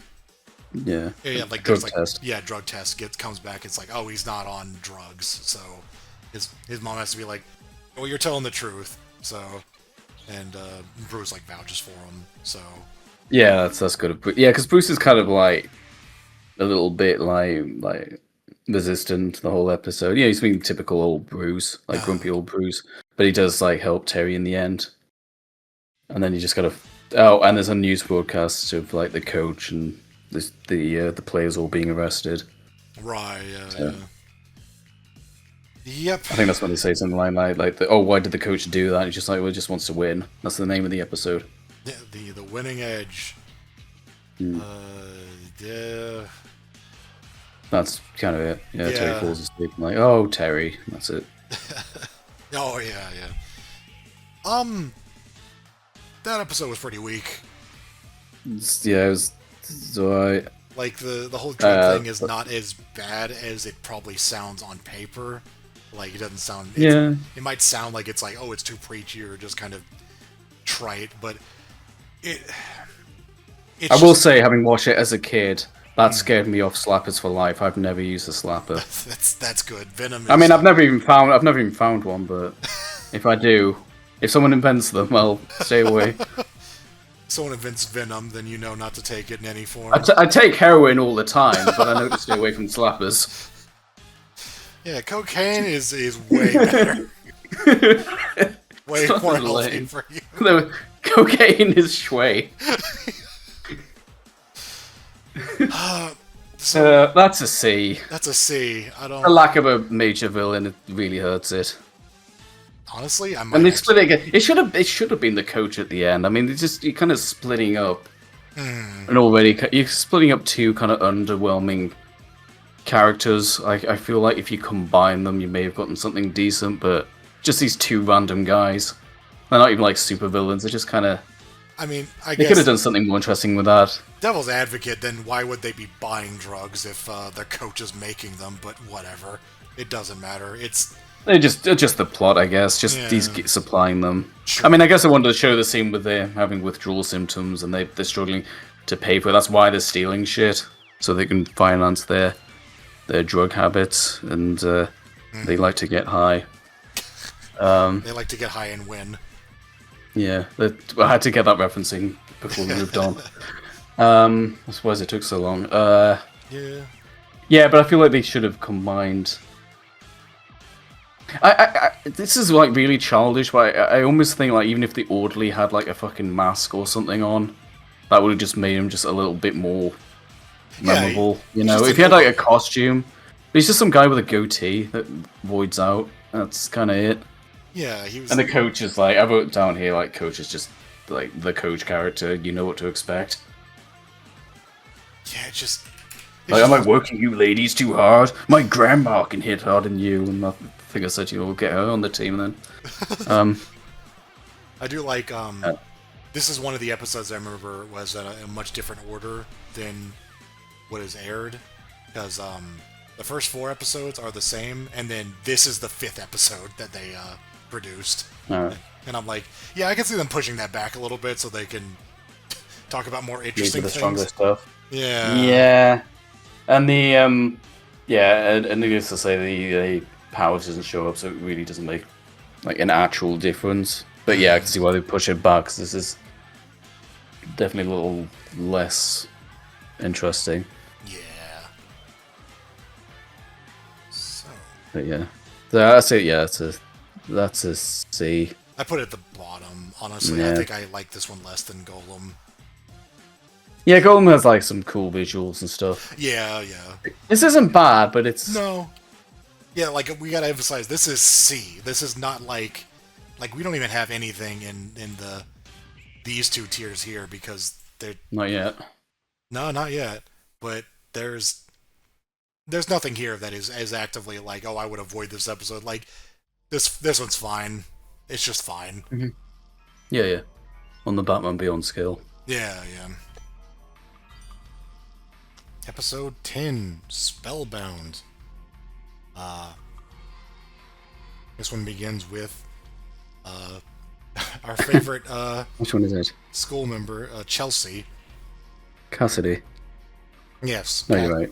Cassidy. No, you're right. Chelsea the D. Yeah. She's I don't know, going home. And Yep. That's right. I just look at the Going home. the synopsis. But yeah, she's going home, and then she suddenly winds up in like the Amazon or some shit. Like she's in. Yeah, she sees some guy. Mm-hmm. He's pretty weird looking.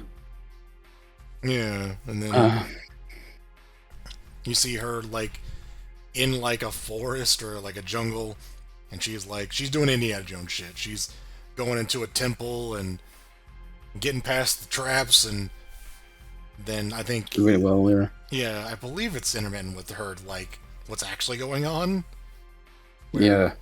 it's just she's at her house and she's just, like, kind of being weird, but she sees everything as being... Yeah, everything's like equivalent. So she thinks she's using a machete to cut her way through the jungle, when in reality she's just walking towards a house, swinging a hairbrush around. Yeah, yeah. And, she ends up getting, a priceless antique that, her father has. Yeah. And she sees it as, like, Indiana Jones. She sees it as an artifact Yeah. that belongs in a museum. And, Or a volcano in this case. Under the oh, yeah. sea, sorry. Yeah, yeah. She needs to throw it into the sea to lift the curse or something. Hmm. I know, she feels compelled to do this. Yeah, yeah. She's just sort of like, hey, I gotta go do that. So she throws it, and then this priceless artifact is lost in the sea, and then her dad's like, "What in the heck are you doing?" And she's like, I don't know. What? What was I doing?" I was destroying the artifact in the volcano. That's what I was doing, Dad. Jeez. No, she doesn't have a clue. She has no memory of what just happened. She's just a bit confused. I don't know if they establish how much they actually remember of this stuff, but that's not really important. But yeah, so she just threw it into the sea basically, and then we find out that this weird guy who's in this red and black swirly kind of bodysuit thing. Really cool design. I mean, it's very simple, but it's effective. He caught it. So he orchestrated this. She thought they thought she threw it into the sea or the lava or whatever, and he just caught it. And this weird flying hornet-looking thing, one of the strangest vehicles in the show. And that's that. And then we cut to the high school. Terry's friend is his mother's getting married to some rich guy. He's a bit annoyed. He's not really enjoying it. And then in the meantime, I see Commissioner Gordon in the school. We haven't really been, other than a brief appearance in the Inque episode, we haven't really been formally introduced to her yet. She's in the school and she's asking what the hell happened to Chelsea. Why has she gone crazy? So they're talking to the school psychologist, Ira Billings. Just asking what probably happened to her, and just gives some hogwash of just oh, she's probably stressed kid. I don't know, Yeah. rich kid, probably trying to get back at dad or something. I don't know. But yeah, we see Gordon in the school. So this is how Terry learns that something's going on. And he tells Bruce, who's pretty dismissive of it. He's like, I don't care. He's like, kids are stupid. I don't care. You kids and you're being hypnotized. I don't know if I got time for that shit. Yeah. So we get to cut to this kind of eccentric. What is he like a museum curator or something? He's quite yeah, we don't see him much, but he seems very attached to these dresses. It's in this fashion exhibition or something. Oh yeah, yeah. And the security guards are like, oh yeah, okay. He's like, oh, don't you love these dresses? And the security guards are like, yes, sure thing, Mr. whatever your name is. We see Mr. Crazy Swirly Man again. And he gets this curator to look at this weird eyeball thing. And then a hard cut to the security guards being taken away on stretchers. This dude went mad and started attacking them.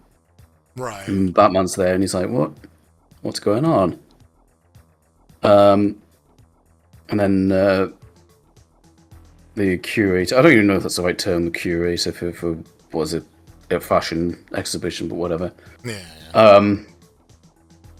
He's getting flashbacks to Nam or something.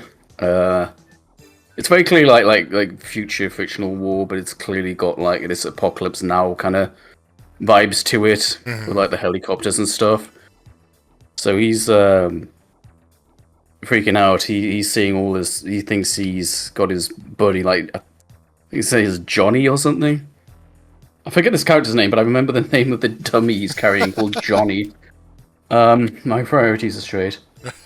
So he thinks he's in like not Vietnam, and he's dragging his buddy who's been injured, as far as he knows. What he's actually doing is dragging a mannequin with a dress on it around, which is pretty funny. Yeah. They got real creative with these scenarios because the animators, I mean, because you got like the artifact could be anything.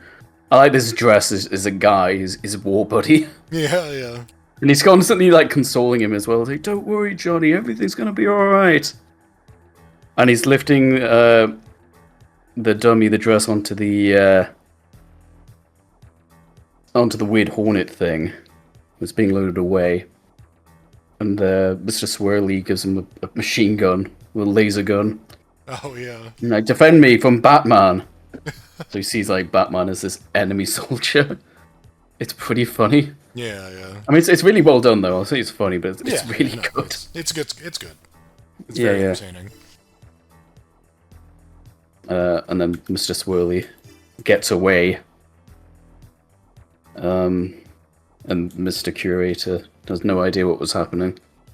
So, he was wrestling Batman. Yeah. And I think that's when the show, the newscaster coins the name Spellbinder for Mr. Swirly. I think Mr. Swirly's a better name, but I didn't make the show. So. The hypnotist. I think that is literally the only time that they get names. Yeah. Too is just the newscaster says like, "Who is this Spellbinder?" And it's like, that's it. That's who he is. It's Spellbinder. So he's basically like modern Scarecrow with a slight edge of like Mad Hatter mind games as well. Yeah, for sure. But this is what I wanted the old Scarecrow hallucinations to be. I feel like because I probably saw this first, kind of raised my expectations for Scarecrow, which were just kind of a disappointment. Even the cool Scarecrow design, we didn't really get much in the ways of like hallucinations. This is what I was wanting. Yeah. Basically, obviously, he uses his eyeball technology to project images, and they basically just see whatever he wants to. And then all these scenes, I think there's like 4 of them in total. They're kind of intersplicing reality with what they're perceiving, and that's the highlight of the episode because they're really creative and they're really fun. And no two are kind of alike. Because you got like the first one's like Indiana Jones, then you've got one that's like a war movie. Yeah. And then we get to the next one, which is so that high schooler he's a lot happier with his stepdad now because he just bought him a car. And I feel like his stepdad is like very, very wealthy, and the wedding's like going to be this big public deal with like the press and stuff. So I don't know what he does exactly, but he's wealthy. And obviously that means he's a target for the Spellbinder. So they have these like like camera drones that I think we both agree that like a lot of this like future text seems a little bit off, but those I can very much picture existing in real life if they don't already. They kind of do. Yeah. Like you can actually attach your phone to like a drone and actually take pictures with it and shit. So yeah. Like we have that kind of stuff. So that was quite good. Yeah. But one of these drones is a bad drone though. This has the camera flash is actually like the eyeball thing, and it flashes the bride, and then she starts freaking out because she perceives everything as this is like probably the highlight of the whole episode. She sees everything's like giant bugs. Like she thinks she's in some sort of cabin. Yeah. That's just swarming with bugs, and it's very creative. Like there's a flower girl surrounded with petals, and she views that as like a bug with other bugs coming out of its mouth, and the camera drones are big flies. It's This stuck with me as a kid. I'm not gonna lie. This scene It's very is much very freaky. it is very much what you'd expect from Scarecrow, because it is like, this is very decidedly like something that she's afraid of, or it's something that's supposed to scare her. So like you see her like freaking I mean, it's out. not always about fear, though. I should Yeah. say, it's not always Well, about fear. He just wants it to be. He just yeah, wants yeah. them to do something. So obviously, like the fear thing, he wants her to run away from everyone else so he can get the jewels from her. No, no, I'm just saying, very in this instance, very specifically, it is very much it feels like a Scarecrow thing because it is about fear in this instance. Yeah, yeah, Where she's like yeah. running True. around screaming and running away from these bugs. So it had that like that kind of vibe to it, which is funny because we never really got that with Scarecrow. I feel like this one episode set my expectations for Scarecrow. And that's like that first Scarecrow episode we watched. I was so underwhelmed by it. Like the most we got was some guy seeing little spiders on his arms. Yeah. And I was like, kind of, in the back of my head, I was kind of this was like my benchmark. This is what I was comparing it to. It's like, come on, like that's so lame. Like I think I said to you when we reviewed that one, like I know it's a kid show, but they can make it a little bit edgier. They can make it a little bit scarier. Yeah, yeah. And I was probably thinking of this at the time, even if I didn't think of it explicitly, because I know they get quite. This is strong imagery here.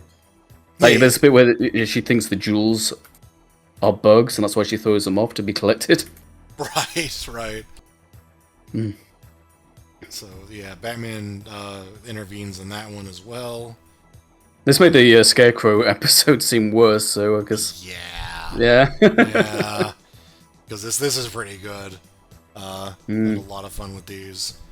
What happens next? I remember he eventually, Terry goes to the counselor guy, and like. Well, Terry confronts Spellbinder. And then who said Scarecrow? Spellbinder blasts him with the eyeball thing. So Terry then thinks he's like diving off Niagara Falls or something. Oh yeah. Like there's just a waterfall, and a big part of this episode is the video link between Bruce and Terry, because Bruce can see everything Terry's doing, and he's just like, Terry, what the hell are you doing? He's just stands upright on this flying hornet thing, and then he just elegantly like swan dives off it. Bruce is just watching the whole thing. There's like this great first person view of him just hurtling towards the road. He's like, what are you doing? And he's like yelling at him, like snap out of it. A great moment where he activates his boot just in time, like really just in time, and he kind of scrapes the ground, and the suit gets all torn up. Yeah. It's a really good moment. Oh yeah. That's where you wrote Batsuit skeleton, because like you can see like the technology beneath like the outer layer, and it's just like all red. So it kind of it's a very weird visual, but it's cool. Yeah. So there's a cross dissolve with him as well, tending his wounds, and it's like him out of the suit. Oh, I'm kind of cheating, by the way. I have got the episode open. We're gonna have to arrange something between so we can both do that. Yeah. Well, I don't know if we need to do the play-by-play other than just like. No, but it helps. Yeah. I almost want to do like a commentary, but But yeah, he I just remember. Yeah, what I remember next is that he ends up going into the counselor's office. I'm trying to remember what leads in there, but the guy says. I think he just calls him up because his dad died. So he just like, I just want to give you some counseling. Yeah. There's a nice little tie in there. Like, it's a good reason for him to be there. And is this where he says the "I don't bite" line? Yeah. He's the counselor says it to him. He's like, "Hey, you coming in? I don't bite." And that's what Spellbounder said to Chelsea when he first appeared. That's right. Yeah. And then I believe they really like their throwback lines. They do. They absolutely do. Which honestly, I appreciate it. It's a really good writing technique, I gotta say. Yeah. So, Bruce is in the Batcave, and then the alarms start going off, and he's just like, what the hell? Like, how did someone get in here? And then I think he's trying to contact Terry, and then nothing is happening. Just like, what the hell? So he goes out to the like the main part of the manor, and Terry is just holding a bag, like a big sack, and is just shoveling all of Bruce's like valuables and like trophies and just like big stuff, just all of his stuff really, and just shoveling into a bag, and then it shows it from Terry's perspective where he's in supermarket sweep, where he's on like a game show and then like a grocery store. We both had that show, so that's a reference we both get. Yeah, Supermarket sweep. Apparently they still know about it in the future, but I do love it. Like Nobody told me it was cancelled. so yeah, he's just running around and he's all thrilled. He's just having a good old time, and Bruce is just like, "What are you doing?" So like, I think Bruce like tries to like wrestle stuff out of his hands, and then he sees it as like another contestant like fighting with him. It's so good. Yeah. Such a good blend of like scary and funny in these hallucinations. Yeah, absolutely. Yeah, like the contrast to the reality. Even within like the same one, like the war one. It's like it's got some horrific imagery, but then it's also quite funny that he's dragging this dummy around. Right, yeah. So, I think he eventually just gets snapped out of it. Like, he just woken up like, hey, like... Yeah. What are you doing? I'm winning supermarket sweep. Bruce, what are you doing? Bruce is like, they canceled that like 20 years ago. Like, what are you talking about? No! So... well, the good thing about that is, it's like, where's Spellbinder? And it's like, well you were a victim, Terry, so he's outside. He's waiting for you now. He's right out there, so... I really like that, because he's have to, like, some arbitrary way of tracking down the villain. Mm-hmm. But he's just like, no, he's just out there. Yeah, That's the time that Terry's the victim. So, I forget if Terry does anything clever if he just goes out there. But... well, he has the drop on him. He doesn't really use it too well. He kind of announces himself to give like a one-liner. Right. Like, are you waiting for someone? Like, you could have just put in a fucking joke hold and ended this, but just pretend that he was still under the spell or something silly like that. I don't know, but I didn't mean that, but that'd be yeah. Anyway, he's in the Batsuit, so yeah, he's doing Batman things, and I believe Spellbinder gets the drop on him again, and gets him hypnotized, and then it seems like everything's all right, and the fight ends up taking him to like the forest outside the cave, the manor, and he's kind of like, hey, no, everything's fine, I don't see anything weird, and then a zombie pops out, and he's like, I think I'm seeing some weird stuff now. Yeah, again, Bruce is looking through the vid link. It's very interesting. It's like, what does it remind me of? It's like sort of like a VR thing. It's like, sort of augmented reality almost. Like, I guess it is, yeah. It's like pass through augmented reality where you can see things, but that aren't actually there. And Bruce is just not seeing them. He's just kind of waving his arms around. So, that's a good VR game idea, by the way. Spellbinder themed VR game. Right. Just throwing that out there, DC. If you're gonna get your game publishing wing in order.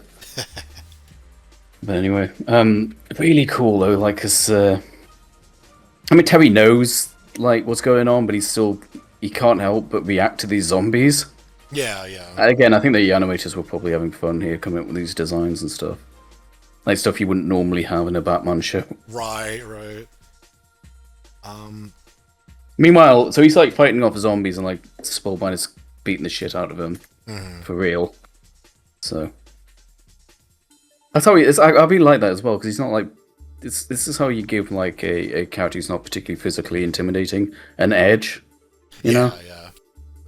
So I don't remember anything specific other than I think like through a combination of Bruce giving him guidance and him just having to, Batman just having to listen to it, basically, because he can't see what's going on. He ends up getting the upper hand and taking it. I just love the use of stock sound effects for the zombies that I've recognized from a few things. which just amused the hell out of me. Yeah. And yeah, our notes So kind there's of a bit end there. where he's running after Spellbinder, and he sees him just standing in front of a cliff, like, oh, I give up. And they're like, oh, good, I got him. He's about to charge him down. Like, Bruce is like, no, stop. And he wasn't actually there. It's part of the hallucination. Oh yeah. Yeah, so he actually managed to, like, Spellbinder tries to sneak around, but Batman hears him and stops him. Kind of grabs him blindly. He almost falls to his death. Another death for Terry, potentially, but no, he catches him in time. Mhm. Yeah. And then I believe the episode ends with with Commissioner Gordon. And this is a time where the Order very much is important. Because this is the first time Terry's actually spoken to Barbara. Terry doesn't know who Barbara is or was. Right. Barbara clearly knows who he is. Like, there's a new Batman, and Barbara just kind of says something like, "Oh, you're Mr. Wayne's new assistant." He's like, "Yeah." And she's like, "Okay, stay out of trouble, kid." Like, she knows, Yeah. even That's though right. Terry doesn't know yet.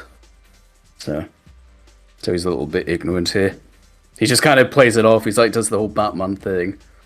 He was like, "Oh, Batman showed up and saved the day," and Barbara's just like, yeah, okay, sure he did, sure he did, yeah."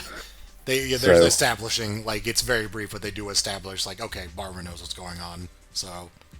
But if you saw this after the Curaré episode, it'd be like, what? So, Terry forgets. Again, I don't think they actually did that. I think this might have Yeah. come earlier, actually, in the production order, but No, I know they did. I know what you told me. Yeah, There's nothing contradictory. yeah, So no. it's all good. Yep. But, that's a good episode. It's a very, very Yeah. good episode. Yeah, it is. It's all about the hallucination sequences. You put A... I'm fine with that, yeah. Yeah. Let's have a look. Sorry, I'm not actually looking at the tier list when I say Oh. this.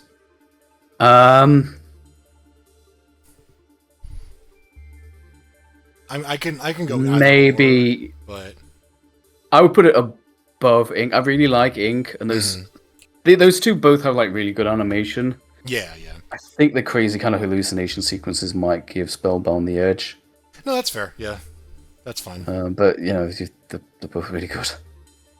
I prefer Shriek, but that's basically. Yeah, that's fine. But it's got- again, it's hard because they're all good. Like they're all just very good. Audio hallucinations versus visual hallucinations. Yeah, absolutely. It's Alright. but they don't feel repetitive. Like it's very, very good stuff. I don't know. Yeah. Okay. Speaking of ink, I think she might make an appearance yeah. in this episode called "Disappearing Ink." No, she's not in this one at all. She disappeared. That's the title is referencing the fact that she's not there. Everyone's like, "Huh, that's weird." Anyway, "Disappearing Ink," episode 11. This one is.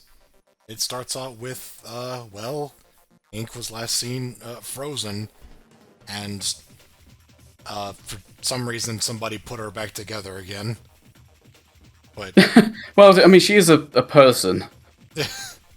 I don't Put know. it together somehow. I don't know. Vague on how all that works, but the other way, she's in one piece, but she's still in a big block of ice, and she's kept in suspension while some In like a cryogenics like plant, because I guess like where else? Where would you even be able to do this? I mean, they don't make cryo prisons. Sounds like something like the older, maybe like new Batman Adventures would have just gone, oh yeah, of course there's like a freezer in Blackgate or Arkham or whatever, but this one actually Right. says like, no, we need to take you to a cryogenics plant.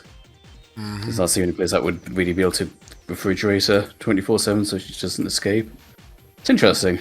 Didn't really have to do that, but but she's in a big block of ice, and there's a guy there who's like the janitor or something. He's there taking care of things, and He's like an engineer, yeah, just to keep an eye on it. Yeah, yeah. He works there, and he is madly in love with this blob on ice. He Yeah. he keeps talking to her, and basically, I don't know, like at one point he kisses the ice cube. Yeah. He is He's a weirdo. he's a weird guy. And, Aaron is his name. oh, poor Aaron. So, I don't know, his boss. Oh yeah, and he's voiced by William H. Macy, the guy from Fargo. Another weird thing where they just like cast kind of like notable actors in guest roles. They don't really like, but it's always like the most like kind of unassuming characters. You know, it's just interesting. But I mean, they're always like a good fit because it's just good casting. But yeah, William H. Macy's in an episode. So. Yeah, but he's infatuated with her, and she's frozen. So I believe, was it like his boss sees like the footage or whatever, like notices that he's doing this. And he calls in the office and he's like, "All right, that's fucked up. I'm firing your ass. Get out of here." Yeah, and he's like, "You can't fire me over that." And he's like, well, yeah, but you want to like to bring it to the appeals board? I'll bring this video. You really want that?" Like, I'll go. All right, but He kind of like calls him a pervert without literally saying that out loud. yeah, kind of shames him out of there, and he's like, "All right, well, since I'm gonna get my revenge, what better way than to use my knowledge to like he messes with a circuit board or something to like turn off the power, and it causes the ice to melt, and he ends up getting her out of there, I think. And Yeah, he's kind of passive. He kind of just cuts the wire and then leaves. He doesn't like partake in the breakout, but he's definitely responsible for it. Yeah. And Just kind of snips the wire and goes, "Huh, that'll show him." right, yeah. So I'm trying to remember exactly what happened. You know, it's such a small thing, but I really like Aaron's design as well. Just these bags under his eyes, like it's such a small detail, but he just looks like a guy who's just not getting enough sleep. Yeah. I don't know why. It just kind of, even though he's like one of the most normal-looking designs in this show, there's just something about him that sort of by him having this personality. I don't know. Yeah. He just looks sleep-deprived and a bit like weird. It works for his character. Yeah. He looks. It works for him. I'm trying to remember exactly what happens next. I know, like, she ends up finding him essentially. Like, "Hey, you're the asshole who has been being a creep around me." And he's like, you noticed that's that?" a bit. She's like, It's a bit later, but yeah, she breaks out first. Yeah. Because Terry. Again, I've got like. I'm cheating. I have the power of being able to skim the episode, or I think when we do season 2, I'm gonna have to like give you the hookup so we can both do this. Because it's only fair. Also, we don't have like the screenshots. That's my fault. Usually, we have a few screenshots peppered up throughout here. Right. But they're in the Batcave, and Terry's like checking out this experimental like robotic bat suit. And he's like, "This is pretty cool," because we're still in season 1, so he's still discovering the Batcave. I think he literally says that. It's like, "Oh well, it's only now I'm being shown around." Or maybe he said that in the previous Inque episode, I forget. But we're establishing he's still being introduced. And he's like, "Oh, what's this cool robot suit? Why don't you use it?" And he said, "Oh, to put too much strain on my heart." And Terry's like, "I don't think that's the full story, but well, whatever." So that's established. There's a break-in alert. There's a little bit from Bruce that I quite appreciate. He has like all the... Whenever there's like a known criminal, he'll like hook up like an alarm system to it. I quite like that. That's a very Batman. Oh, yeah, yeah. And he hooked one up at the cryogenics plant. So he just looks at it and he's just like, who's this? Oh, it's Inque. Obviously, like, Inque is quite a big threat. We've established that. I guess it's worth noting this is other than Blight, this is like our first reoccurring villain. Oh, like, yeah. I was kind of surprised. I'm kind of surprised these are both season 1. In my mind, I thought Disappearing Inque was a season 2 episode, but no, it's not. Yeah, Inque, big threat. Quite hard to deal with. So, you know, Bruce gives Terry the Mr. Freeze gun. Because that worked last time. So it's like, you know, I like it being prepared. It's quite sensible. Yeah. They get there. She's releasing the hostages that she took, apparently. Batman decides, fuck the police, and he tackles a policeman for no reason. Actually, although he did have a reason. It was Inque was smuggling herself as a guy who's coped. Just kind of weird. He seems quite surprised by it. I don't know. Yeah. Important thing. So it's an action scene, but the most notable thing that happens is that Inque destroys the freeze gun. So his best weapon is now gone. And I guess, you know, when unfortunately, they could have gotten a new freeze gun, but he's died. So he died recently, so we can't get him to make us another one. Hey, Freeze, can you make another? Oh, you're in a. Maybe when he's ahead. Like, can you explain how to make another one of these? We've got a problem. But nah, he's gone. So I quite like that because it does increase the stakes of the episode. Yeah. Because we know what the solution was last time, and that's just been taken out. So it's a big kind of like oh shit moment. She gets away, basically. The police are kind of a hindrance because they start attacking him. Bloody idiots. Yeah, yeah. And then that's when we get this scene with Inque going to Aaron's apartment. So. Yeah, because it kind of goes. There's an intermittent thing where like she's hanging out at his place, and she's like, "Yeah, I've been watching," or like, "I know everything that you did while I was in there." So yeah, he's like, "How do you know?" He's like, "Yeah, I could hear you." I was like, "Oh," and he's like, "How do you know where I live?" And she's like, "How can I not know?" Right. You don't shut up. Yeah. So,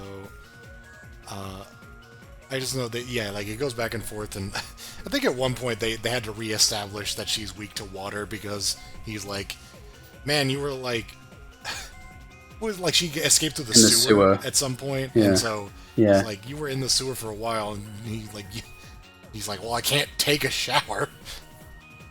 So basically, he gets to a point where it's just like, he's like, oh, or she asks him, she's like, what do you want? What do you want for? I forget what he does. Well, she's there for shelter. She's there to avoid the cops.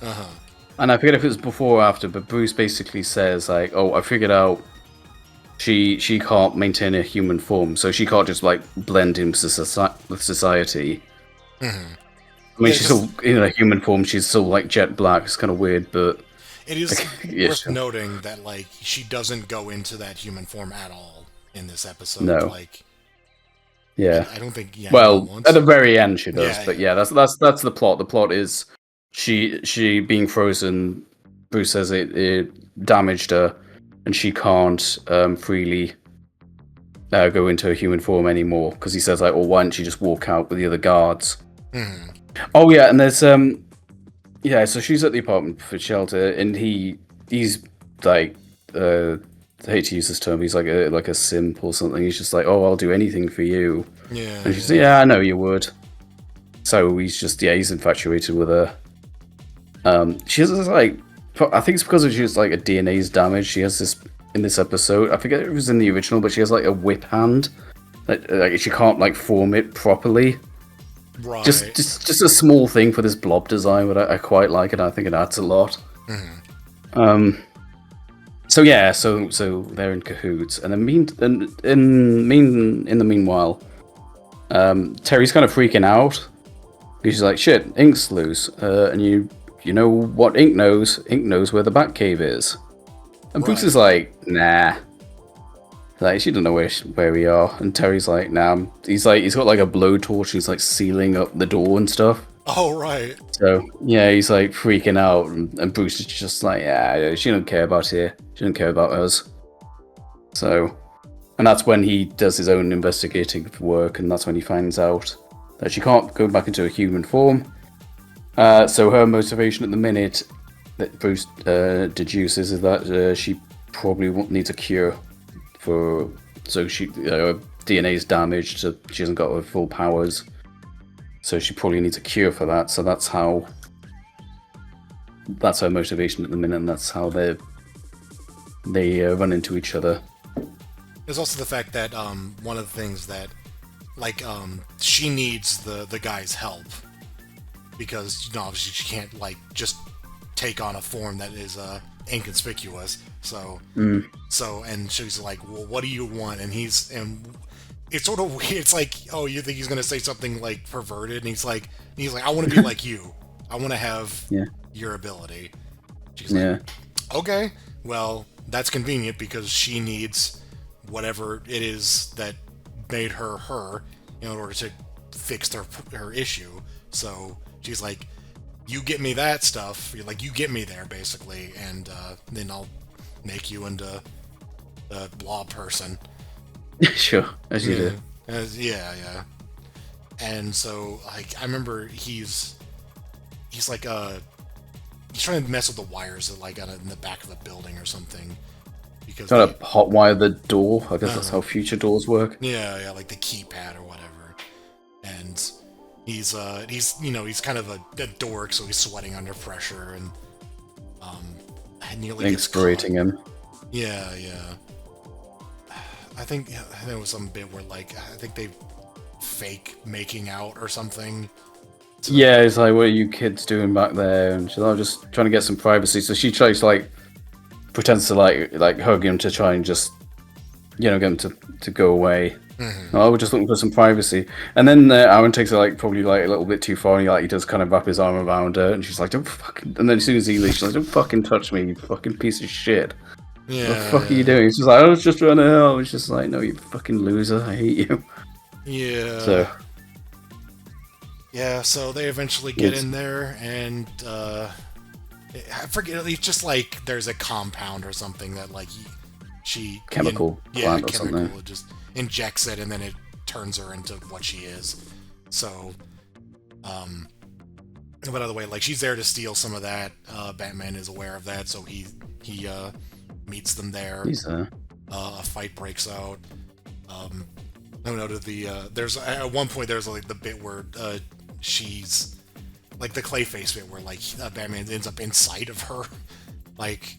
Right, and he uses like the jet boost to like explode out of her. Yeah. This might be the best like action scene yet. Yeah. Like a lot of like crazy kind of flying around this chemical plant. Again, a lot of like verticality to it. She just starts like she turns into like this like spider-like form, and she just chases him between these pipes and stuff. Yeah. He also goes there armed with like the electric batarang or whatever. And, like, yeah. That's his plan to actually deal with her, but it ends up not being very useful. And I think he actually wins. I think he does use it, but then Aaron intervenes with the robotic arm. Oh yeah. Okay. So Batman actually wins, but then this dork takes the win away. Yeah, because Batman ends up getting apprehended. He gets knocked out, and then he winds up in. They're in like a not a stadium, but like a boxing ring or something. Oh yeah, it's like an arena with a big glass roof and the like TV cameras and stuff. Yeah. Not sure exactly how they got there. An arena. Yeah, it's either shut down or just not occupied at the minute, so they're just in there by themselves with Terry's tied up to like one of the posts, and Inque is there. I think she's waiting for the concoction to get ready or something. So she's like, I know the old man is listening to me. She's like, I once took an assignment to kill Batman. No, it's just like, well, why don't you just do it? So it's just like, yeah, sure. Like didn't have like that much motivation to kill him, but she's just kind of like, yeah, why not? I don't like this guy. Yeah, yeah. I just know that. And she knows about Bruce, so she knows about an old man. Uh huh. Yeah, see, I remember she does ask, like, either she tries to get it out of him or tries to get Bruce to like out himself, but Terry just doesn't go along with it. He's just like, you know, He doesn't squeal. Yeah, yeah. He's like, if you got to kill me, then just do it, which is a good bit. And then Aaron is like, hey, we had a deal, and she's like, all right, fine, here, eat injection or whatever. And Yeah. so Injection. yeah, delicious, yummy injections for breakfast. And Bruce then decides to take matters into his own hands because Terry is just he's out. He cannot escape for the situation he's in, and he decides to don the he shows up with like a big trench coat, I think, to the arena, and he wanders in there, and then I think he first bumps into Aaron, who is like deformed. Yeah. He's Yeah. like halfway. He says like she gave me half a dose or whatever, and he just kind of looks like he's melting. And Yeah, it's real gross. That's another one that kind of stuck with me as a kid. that one stuck with me too. I remember this episode because there's some weird visuals that go on with Inque in general. These episodes stood out to me. Yeah, so that's just kind of, and he's just kind of I'll definitely have a screenshot of that of him. Yeah, he is in a state right now, and he is not happy. And but everything's all right because Bruce turns a corner and he finds Terry there. Batman, he's fine. Batman is gonna be okay.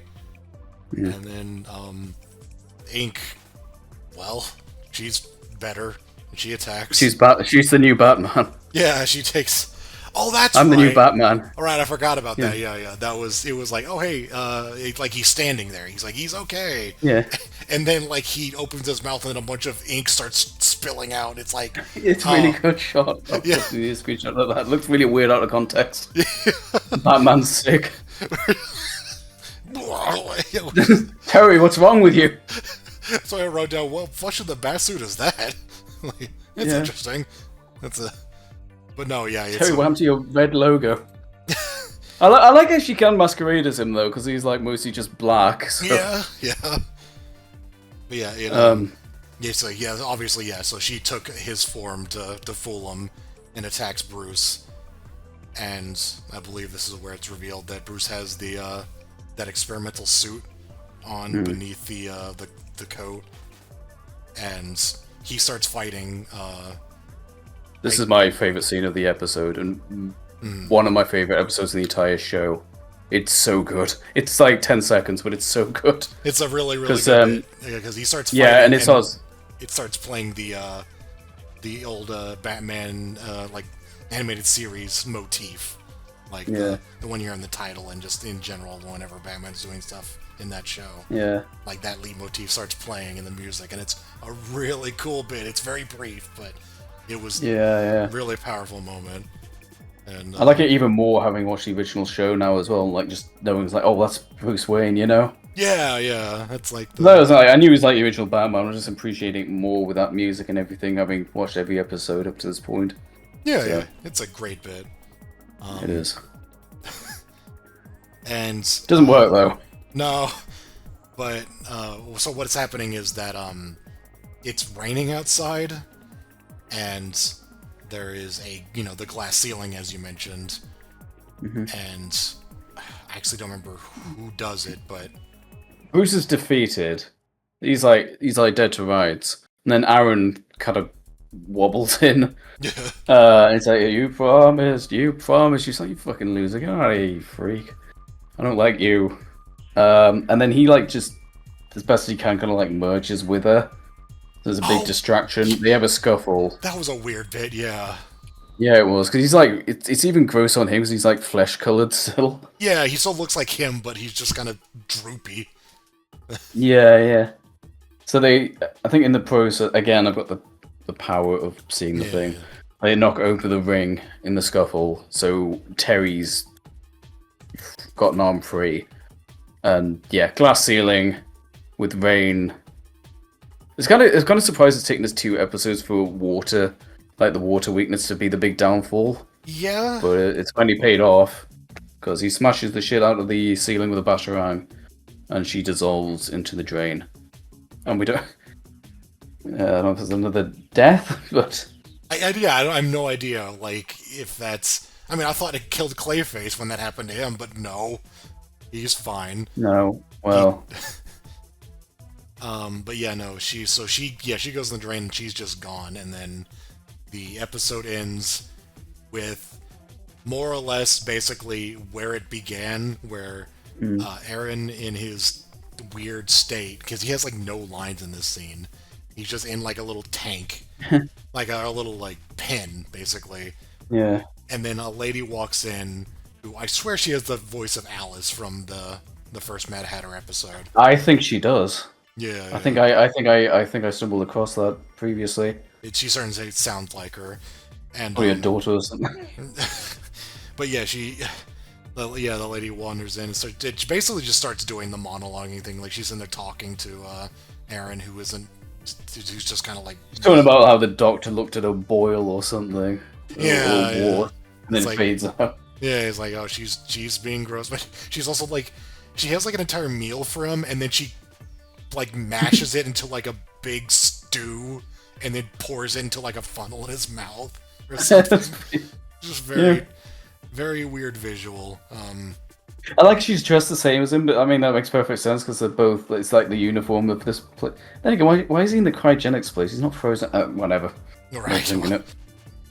Yeah. So. But yeah, and that's so it ends on a bit of a comedic note there. Yeah, it's Nice. like Full circle.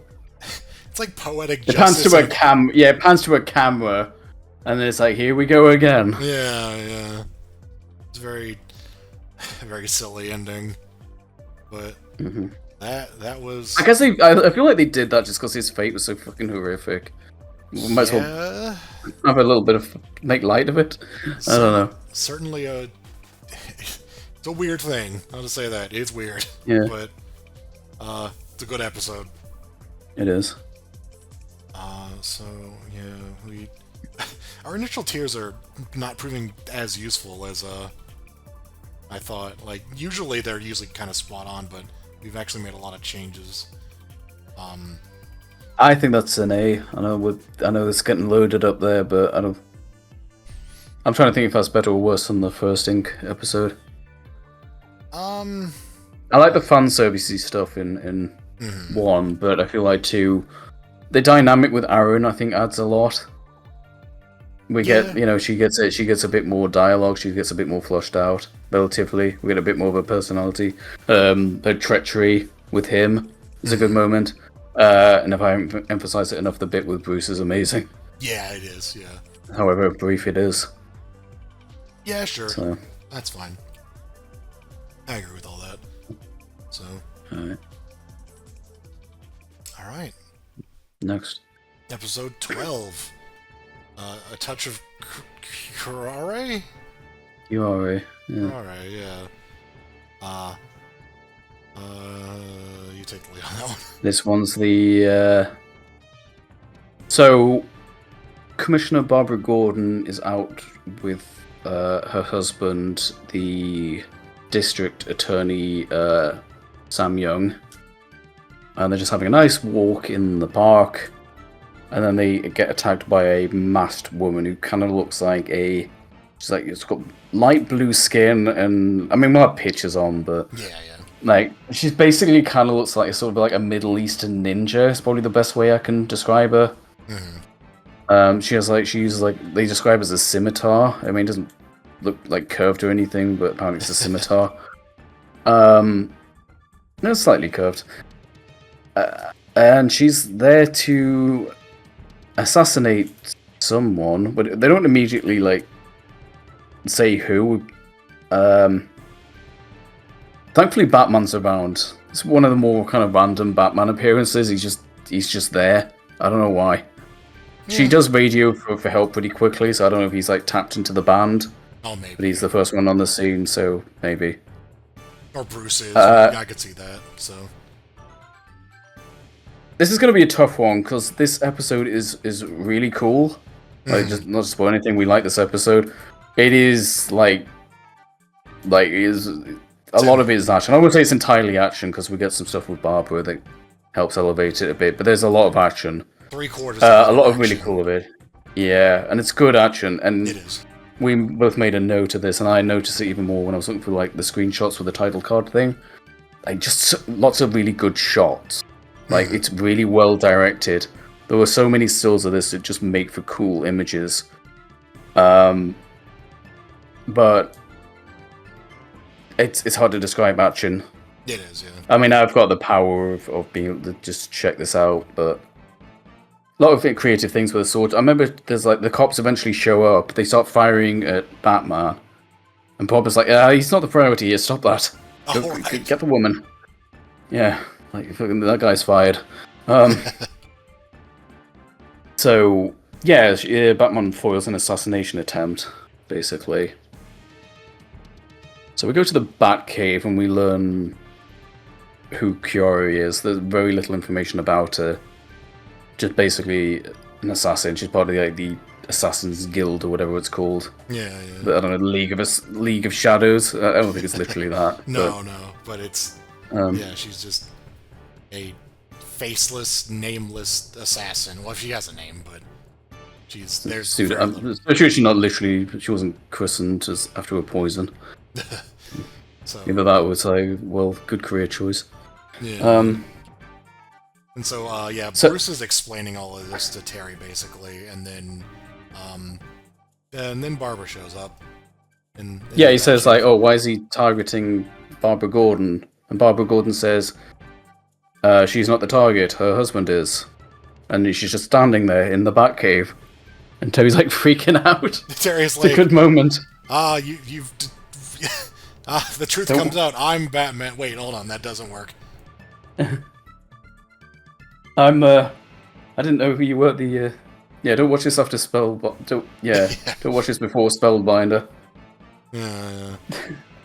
But yeah, he's just like what, and then I like, hello. They have a very polite, not overly friendly, but just quite a frank, like, hello Barbara, how's Sam, and things like that. Yeah. They're clearly not like that friendly. It's very strange, and we'll learn a bit more about that later on. I think of all like the villains that we were like very reluctant to keep on characters. I think Barbara was a good choice because it helps to have that commissioner character. It does. And we've already got the former commissioner's daughter, who is a member of the Bat family. Like, why not? Really good idea. Yeah. I mean, maybe this might be a little sort of like you wouldn't necessarily in real life like just she'd have to become the commissioner or something, but. It's a really good fit, and we've got like the police commissioner knows who Batman is, so that's a nice dynamic. It's a very different dynamic because instead of it being like the Gordon was just Jim is he doesn't know who Batman is. He's just kind of like in this sort of like, I don't know if I should be supporting you, but I think you're doing the right thing sort of deal. Yeah. Like, that worked out pretty well, but then Barbara is something completely different where she knows who Batman is. She knows who Batman was, and they're not... A long time ago, she partook in that. Yeah, and she's not on the best terms with Bruce and Batman, but like, she knows that, he's out to do good, so she doesn't like argue with him or anything. Yeah, it's just like, just watch it. Just, don't get too involved. Yeah. It's like kind of a soft warning. Right, yeah. Just watch yourself. Because I think they say it without saying it, if I recall, like that she was Batgirl. Like, because Terry, like Cons... Terry says it. Oh, yeah. He says it out loud. Okay. But, like, I remember they don't specifically tell him as much as they're like... He sort of just gets Oh, she looks at she has a good look at the Batgirl costume. She's Batgirl. I'm like, oh shit. All right. But And then they... again, another thing that's way more meaningful with me watching the original show now. Yeah, yeah, for sure. All those great new Batman adventure ones. Yeah. Bruce, why do you only take me around sometimes? And sometimes it was Tim, what the hell? We spent so much of that show asking ourselves, wait, does she... How do they know that Did you she's know? Batgirl now? Like, when did that happen? So we got that one episode. It took us a while, but we finally got there. And then, yeah, I mean, according to the note, Sam dies. Well, that sucks. No, Mission complete. what? Mission failed, we'll go next time. I don't remember why that's written there, actually, but I guess... I think she cuts the, I don't know, she cuts like the photo in half. Okay, yeah. And I might include it with this slideshow. It makes for, if it just went isolated, it really looks like an old, animated series title card. Like it's very kind of artistic. Again, this episode's full of good shots, so Yeah.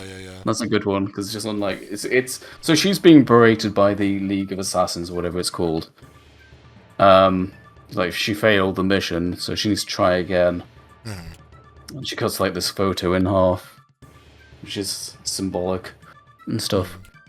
Then because this is where like Barbara and Terry are just talking, like they meet up somewhere and they're just having a chat about old times, and this is I remember the Killing joke because she very clearly implies that she had a romantic thing with Bruce at some point. Yeah. Which is Fucking Bruce Tim. No, he's a big advocate for that. yeah, but.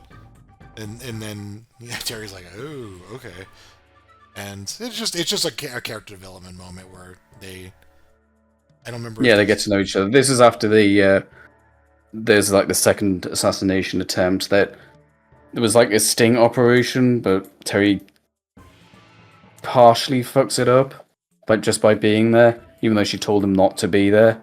Oh yeah. It's a lot of good action.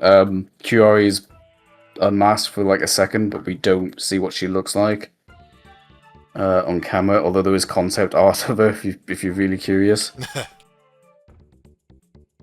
And yeah, so she falls the attempt. Barbara says, "I told you to fuck off. Why didn't you fuck off?"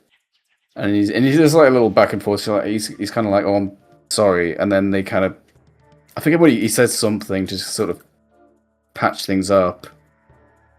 I forget what he says. He just kind of says the right thing, and they just having a meal together, and that's when they explain the backstory stuff and how they basically just kind of drifted apart. Really, like she kind of Tim, Dick, and Barbara kind of outgrew it, but Bruce never did, so he ended up alone.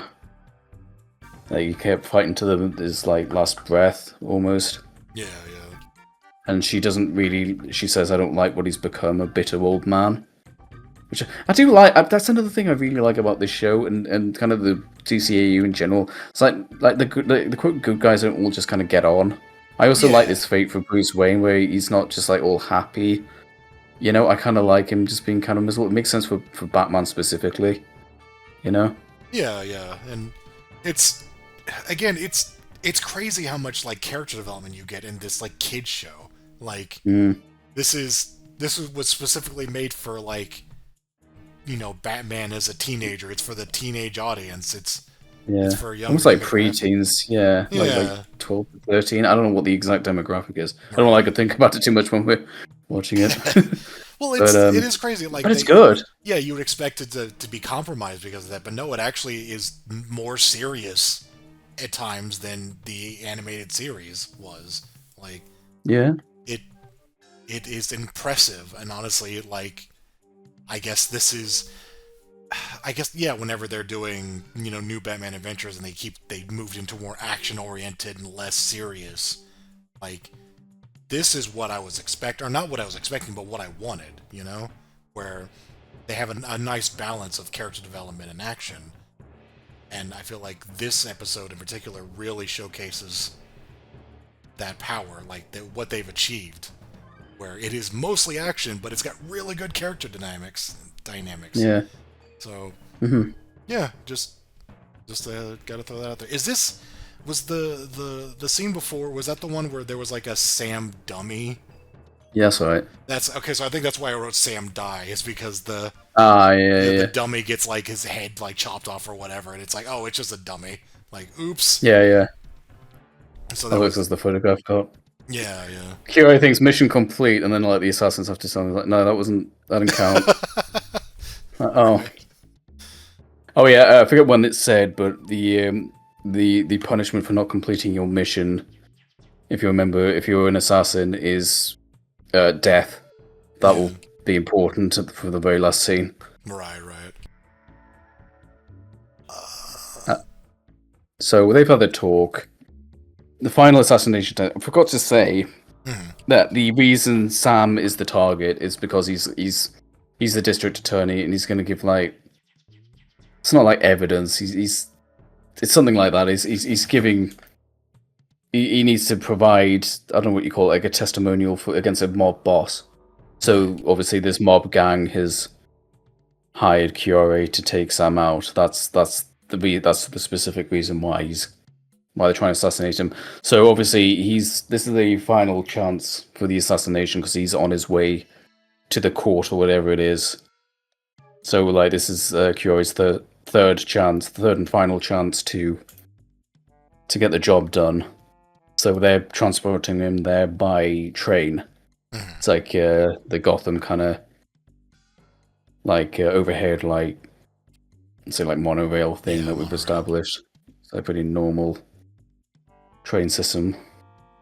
Curaré slides down at the side of a building. Looks fun. Yeah. Like wee. It's just a really cool shot. It's just like I don't know, they just had a cool looking shot lined up. So there she goes. They've got a lot of them in this episode. Yeah, it's again, it's hard to describe a lot of this because it's just action and cool looking shots. But damn, it's Try and good. get them in the sideshow. Yeah, Yeah, it's some good shit. but yeah, it really is. I don't know what it is that just makes it better than New Adventures. I don't know, because that was a lot of action as well, but I feel they just got this down to an art now. It's just and better action. Like I don't know, it's hard to describe like what makes action entertaining, but like I just remember New Batman Adventures was just a lot of gunfire, and then I don't know, somebody gets snuck up on and then punched or something. But here, like, there's a lot of just dynamic. Like you wrote down an example here of it's like there's a flashbang and then. Yeah. She like uses a sword to like reflect light into Batman's eyes. It's like my eyes, and we feel like first person of him like you know like putting his hands over his eyes, and then you know it's from his POV, and then he looks up and she's just like running at him. Yeah, it's all in light, like the span of like a second, but it's so good. Yeah, it's entertaining as hell. It's such a fun show to watch. It's like not artsy in that like sort of heart of ice kind of way. It's arty. It's just it looks really good. Yeah. And they put in so much thought into this. It is well made. Yeah. So she attacks the train. She decouples the carriage that Sam and Barbara are in. It flies into a building. I really don't know how they survived that. Right. It looked pretty horrific. But whatever. Of course, the random guards that were there, the police guards, were taken out. So it's just Barbara and Sam. Where are they? They're in a meat locker, like an abattoir. Oh right. Which is another good locale. Mm-hmm. Like I do like how I feel like the previous show was just like a lot of warehouses a lot of the time, whereas this show, even though we're in the future and you can really just do any kind of future tech, like they always seem to have a meaningful location, like the printing press they were using to manufacture drugs, and the abattoir is like a really good locale for an assassination attempt. All this meat hanging around, all these blades. It gets involved in the action. Mm-hmm. So it is a little bit more meaningful. we get more action, including that shot, that first-person shot. Batman and Curaré end up dangling from a rope over a giant meat grinder thing, and you think that's it. But Curaré keeps fighting, and she like tries to break his back with her legs. Like they're both like kind of in a perilous spot, and she's still not giving up. And also, at one point, so Batman throws some batarangs that kind of whiff and end up in a wall. Then a few moments later, Curary's got the drop on Batman, about to hit him with the sword, and then out of nowhere, the batarang flies in and then takes the sword out of her hand, and it's Barbara. Oh yeah, yeah. That's a very small moment, great character development. Yeah. She knows how to handle a batarang. And the actual like conclusion of the fight is not like anything overly special. The big moment is Barbara throwing that batarang. Yeah, And yeah, the Curaré is apprehended. Batman kind of openly talks to Barbara about old times. One of like Sam and Curaré were like picked up on that. Like, what are you talking about? But like old times when you were the commissioner's daughter. Okay. I don't know. I don't know. She was fighting as herself during Heart of Steel. So I don't know. Yeah. Back then, when she used a pocket mirror to reflect the laser. Right. I don't know. Sure. But yeah, there's. Yeah. I do remember there was a scene of them getting their last words in, and then they do that thing again where I think Barbara's talking, and then she turns around and Batman's just gone. Oh yeah. It's like, oh hey, it's Batman vanishing. Yeah. Like old times, alright. Yeah. And then was it like Bruce and Terry talk about like what's gonna happen now, or somebody? Yeah, Curaré. There's a news report. Curaré's escaped. Yeah. And they're like, and Terry's like, oh shit, is Sam gonna be alright? And Bruce is like, I wouldn't worry about Sam. I think Curaré's got other issues. And then you want to describe your favorite bit? It's just a really good ending shot where she sold like a police vehicle, I think, and you see like the inside of the cab of her, like looking straight onto her and like her driving, and then whenever he says that a sword stabs down through the roof of the vehicle, and then that's the final shot, and then it just cuts to credits from there, and it's like really good. It's like a how to describe it? It's like a movie ending scene, like just a sort of like a good movie cut to credits. Yeah, like it's really good. Yeah, it's just a really great shot, and I just appreciated that. Like for an episode that was like, it had some really good exposition in it, but it also was a lot of action, and is for a character who I assume isn't going to show up again. And I mean, even still, it's like she isn't much of a character. She's just an assassin that some people hired. That's not the point. Yeah, she's just kind of a foil for the plot. It's fine. I did think of that. I did think she's not much of a character, but it's fine. That doesn't really matter. She's not. I think the episode is strong in spite of that, because it plays off of what is good about this episode is done very, very well, and the stuff that is not as impactful, just like it isn't given much weight. Like what her deal is like, that's not important. We're not focused on that. We're focused on establishing stuff with Barbara and just really, really good action. So I think they played their cards very right in this instance, and the main episode. I almost feel like giving her too much personality would have detracted from the character, honestly. Yeah, absolutely. I think she works best in this format, where like she is a threat despite I don't even remember if she talks, to be honest. No, she doesn't. Right, yeah. So and I think that's perfect. I think that's great. It's just it is one of the, it wouldn't be like the best episode of the show, because it lacks some of the more impactful stuff that like Meltdown has, but it is also really entertaining. Just a really good episode. Yeah. So we wrote down A, which would be the 7th one of 12. There's a lot of episodes though. We'll see if they can maintain this. Yeah. And even those ones in C are like still pretty good. Yeah, straight up. Like, Hmm. where in A? This next one's probably going to be Baby Mod just to balance things out. Yeah. I mean, yeah. This place is looking. What's he pretty doing empty. there? Oh, what an idiot! Oh no, I can't move it back down. I'm Baby Mad. No, he's there. You've done it now. Oh, God. Baby Mad. Ascension is Baby Mad. We don't know what happens in it. Doesn't matter. Powers goes like an idiot. So fucking stupid episode. He's. Where's Curaré going? That's gonna have to sit there now. It is. I can't. He's going. No. My episode is Baby Man. No. I don't want to put it too much higher, but I do really like it. So.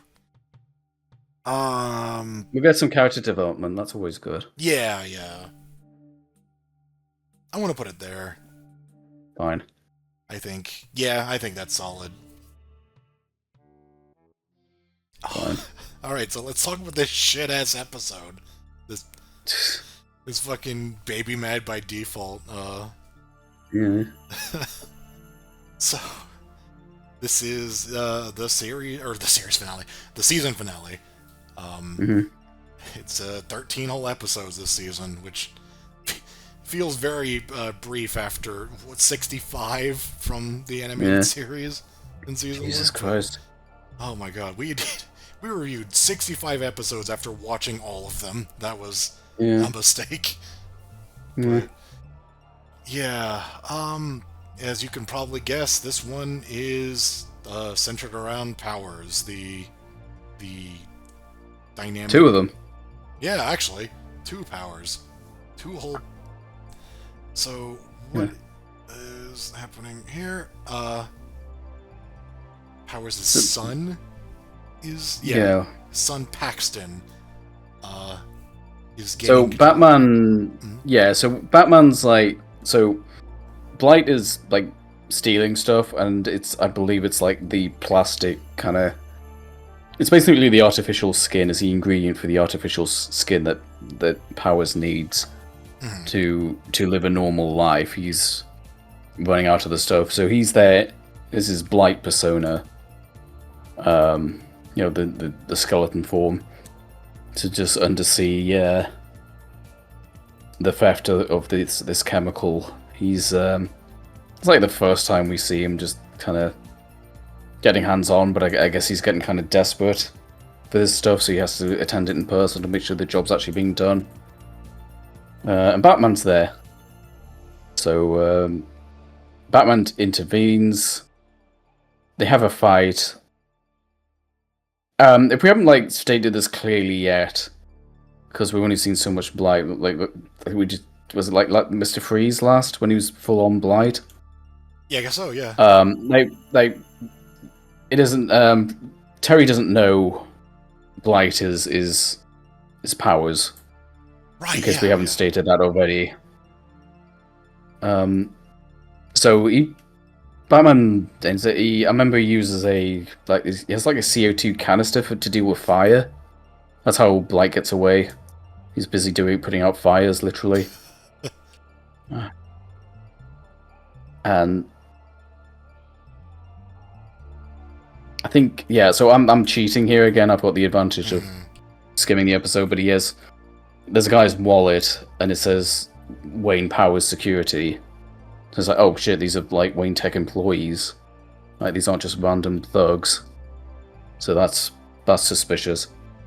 I'm also realizing that doesn't really matter. It's like, oh, I've solved another part of the puzzle. But it doesn't, a few scenes later, it doesn't really matter. It kind of crumbles for Powers without anything he did. Yeah, kind of funny. Without Batman's interference, yeah. Yeah, like, oh, another clue. It's like, it doesn't matter. I was skimming it, and I was like, we didn't write that down. No. But then it doesn't matter anyway. So, yeah. Powers is... Yeah. They talk to, Powers is, getting the pep talk from... Not the pep talk. the bad news from the scientist, like, Pepto, you can do it. You can win. You are great. well, we got. Yeah, he's getting bad news. You're burning through the skin too fast. He's like, because it's tied to his temper. They say your temper's out of control. He's like, I know, which is a good bit. So Even one of my work in life, like one of the most, I'll be sitting there happy, and someone says to you like, "Oh, why are you in a bad mood?" I'm like, I'm not. What?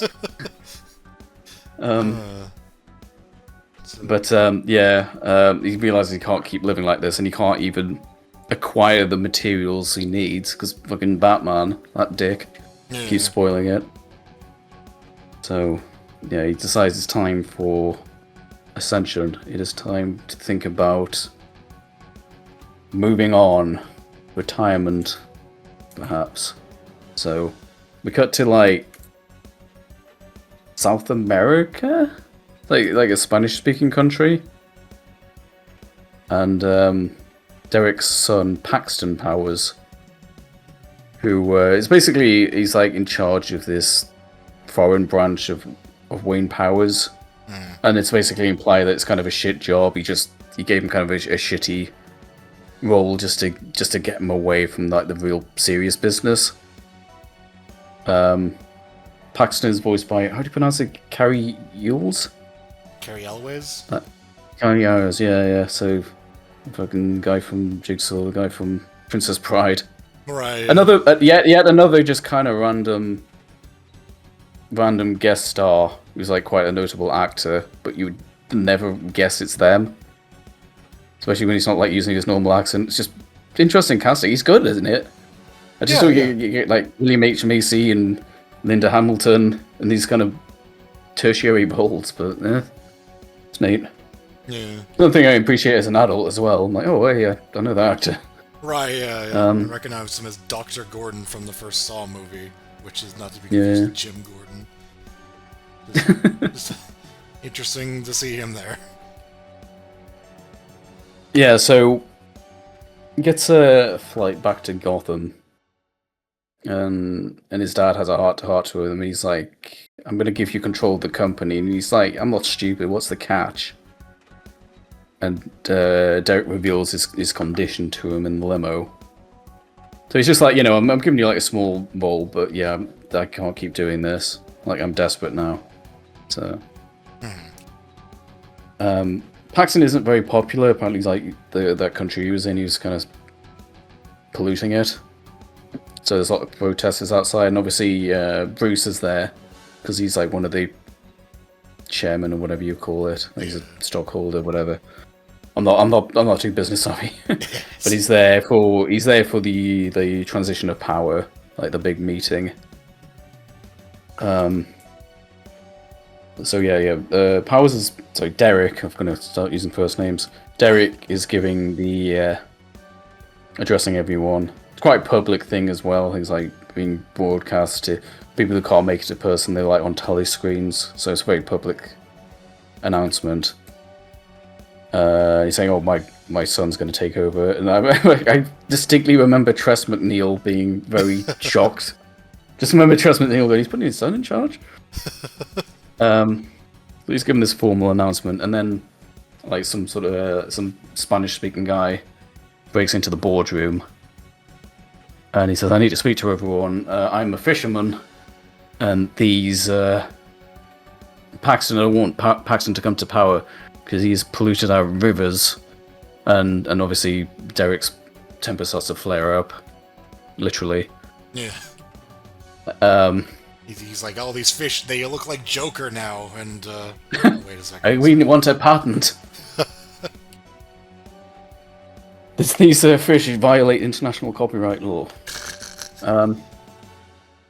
Yeah, I think that's where the title that we used is, where he starts to basically reveal himself, like, accidentally, with the, like, he starts getting emotional, and then he starts, the skin starts breaking off, and it's like, holy shit. Yeah, Terry, one of the more sort of like kid show kind of moments is Terry says out loud, "Oh, Powers is blight." Oh yeah. Thanks, Terry. They also throw the fish on the table, which is a good moment. Oh, Like, right. he's thoroughly pissed off. I like that bit. But yeah, that's our sort of ad break. Terry saying, "Oh, powers his plight." Oh, right. Yeah, that's the ad break. Yeah, yeah. So I think that's is that where they like just Batman shows up and has a fight with them there in the room? Because I know Yeah, I think he goes to. I think he goes to like fight Bruce. I think so. Yeah. Like, I think Bruce. Yeah, Bruce like kind of does something. He kind of like he's like flying off the rail, and Bruce does his typical kind of like nonchalant kind of cane thing. Cheating again by looking at the footage, but he goes to like he grabs the fish, the quote fisherman. He's like, "You want to talk about poison? I am poison." That's a good line. So he's just completely lost it now because he knows like everything's just like there's no recovering from this. He's just pissed off. Bruce intervenes, and then I think it's like, "Old man, I've been waiting to do this for years." Like, so he goes to get Bruce, and then that's when Batman intervenes. Yeah, yeah. 'Cause I remember, It's not much of a scene because there's a lot to cover here. It's pretty brief. yeah, I just want to point out the thing that happens after the fight resolves. Like, Terry as Batman like runs up and he's like, "Are you okay?" And Bruce kind of like, kind of shoves him aside. He's just like, like he He's basically, like, I'm fine, Batman. yeah, right, yeah. It's like he's like, "Oh, all right, I gotta." Like Terry was like really concerned for him, and he's almost forgot. It's like, "Oh yeah, I'm not supposed to know who you are." So Yeah, well, like we're not personally acquainted at least. yeah, and then Yeah, he's a bit. Yeah, it's such good voice direction as well. Because the way Terry says it is like Will says it. I haven't mentioned his VA yet. Was it? I don't know how to pronounce his last name. Will Friedel? yeah. We'll look it up later. But just the direction of it. He goes, "Are you okay?" Like, not in a sort of like generic kind of like, "Oh, if you see someone, are you okay?" Like, he says it with a tone that suggests like, "Yes, I know you." Like, Right. "Are you okay?" Like that kind of. Such good direction, and then Bruce is like, "I'm fine, Batman." Like just the delay on the Batman, like he's kind of. I think there's like two parts of that. First of all, he's like just trying to remind Terry, but also I think he kind of doesn't like calling someone else Batman. That's It's like I didn't think about that, but yeah. the fucking brute, like that time he had to impersonate himself. He was like, "Okay, Dick, you need to dress up as Bruce Wayne." He's like, "Wouldn't it make more sense for me to wear the bat suit?" He's like, "You're not wearing the bat suit. You're going to be Bruce Wayne with your leg. Now put your leg extenders on." If you put on the bat suit, I'm going to disable. Wait, hold on. Note to self: introduce suit immobilizer into future bat suit. Yeah, there we go. No fucker can be Batman besides me. That probably was his thinking, honestly, when he put that feature in. Yeah, yeah.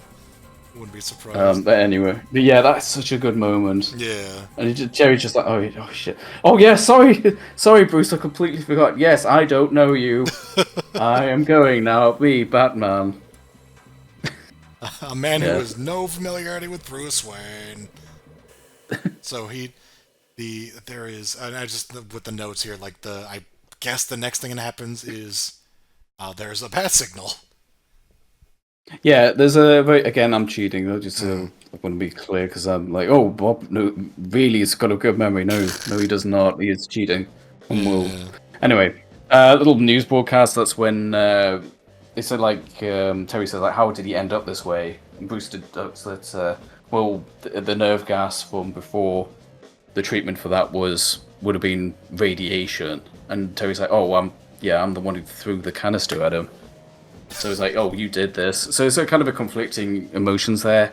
Where it's like, you did this to him, and like Bruce is like, I wouldn't be proud of that, but Terry's like, well, he killed my father. So it's kind of like mixed. Yeah. Like kind of morally grey thing there. Like at first I was like, I kind of forgot that, so I was like, man, he's like kind of, I think he's like, yeah, good, and it's like, that's not something to be proud of, and he's like, well, he killed my dad. Yeah. It's like, I guess, yeah, that would he would. It's great. I like that. Yeah. Like you can understand why he would say that. It isn't like childish. It's like, yeah, that's fair. Like It's not good, Yeah. but it, like, I understand.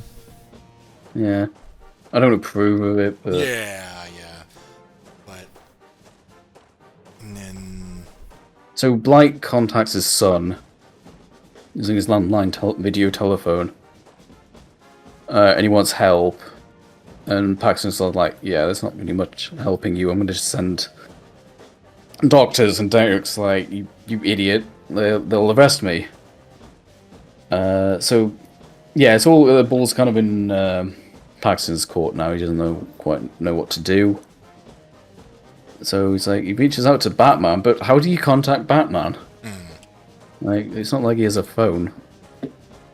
So, Terry's like flying around in the Batmobile, and what do we see? It's the bat signal. Yeah. He's like, that's nice little throwback. They're very conservative with their throwbacks, as I've said before. So so it makes it special when they do something like that. There's always a good purpose for them whenever they throw it out there too. Like, yeah, this is like, I need to contact Batman. What's the most direct way to do that? Bat signal. Like, yeah. Which is funny because, then Terry, of course, investigates the signal, but he shows up and immediately destroys it. He's like, nah, we're not doing that. Like, I don't approve of you just having one of these things around. So...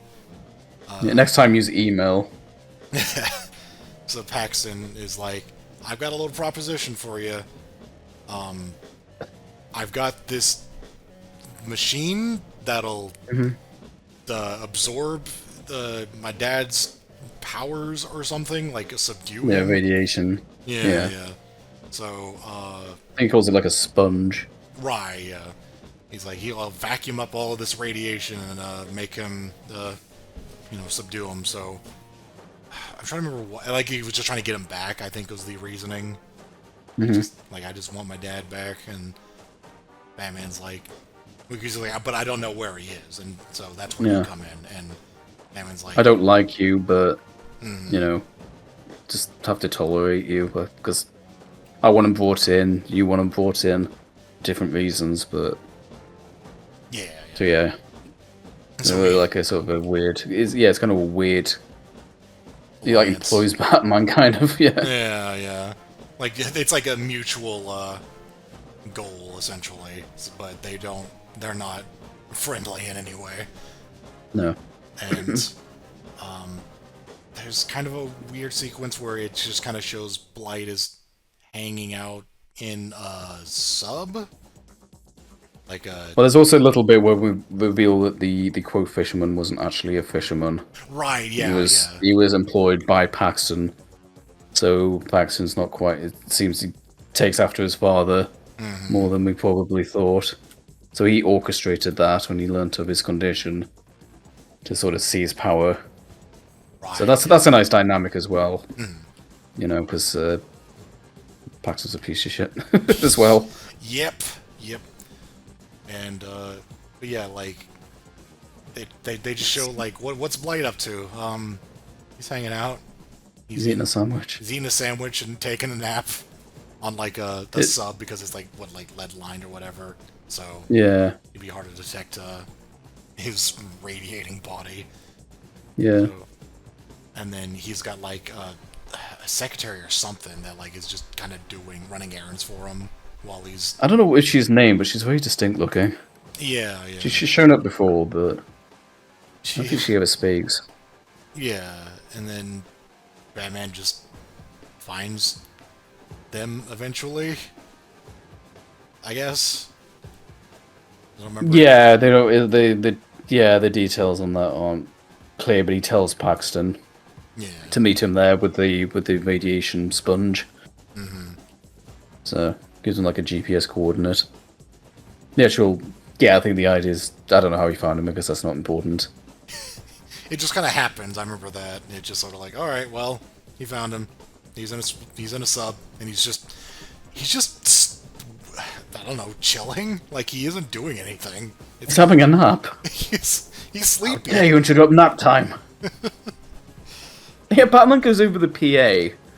Because, like, attention crewmates or something. He gets, like, some, like, sailor talk. Yeah. It's very, he's not overly quippy, but it's interesting how much talkative he is over the original Batman. Yeah, yeah. So he's He's young. basically taunting Derek through the. He needs to lure him into like the captain's quarters or whatever it is, because that's where they've got the radiation cell.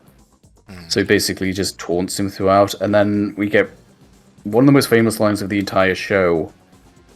Because Blight's getting annoyed. He's like, "Why are you taking this? Why this is starting to sound personal?" He's like, "Who are you?" And he says, "Terry says, you really want to know?" And he says, "Yes." He said, "You killed my father." And then he says the line that's became like a bit of like a YouTube meme. Do you have the slightest idea how little that narrows it down? Which is a great line. It is. It's so very good. I think a lot of people, like a lot of the comments on like the clip upload, kind of missed the point. They were just like, "Oh, Terry's wow, he sure like got Terry there. Wow, Terry feels stupid for saying that." It's like, no, he knew it wouldn't narrow it down. He wasn't giving away his identity when he said that. When he said you killed my father, he knew exactly. He knew precisely that would not give away his identity. He knows Powers has gotten a lot of people killed.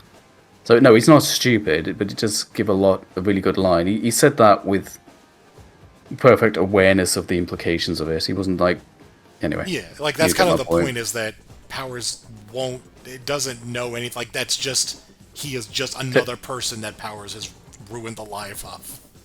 Yeah, it's just a lot. It's just a lot of those comments on the video were like, "Wow, Terry's like really. Wow, Terry didn't see that coming, did he?" It's just like, no, he gave exactly as much information away as he should. Yeah, no. He knew what he was. He knew that. Anyway, but yeah, that's such a good line. It's a perfect response from him. Because yeah, I mean, we've seen him as Blight. We don't even know what kind of shit he was up to before this show began. You know, all sorts of shady shenanigans. Anyway, so you realize they have that line, and then Paxton reveals himself. You get Blight in a net, and it starts draining his power. And then Terry quickly cottons on that it's actually killing him. And Terry suddenly realizes he has a no killing rule. Like, Bruce had a word with him between episodes. Like, yeah, you know what happened with the terrific trio? It's like, Bruce, they were dying anyway, so that's not the point. So I don't know, Terry's something like, Terry's like a moral quandary. Like, yeah, he killed my father, but it's necessarily just by taking his life. So he says, like, hey, Paxton, stop that. And Paxton's like, no. And I think he says he wouldn't hurt him or something like that, and he just goes, oh, I lied. Or something along those lines. It's pretty good. And then like the fisherman who's there, he's not actually a fisherman. They get into a fight. It's fine. It's maybe a little underwhelming. Yeah. Compared to previous action scenes we've had in this show so far. I mean, it's fine. It's a little bit of a shame Blight doesn't do too much in this episode. I don't honestly remember anything other than just what happens at the very end, where like he starts to go crazy. Essentially, like he gets out of the device. Like the thumbnail. Yeah, and he just starts basically just throwing fire everywhere, just like wrecking shit. Like he's just in a fit of anger. Yeah, and nuclear. Yeah, and the sub starts going down because it just starts fucking getting wrecked. Although Paxton makes it out just fine, so.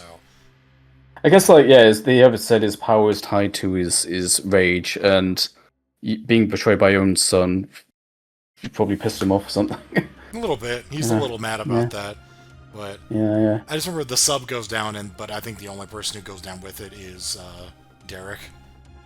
Yeah, Batman saves the two henchmen. Yeah, and it goes it just goes down to the water, and you just kind of see it like fading into the distance, and it's sort of like what's gonna happen? Is he gone? And then it ends with, I believe, a scene of Batman basically, like, because I think Paxton now does take control of the company, and Batman's there, and he's like, so you think he's gone? It's like what do you think about, what has happened? Like, he was gonna be pissed, and Paxton's like, if he's still alive, and Batman's like, he probably is. Didn't find a body or something like that. Yeah. And Batman's like, Right. oh, yeah, he'll be back. And then... And then then yeah, kind of. you inform me that he is, in fact, not going to be back. He is actually dead. Which... No, it's a bit of a. Yeah, it's just a little bit of a quandary for me, because, like, you've seen this, but you're also kind of fresh. So I kind of, like, blurted out that he won't be back, just because I thought that was funny. Like, they do the whole Stinger thing, like, oh, he'll be back, like they've done with Inque and several characters we've already seen that will be back.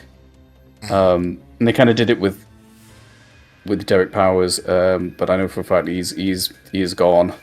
He is not coming back. That is arc over. So I kind of feel bad spoiling that, but then again, if we're going to discuss this show, I don't know, maybe it had to be said if you didn't know, because that's his arc over with. Yeah.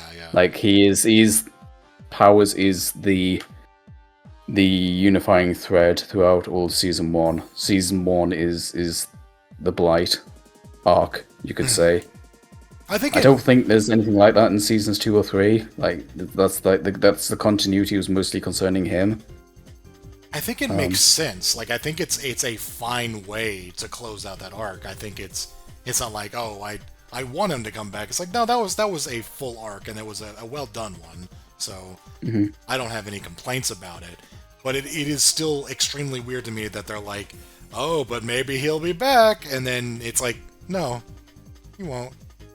No. Like, so I don't want to spoil too much, but I suppose if we're going to be like reviewers, I suppose the finality of that needs to be addressed. I think it's because I don't want to spoil anything, because there are, like I said, there's several characters we've seen that will be back, but I don't think you or anyone listening to this may not want to hear about that yet until it actually comes up. Right. Because I haven't watched the show recently, so I don't, I am watching this fresh-ish, but I more or less know who does and doesn't come back and things like that. General arcing plots, but... So I'll try and keep those close to my chest, because I kind of blurted that one out, but yeah, he's not coming back. I think in this case it is actually important, because it is worth noting that, like, that line, like, it is implied that there's something to look forward to, and then it's important to know, no, that is not followed up on. Like, that is a broken promise, essentially, more or less. It's weird that they did that, yeah. It's almost like they're just keeping the door open. Yeah, it's like what's the expression? Like, they're just keeping the possibility there. Yeah, keeping that, I think, the door open is like, well, we also didn't come up with an idea for what to do with that, so, nah, they didn't actually end up mattering. Which I think is honestly a detriment. I think that is actually kind of a weak way to draw or end out a season. It's like, oh, I'm going to tease something, and then we're going to have 36 more episodes, or 39. Yeah, I suppose. And then that's just bleh, that's just there. Like, no, we didn't actually do anything. Yeah. So. Oh, I suppose, yeah. I think. It was a good arc, though. It's a shame that we got so much character development, because I did like him. Then again, maybe it was right to stop it there. I think they before told it gets dragged out anymore. Like, they told the story that they could with that guy. I don't know if there's anything else they can do with him after, he got ousted. Like, that was what made him interesting, was that he was kind of in plain sight, but, like, no one knew who he was. Like, no one knew the secret to who Blight was. Yeah. It was the same guy, but now that you're gonna keep revisiting that for so long before it gets tiresome. Yeah. Like, I don't know what else they could have done with it, so I think it's fine that they ended it there. I don't know. I was bothered by finding it's like, oh, he's gonna be back. He's not gonna be back. Yeah. Weird. It's still a good episode, though. It's a fine episode. I'm not gonna lie. This was not one of my favorites, but no. I think just there's this weird bit where in the middle there where I was describing, like, he Paxton takes over and Powers or Derek is outed as being Blight, and then he's just kind of sleeping. He's just kind of sitting somewhere in a. It does kind of take away from him. I didn't really think about it too hard, but I suppose that does kind of make him seem a bit too ordinary. I don't know. And like they felt like they got put into a corner where they're like, all right, so what does he do, and how does Batman resolve it? It's like, well, he doesn't do anything, and then Batman just kind of gets hired to find him, and then he just finds him. There was definitely something that felt like it was missing after the big reveal. Like up until then, pretty good episode, and then that happens, and it felt like they were just kind of like, I'm not sure. He just finds him, whatever. So it's a bit underwhelming, this scene on this sub. Yeah. Apart from like apart from the line, apart from that one line. It's a good line. There's some good quips, good dialogue, but no, there was something in the plot just kind of didn't piece together, and it felt like Blight doesn't really go out fighting. He gets captured, and then he just has his like final moment. Mm-hmm. But he doesn't really. It's not really a fight scene with him. He just gets caught in a net, and then that's it for him. He kind of goes out, kind of. I don't want to say like pathetically, but he's been so good up to this point that it's kind of a shame to see him go out, kind of almost like sympathetically, like, oh no, he got betrayed. It's like this guy's kind of an asshole.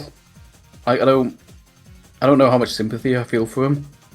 Yeah, it sucks he got betrayed by his father, and I do like Terry sort of going like, no, this isn't right, but yeah, for how he has to, he's pushed aside for his son.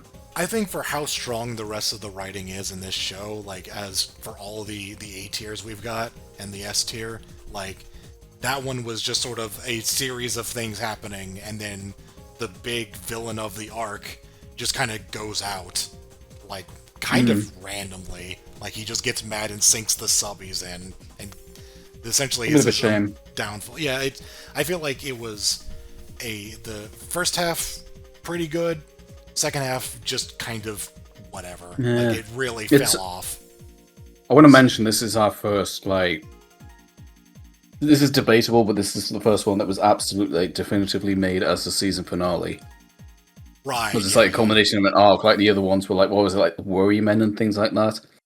Like Worry Men had like some fan service sprinkled in it, but this one's like the end of an arc. This is, without a question of a doubt, this is made as a finale, so... That's our first for our review series. Yeah, the season finales were Worryman, Batgirl Returns, and Mad Love, which is just random. Yeah, it's like they were good episodes too, but they're not meaningful season finales. Whereas this is, but yeah, I think the weaknesses in it make it one of the lower rating ones. As you I don't think it's staying in Baby Matter. No, I don't think it's staying there. It's not that bad. No, so. I put B. I'm alright with that, but I don't know. Because I do think there's some good plot development and there's a bit of character stuff. The first half's really good, and then the second just falls off pretty hard. I guess it is all still relative, but I feel like the weakness of the second half drags it down a lot for me. But I guess I like the character, like even if he doesn't go out particularly well. Like I like Powers. Yeah, for sure. I guess this is theoretically a low B, like we'll keeping it low, but since it's the only B, it's by default the best episode in B tier. I think it's too. It shouldn't really affect like the quality of episode. I think it's also too like significant. Like the other ones, the ones in C feel a little cliched. This one feels like this doesn't fall into any kind of cliche. It's a little underwhelming, the ending, but it feels a bit too interesting compared to those C ones where you've got like a love story, you've got a Marvel parody, you've got the nerdy kid, Nerd's Revenge, then the drug. Yeah. Yeah, okay. I still think it should be on low B, but like. Yeah. I know. I'll just establish that with you though, because this is because I know sometimes we're very negative. We say a lot of negative things, and then we give it like a higher grade than it probably sounds like. Yeah. It's like, no, we're just critical because we care, you know? Yeah. I think... Like Heroes had a disappointing ending. It's just a bit more disappointing when it's Powers. Yeah, I think it is an A tier episode that gets dragged into B tier because of its weaknesses. It's not like... Yeah. We're emphasizing the weaknesses, but only because it took something that was good and dragged it down. So, and in fact... It's the first, like... Yeah, this is the first kind of single-parter though that also relies heavily on other episodes. Like you couldn't watch this in a bubble and fully understand it. Yeah. This is more like Rebirth Part 3, you know? Yeah. It kind of Almost. Yeah, it just With a lot of character development in between, but yeah, it feels it's just like we need to close out this plot, and then they just did it. It feels like they didn't have a good way to do it, and so that's just kind of a shame. But yeah, I think it's the submarine that kind of falls apart. It's just it is, not an yeah. interesting setting. Yeah, which is nothing meaningful happens there. Like he just gets mad and wrecks his own sub. And it's like, well, We already knew Paxton was a heel. Yeah, So. yeah. That wasn't a twist. Yeah. It was for Batman, but yeah, Beast's fine. Beast's fine. It's still pretty decent though. Which It's not that bad. And I guess yeah, again, that's another just another guy for Terry's kill count. I guess he didn't save him, but I don't know if you could. Fair, yeah, I guess. But either way, I think Bruce is just like, get out of there. He saved those two henchmen, so He you did. should try. Yeah, he did. It's another one for the death count at least, because damn, Yeah. a lot of villains die. Yeah, well, All right, and that's it. We've done season 1. that's season 1. I'm actually. This one is interesting because the initial Tears thing was definitely a little more fluid in where they ended up in post, like because we wrote down 1C episode in Golem, Well, and then a bunch of A's and B's, and then we ended up with 1B and 4 C's. And an it's S. just the hindsight. Yeah, It yeah. was. It's a difference between the initial way and then having seen everything. Yeah, yeah. Like, I think it's like we were a lot more generous on this show initially because we were just enjoying it a whole lot. And I think, like, that should be really emphasized as, like, even though we did end up putting a few more in C, like, they are good. Like, they are not bad episodes by any means. There's, like, a lot of good moments in these episodes. It's just sort of... I think we're coming off the previous show as well. I think a Batman Beyond C would be better than a new Batman Adventures C. Absolutely. But yeah. I think this is still in a bubble. I think, this is all relative to itself. I think the show so far, at least, is consistently like way better than New Adventures. Absolutely. Like these C's are better than their C's. Absolutely. Like this show is so far. I mean, I don't know what the rest of it is going to hold, but Well, it's a lot of episodes. It might not keep this momentum, but we'll see. 39. My memory, so a little bit, yeah. This is 1/4 of them, but holy shit, they started off strong. Like a through line with the plot of the Powers plot that was just really good up until the very end. But no, it was really really good. And then every small thing they introduced in between was littered with like really good exposition, lots of really good quips, some very just unique moments, like with World Shriek building. and world building, and even even in the weaker episodes, there's still a lot of like character development and growth. I think that's one of the reasons that Heroes is down here is because it's like the least Batman episode, but it's and that's actually a detriment because like all the Batman stuff, all the Bruce and Terry stuff is really good. And We're off to a very good start. I'm very curious if how bad the show gets. Now, not to spoil anything, from what I remember of the show, some are definitely better than others, let's say. But you mentioned that. I can't definitively say. Well, there were definitely... I don't want to say duds, because I haven't seen them in years. When we started doing this, like way back, when there was even the possibility of us doing this, back when we were doing the animated series, like, I've not watched this since. I've avoided watching it. There were some episodes that are not great, but I haven't seen them for so long. I don't know if they're actually better or worse than I remember, especially relative to other things we've watched. So Right. we'll Yeah. just have to see. Yeah. Like But I don't know what to expect though. mm, I don't expect there to be a baby med. I don't we'll see. know if there's going to be more S tiers.